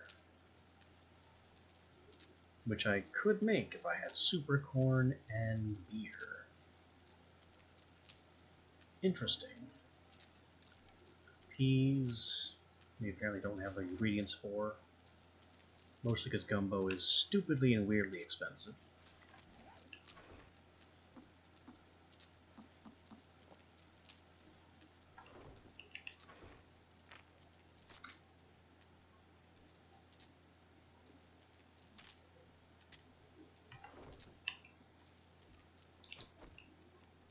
How are our crafts coming? These lights are still on, so it's still running.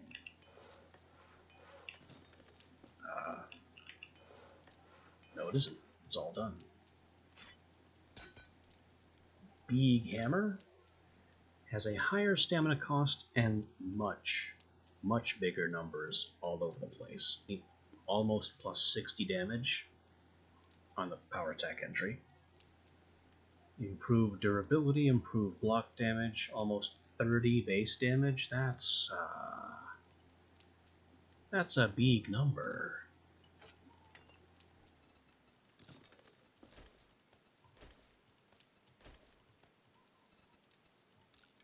It also accepts a 4th modifier slot. What could I possibly do with that?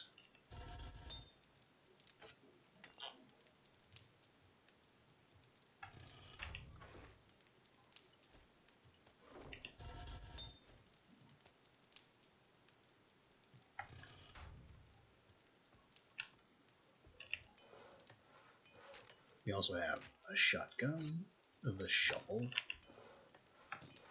and nothing else being made. Our new shotgun. That's not a very large damage upgrade, but it has significantly higher durability and 6 more shells in the chamber. That makes it worthwhile.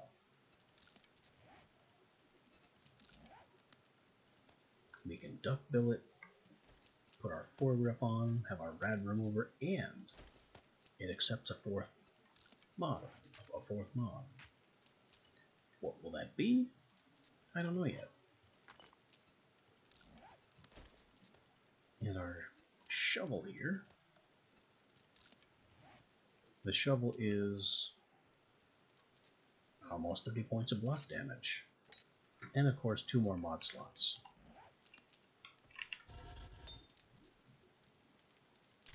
So there is a whole lot to like about all these updates. Uh-oh. That is a screamer.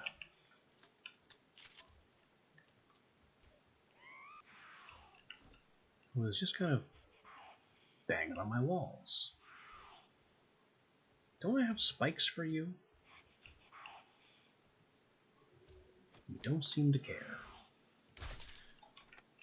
Surprise. Uh-oh. I should have known better.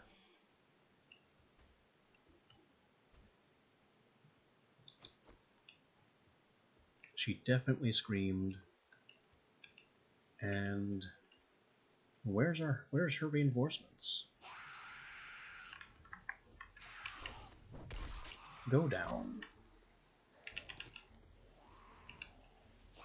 Alright. Now I have to take these guys out before nightfall. From the look of things, not really a challenge. Though there are a few more of them than I was expecting. Get away from my wall.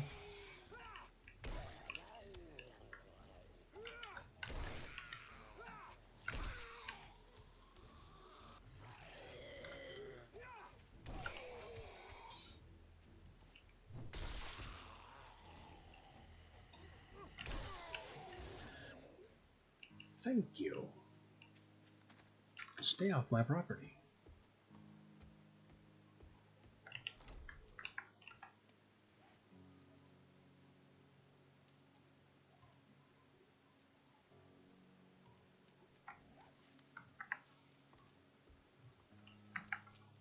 Now, does this hammer look any good in black? No. The colors just fade a little. It's terrible.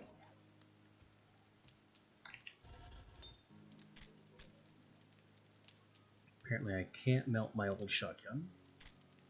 Shame. I guess I'm selling it. And I have nothing left to melt, so...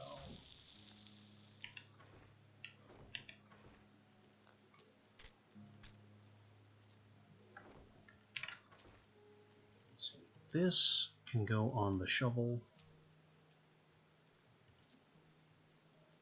This needs something. I don't think it'll take scopes. It could take sawed off.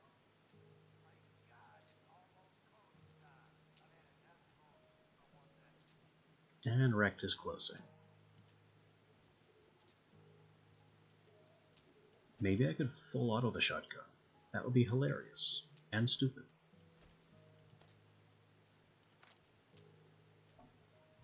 Another question.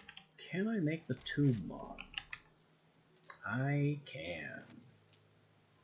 Iron, glue, parts, and springs. Springs. Parts. Glue. Iron.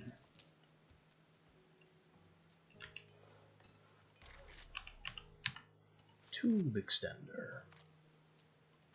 We'll bring our shell capacity from 8 to 11.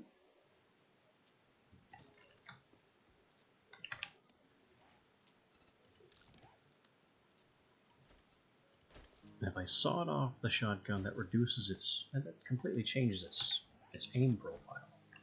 Right now we have the nice wide duckbill, which if I back up all the way to here, it's almost the exact size and shape of those 3 blocks over there. And if I swap this out for Sawed Off, it's more a square diamond-y shape. Not nearly as wide, but taller. And if we take the Sawed Off away, I don't really see the difference. I should probably see a difference, but I don't. So I'm keeping Duckbill. Shame we can't full auto it. That would be entertaining. You get that. And didn't I also see a structural brace in here? I did. Also a tempered blade.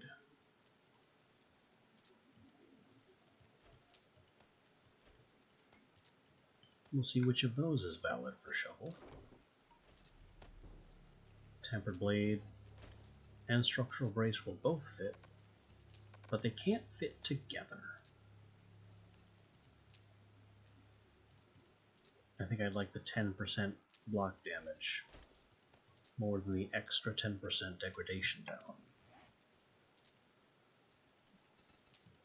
But we can get the degradation down on the hammer, which also improves its damage further because Onslaught.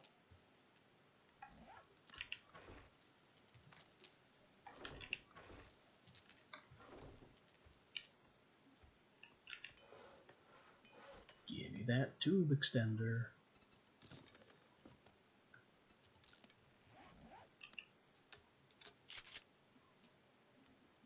$11 in the chamber. Old double barrel for sale.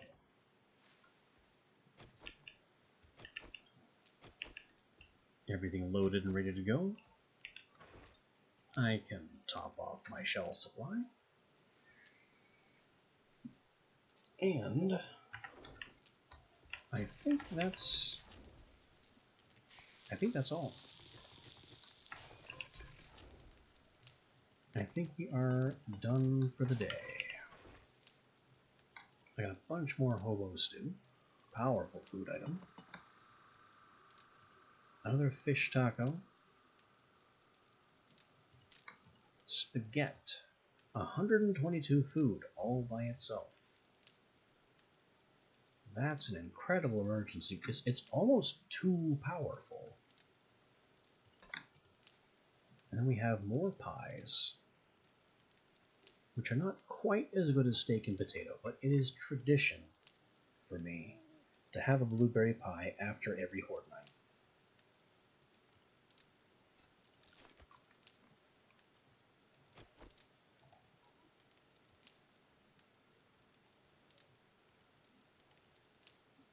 Going without my victory pie would be a sacrilege.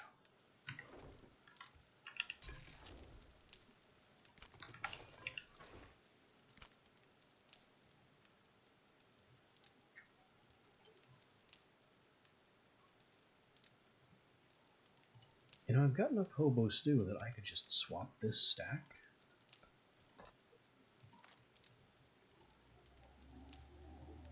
And now this is my food stack. And that'll serve me even better than carrying all these around.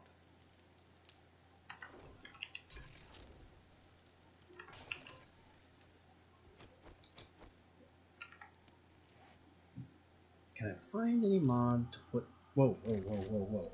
Don't scrap or repair. I want it to modify. Can I find anything to go here?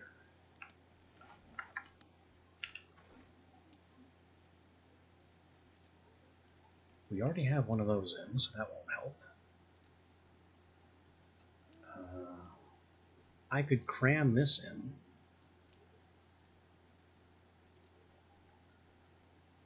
Just to improve its assorted damage stats.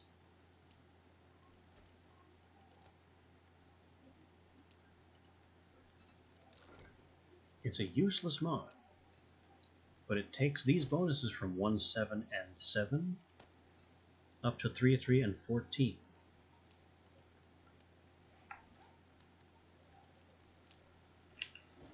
So it's good for something. We've got concrete mix, another challenge I'll have to complete eventually. And I've been hearing zombie-like whispering somewhere. I'm not quite sure where. I'm not concerned enough to go make it stop.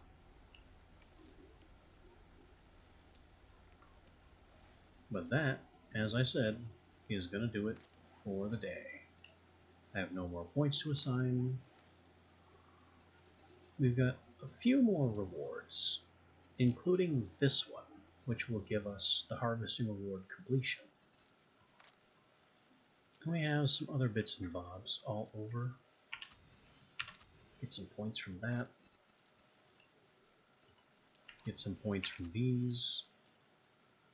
Get some points from those. I'm not going to do this one yet, though. Because what I want to do is this one and this one. I basically don't want to complete any more of these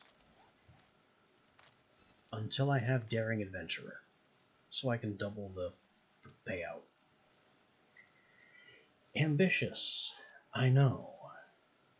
Maybe I won't be able to stick to that, but that's the idea. Anyway, that'll do it for now. I'll be back, as always, on Wednesday. Until then.